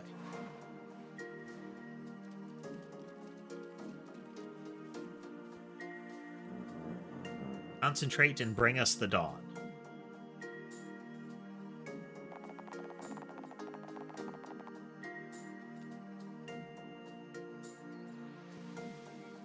Neat.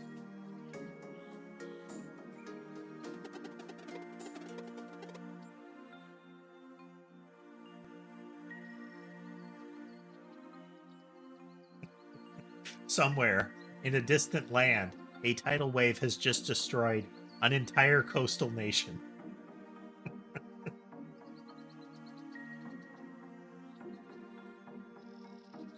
How did you do it? That's the coolest thing I've ever seen. Part is always easier by simply going for it. Now in your travels, you will sometimes find mechanisms and seals powered by magical runes that react at the time of day. They were put in place by solstice warriors who came before you, for reasons.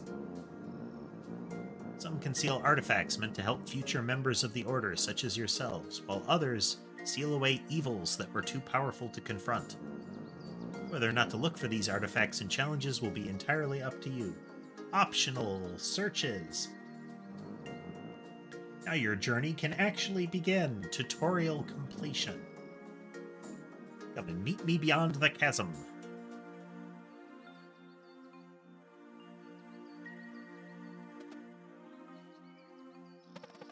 How do we get across? By using your powers. Meet me on the other side, and as a farewell gift, I will share with you what I could read in the mists of time. In the crystal to charge the smaller rune on the ground. Let's see what happens.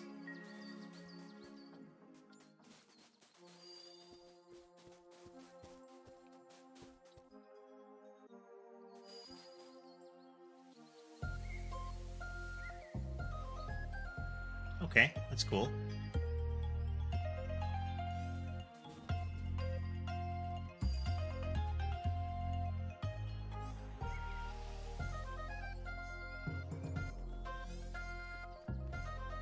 Huh, that is neat.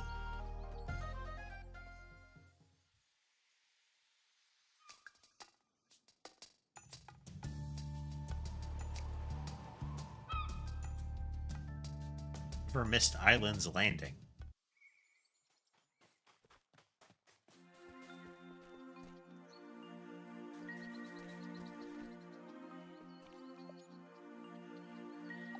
Yeah, sure. Let's see you off then, but first your prophecies. I'll speak them to your minds directly, for they are yours and yours alone. Zale, step forward. In order to reach your full potential, you will first need to stare at the night inside of you. Thank you, Elder Mist. That was cryptic. Valerie, approach. When the time comes, you will be the one to create paths on water. Understood. No, you didn't. You didn't understand that any more than we did.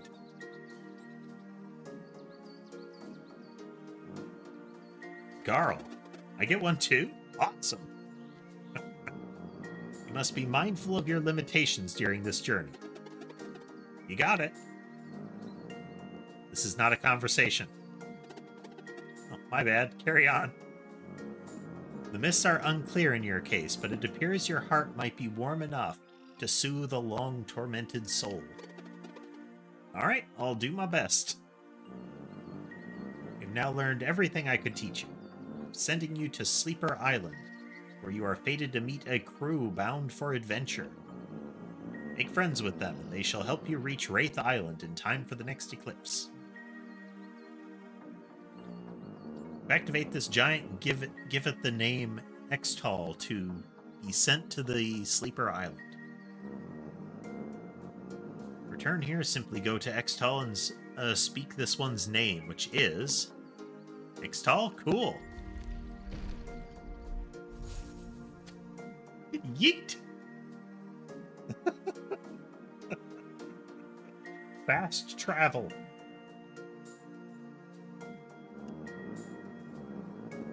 I suppose we won't be seeing each other for a while then.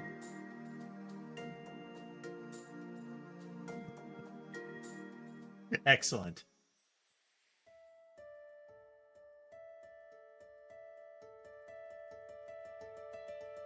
Whatever you do, don't say elephant.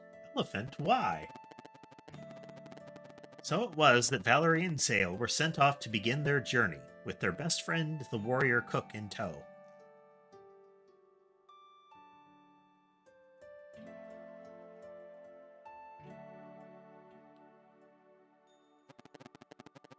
In their quest to get to Wraith Island in time for the eclipse, they would soon come to grips with two very powerful wizards. One by anger beset, and the other of life bereft. Saying, he looks like he's kind of mummified. I had mentioned anybody who is an alchemist who had found eternal life strikes me as the kind who discovered the elixir of eternal life and also found out that it's a lot like super embalming fluid. I especially like the way that he peeks around the chair at you now and again. It's got that, you're still there, right? Can I keep talking?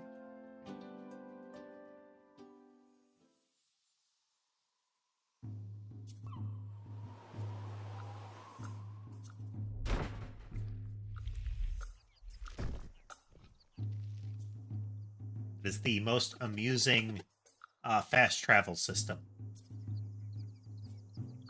Hey, that was awesome. The Elder Mist wasn't kidding. What a ride. Who knew the world was so big? So what now? Find a boat, I suppose. The ground level, then? There's only one way we can go from here anyway.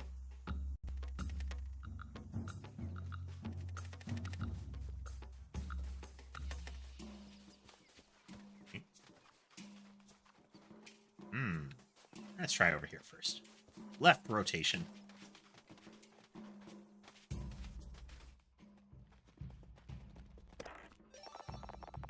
Solstice Mage Ring. What's that one do? Ooh. MP when they block. Let's give it to... No, he can't wear it.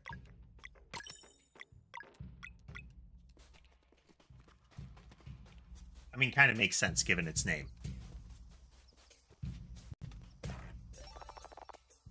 You got money.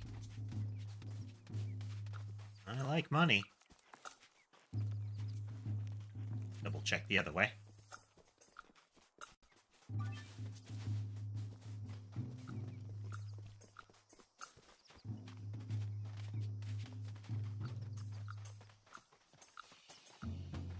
Critters.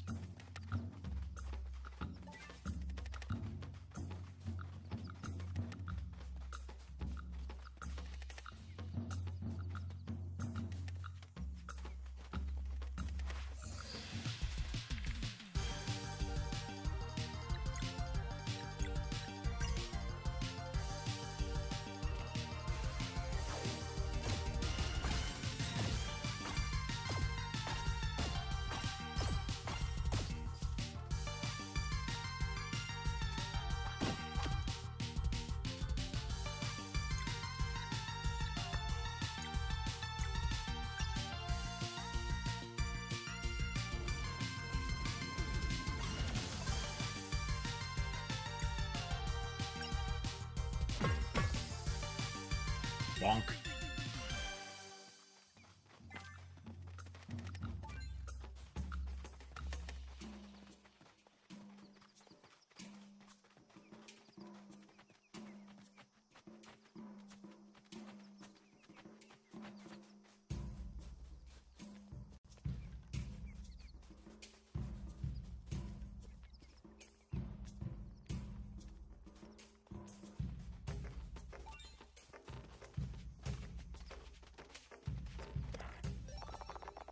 Rainbow Conch. Now we can be the ones to speak.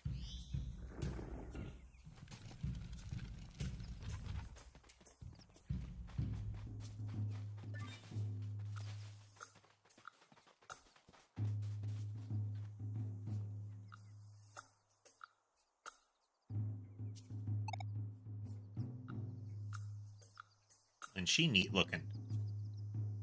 The little discs over her ears turn just like a ninja outfit into like a sci-fi outfit.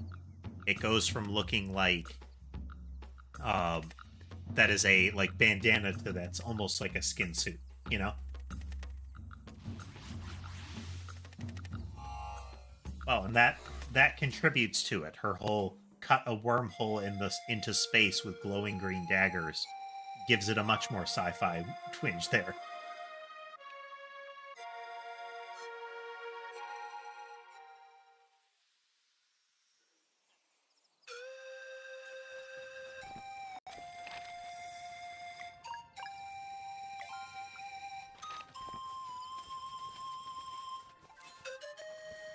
Diglets. Okay. A lot more mandible than a diglet. I see.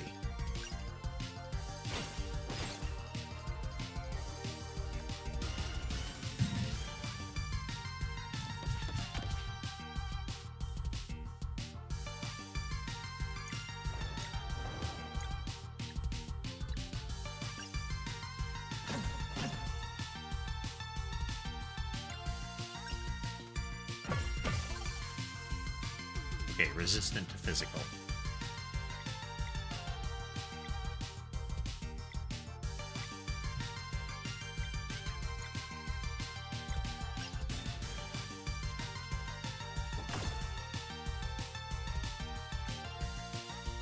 Not the ability I wanted to use. It's third bite.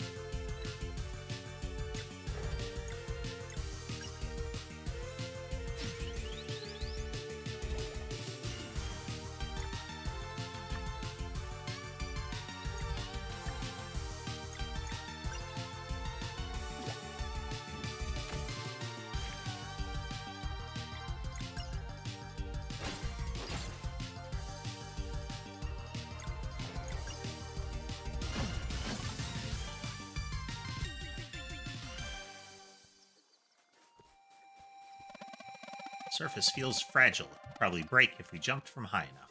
Okay.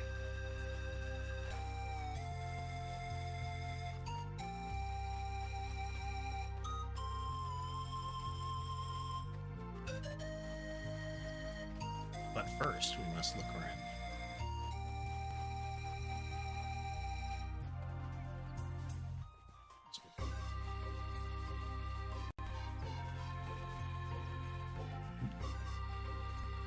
Tomatoes.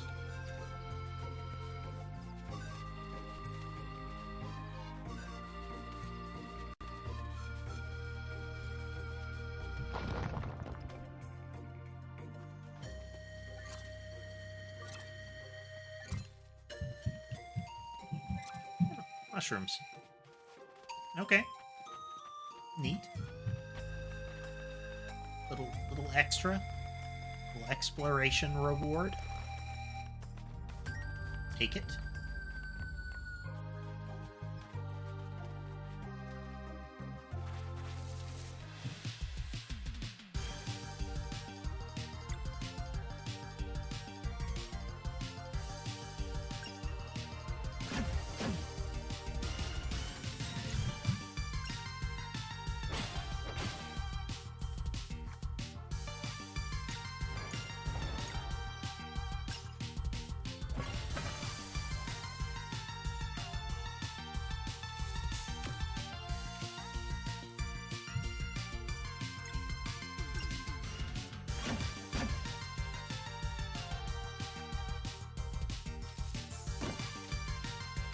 Oh, I like if you block it, ricochets right back at it. Neat.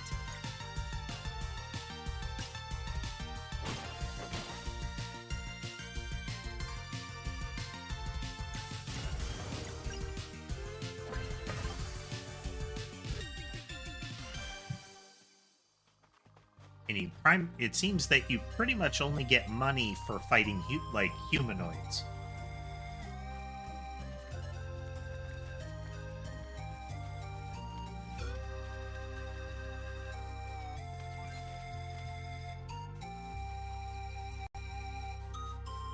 Thing.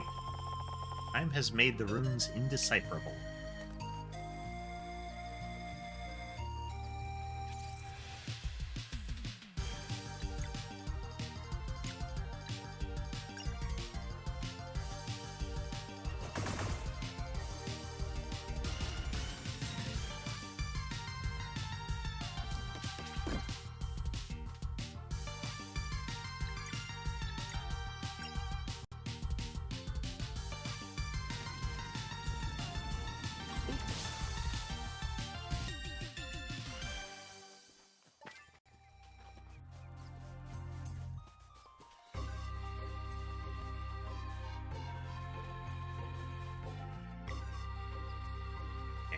Something can break that, I suppose.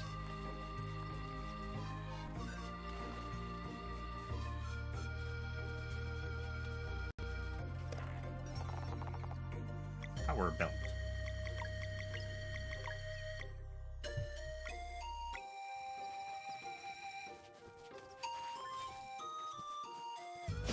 Bonk.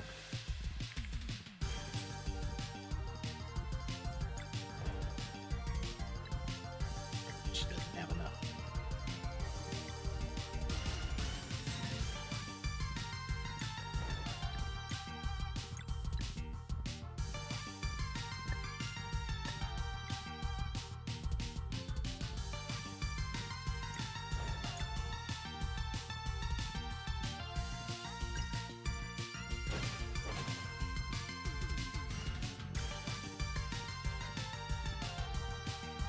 Gonna stop him in time.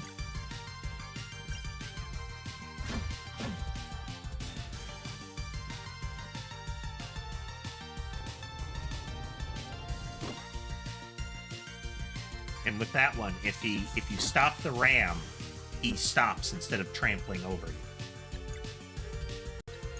Nice little touches.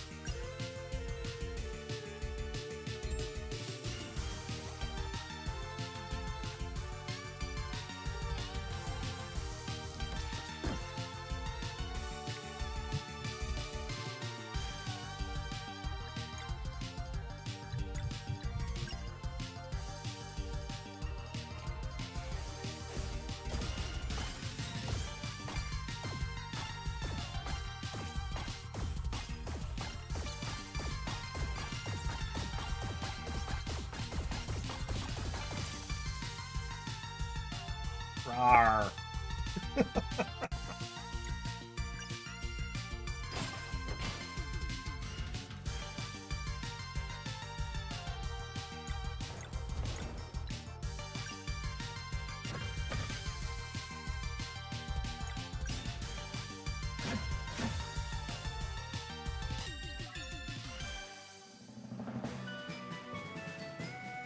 The level up screen is very rewarding.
Messed up the timing on that one.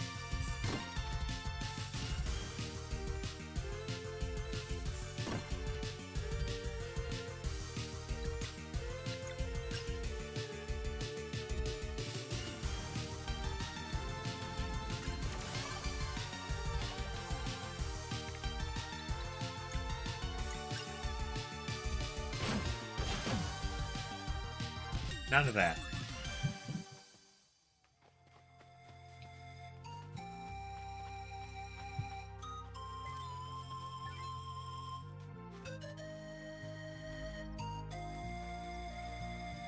Suppose those crystals must be really good for growing things next to them since, you know, complete lack of light there.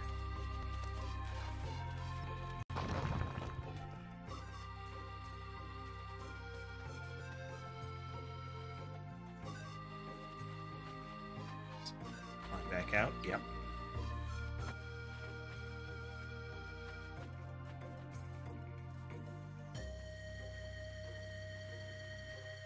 Glowy stuff. More glowy stuff.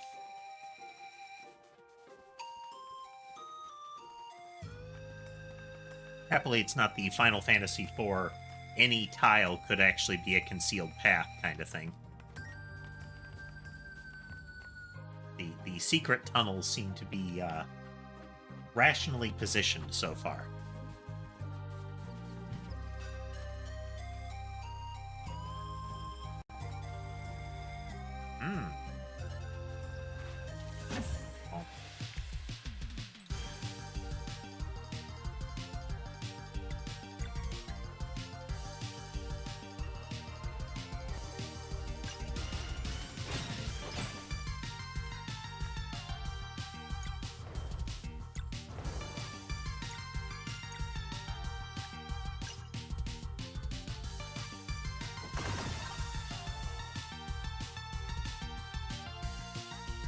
Boom explosion.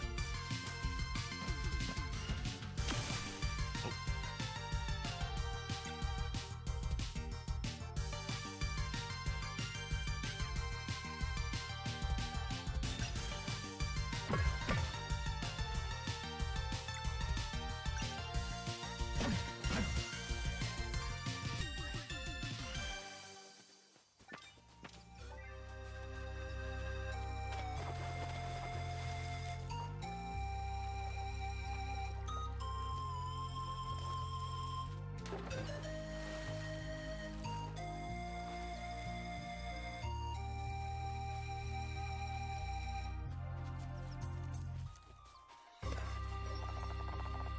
teal amber ore.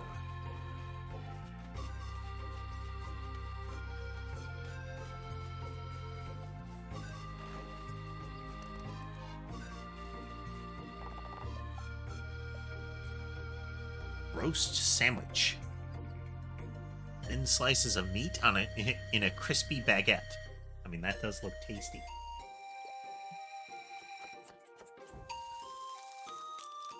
Oh, wow. You have to applaud the cooking kit that man has with him at all times. That backpack is capacious.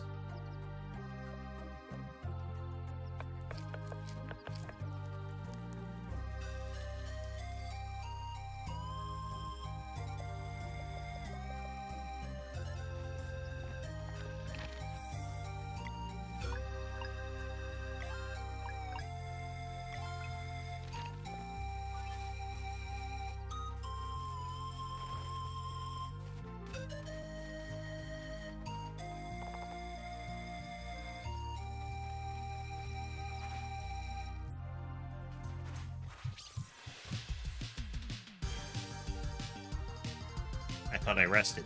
Whoopsie-doo.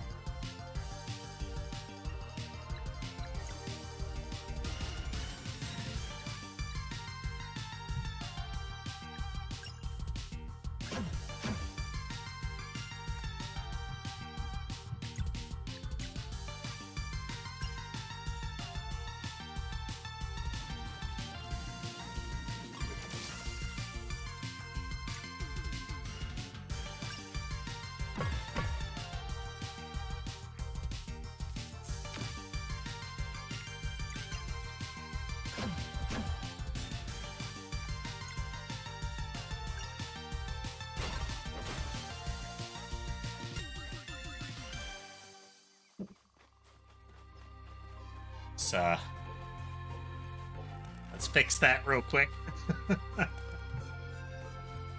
Yeah, I like how the cooking, it goes through the process.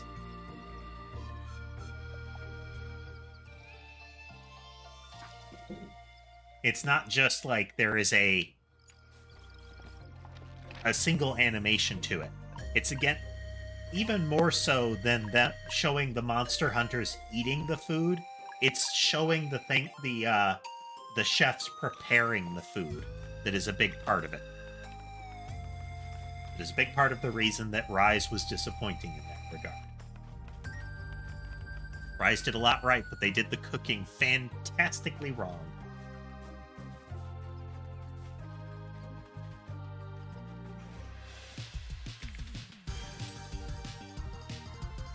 Swords. Swords for everyone.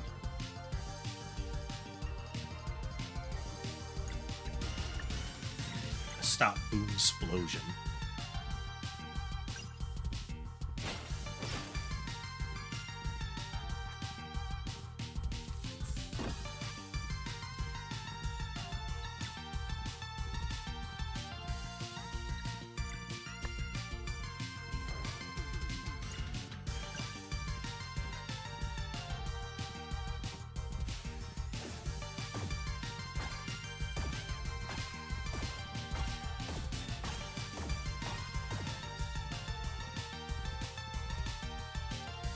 That's a satisfying one.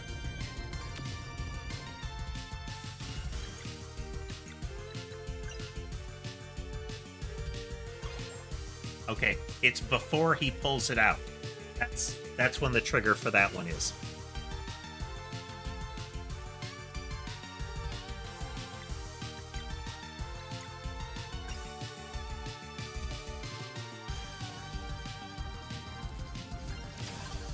Get a sandwich instead of an apple in that scenario.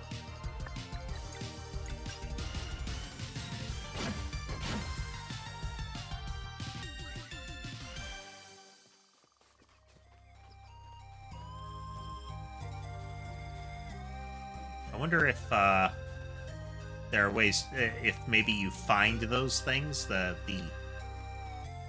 if there's a way to read those little obelisks, and that does something here.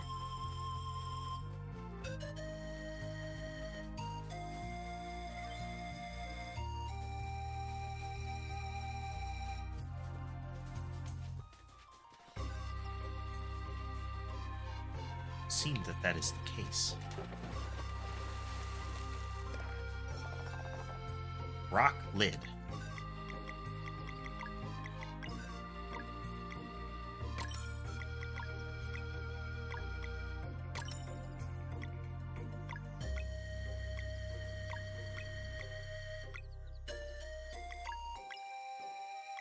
Okay, extra slots.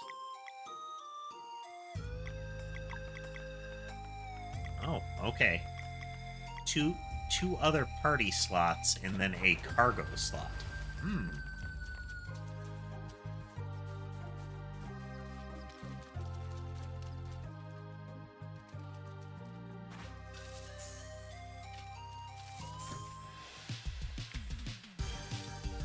Oh dear.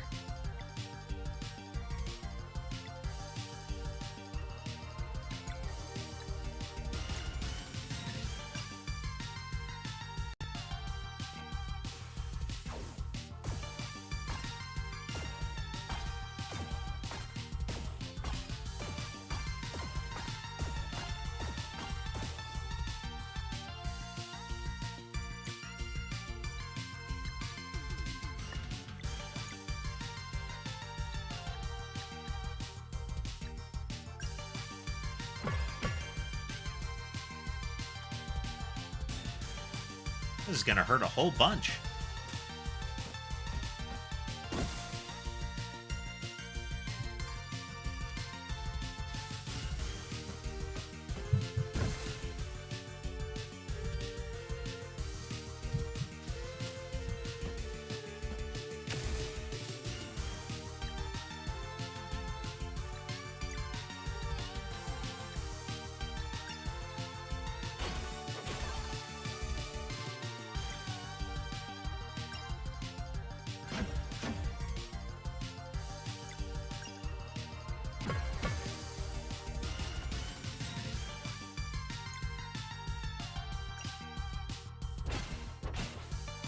Should have charged up off of all of that is wasting there.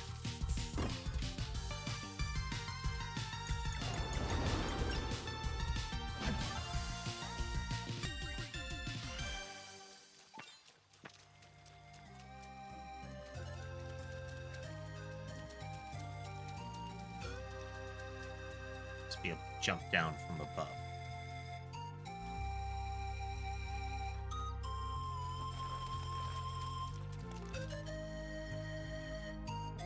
Outpost in a fishing lake.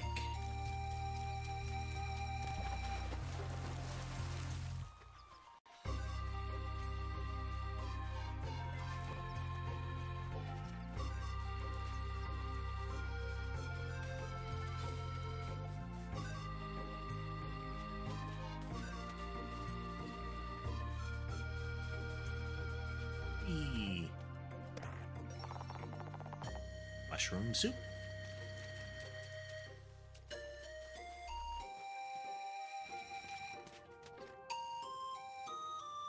Okay.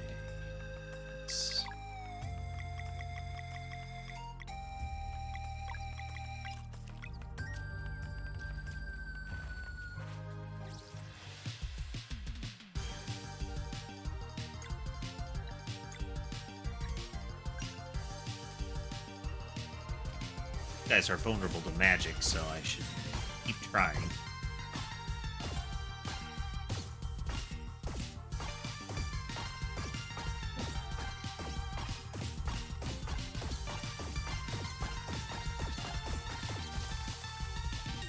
There we go. Just wonders if you stick the timing on it.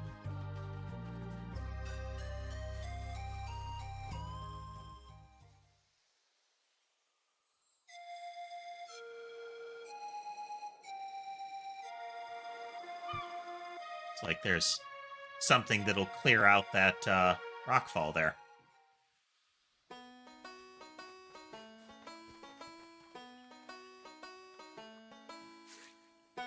Yeesh.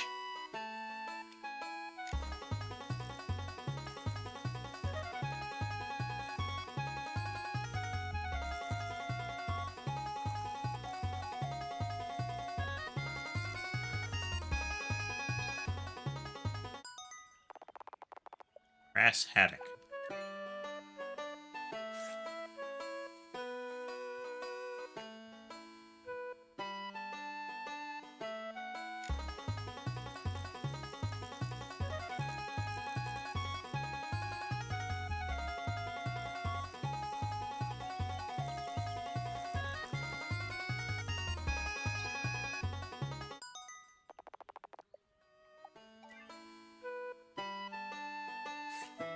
Rack up a few more of these.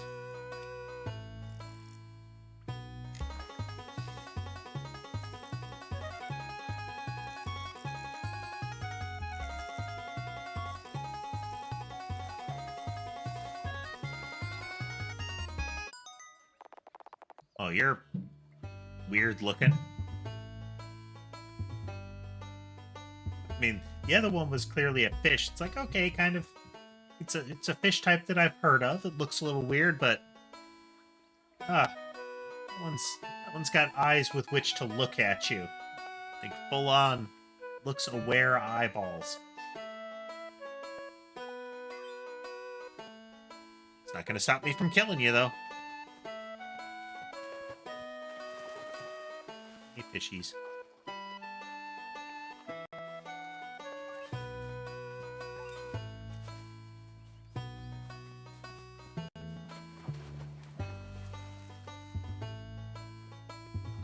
Is adventuring law that we must check the waterfalls. We might lose our license otherwise.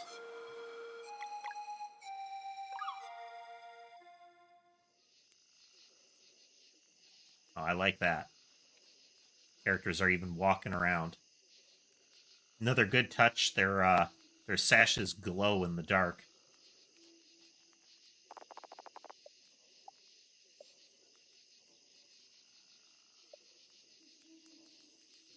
Nice.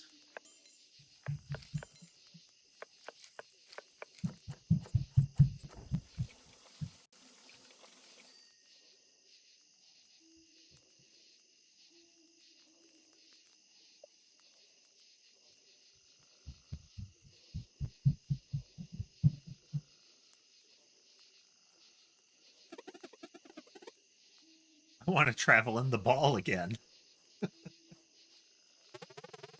The boat's up here. I guess we have to just keep going east.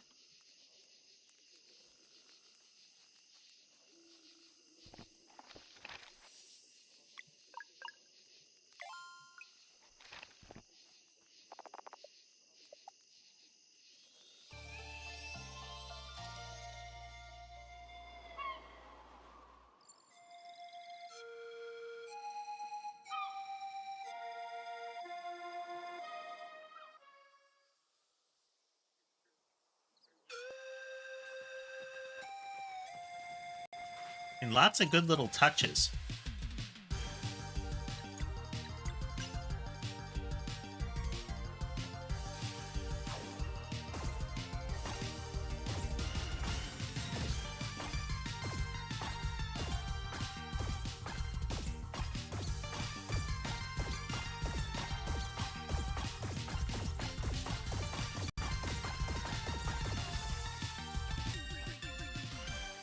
Get wrecked.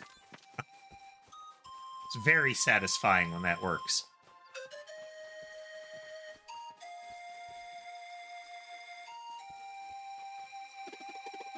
Someone's over there. We have a character intro here.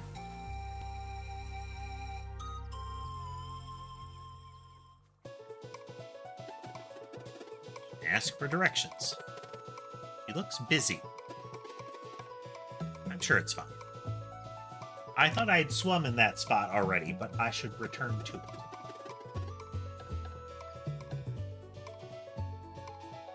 Swam? Meh.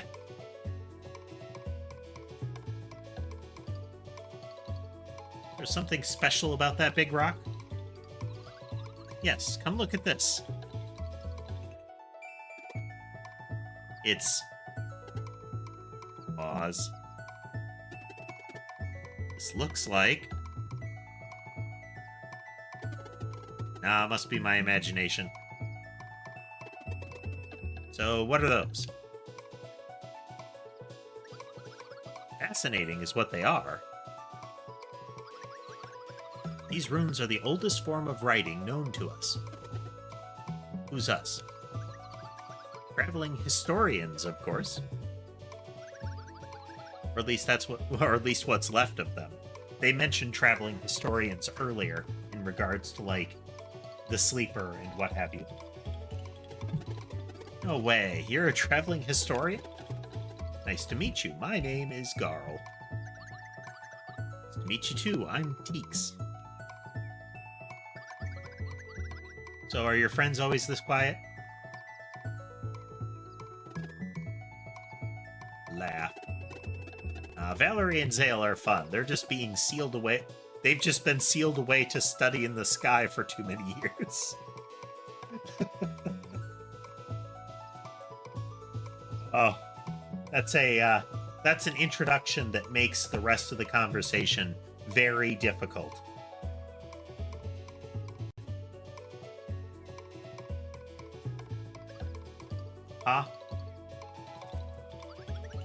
Magic hair. Enchanted cloth pieces.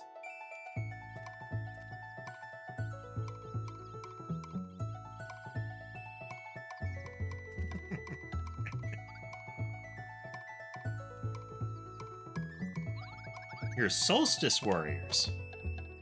I knew it. Adventurous spirits, fated to unravel mysteries unknown, fearsome in battle, encounter countless forgotten artifacts. Traveling historians' best friends. I mean, well, someone's excited. We thought Garl was something. Guys, Teeks has an offer for us, and I think it's worth hearing her out. Sure, what's up? Not sure how to explain it properly. It's about my book. Why don't you eat with us tonight, Teeks? This place is perfect to set up camp. Oh, well. Don't be shy. We're happy to have you. Yeah, plus you have to try Garl's cooking. Okay, thanks. That's it. One stew coming right up.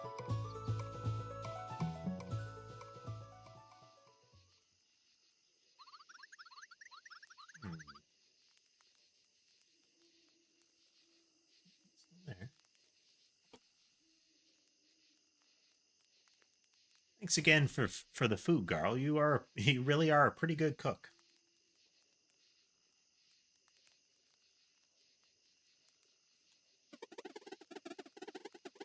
Glad you liked it. You're welcome to join us again anytime.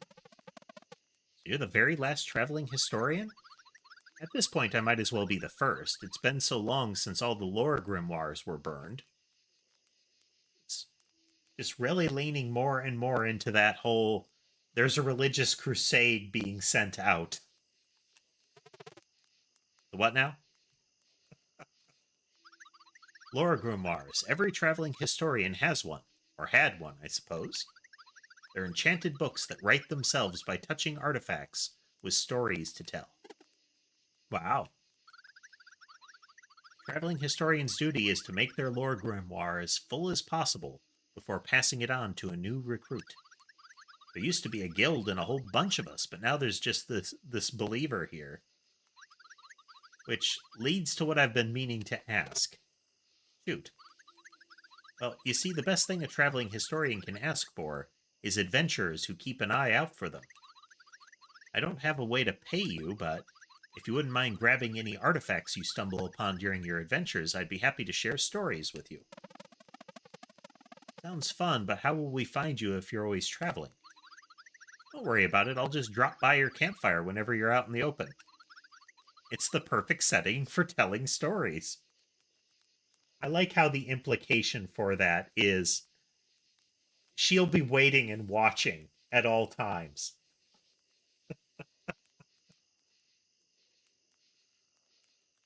Oh, don't worry. I'll find you.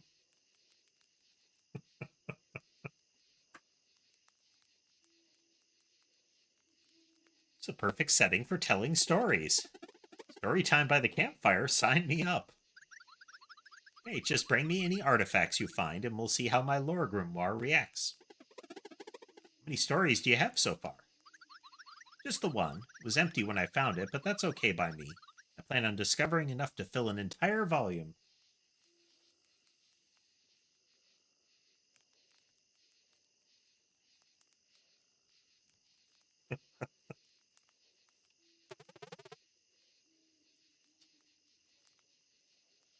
You know, the way they describe it, it's you just touch things to the lore grimoire. So, is the entire role of the traveling historian to walk around and rub their book on things and people? Maybe that's why the books got burned. People got creeped right out.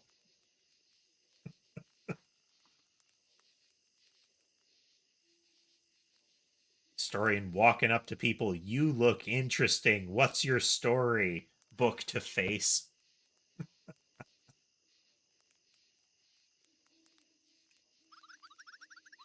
This first story wrote itself when I stumbled upon a very old pirate earring. That's when I knew I was holding a real lore grimoire. They were thought extinct. What's the story about? A ghost pirate ship called the Vespertine. Oh. I can read it for you if you want. Feel free to ask.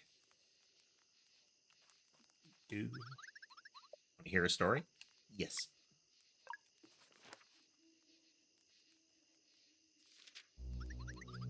All the recorded hexes and acts of bewitchment, few are as dreadful as the curse of the Vespertine.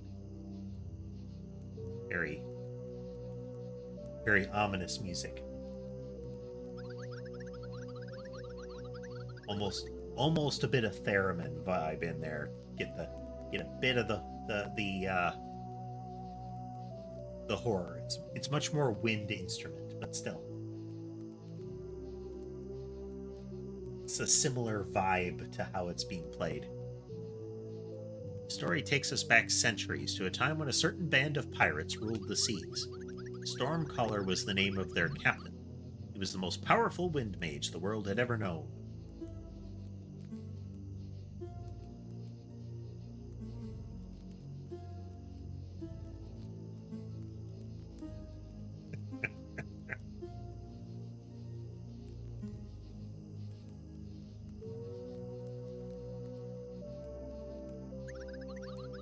Their navigator, Hortense, remains to this day the shrewdest mariner on record. Combining Hortense's skill and Stormcaller's magic, some say their ship was faster than light itself. The crew went on many adventures and accumulated countless riches until one day, the inevitable happened.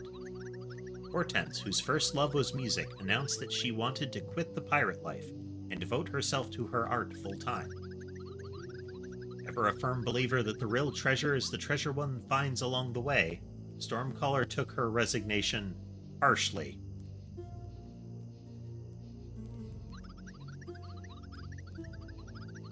I expect they were saying it is inevitable that something went wrong, but yeah, it does read as, and you know, as happens, the navigator wanted to be a musician. It's a tale as old as time. Utterly insulted, he stopped conjuring wind for the sails and locked the ship right in the middle of the ocean. We shall remain here, he said, till our navigator gets that silly idea out of her head. But Hortense had already made her final decision. Days went by, both of them sulking while their crew begged that they reach some resolution. First they ran out of patience, then out of food, and finally out of drinkable water. And one day after sunset, the pirates, driven mad by hunger and thirst, mutinied and made their captain walk the plank. I feel like they should have done that sooner. You know, before they were effectively doomed. If they're out of food, they had some time, but now that they're out of water, they're dead. They're not making it. As he sank into the abyss, Stormcaller cursed his crew and conjured an internal prison. In the Sea of Nightmare, he would channel a deadly storm for them to endure forevermore. Over centuries, the crew members lost their minds to the ghastly place, until only Hortense remained. To this day, the battle goes on in the Sea of Nightmare. Stormcaller's hatred pitted against the navigator's sheer will. Some say Stormcaller's fury will one day sink the ship, while others believe he will eventually bow to the indomitable Hortense. Legend has it that she gets a short break once a day, but for but a few seconds, at the precise time the curse was first conjured. Countless sailors and fishermen have since reported sightings of the legendary ghost pirate ship that appears at dusk. They call it the Vespertine. While some have half a mind to climb aboard in search of treasure, most avoid sailing at dusk for fear of being sucked into the Sea of Nightmare. The end. Neat.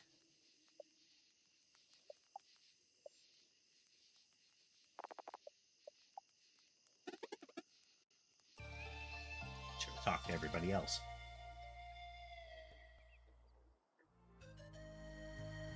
A boat ride to Wraith Island might be a challenge given the situation with the lift. What now? Probably nothing you can't figure out. Which way is it? That way, east of here, along the path. And if I stick around for now, we have the same destination. The more the merrier. Teeks joins the cargo. Get in the box, Teeks.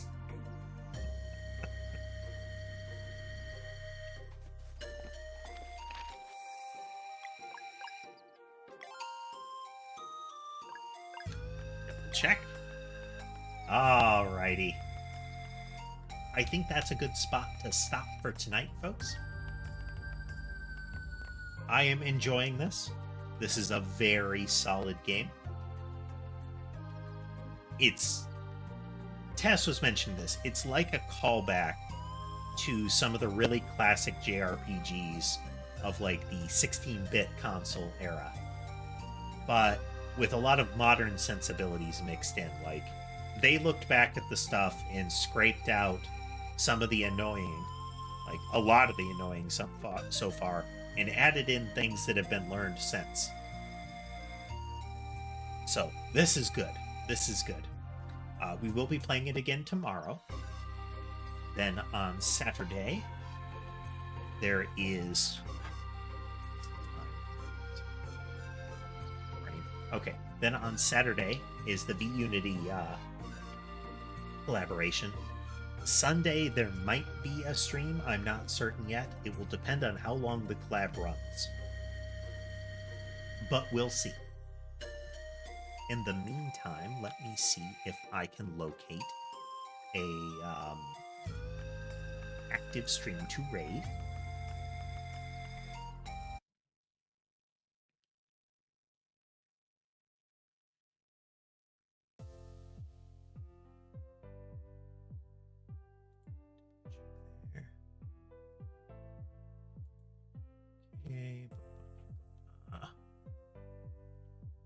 Here, this goes here, pushing buttons.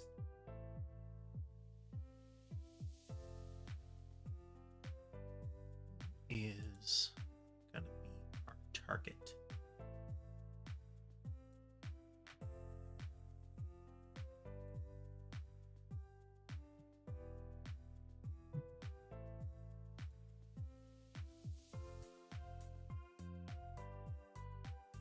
Let's try this. Let's see if this works. The raid system is... It works. It's just somewhat cumbersome.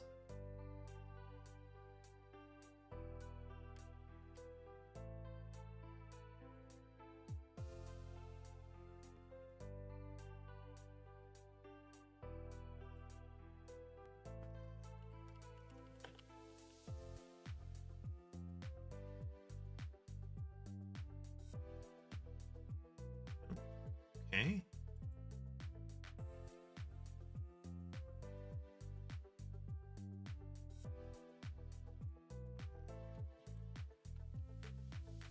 It's really good for upcoming things, but... Okay. Alright, none of the folks so far. One more try. One more try.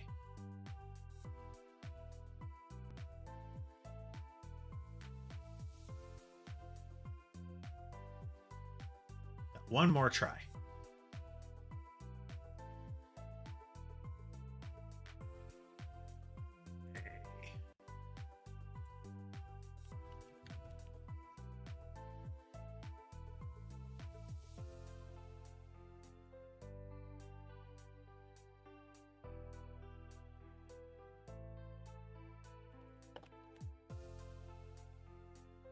There we go. Okay. Okay. Should work. We're going to raid over to one of the other vUnity folks. So, please say hi. All right. Have a nice night, folks.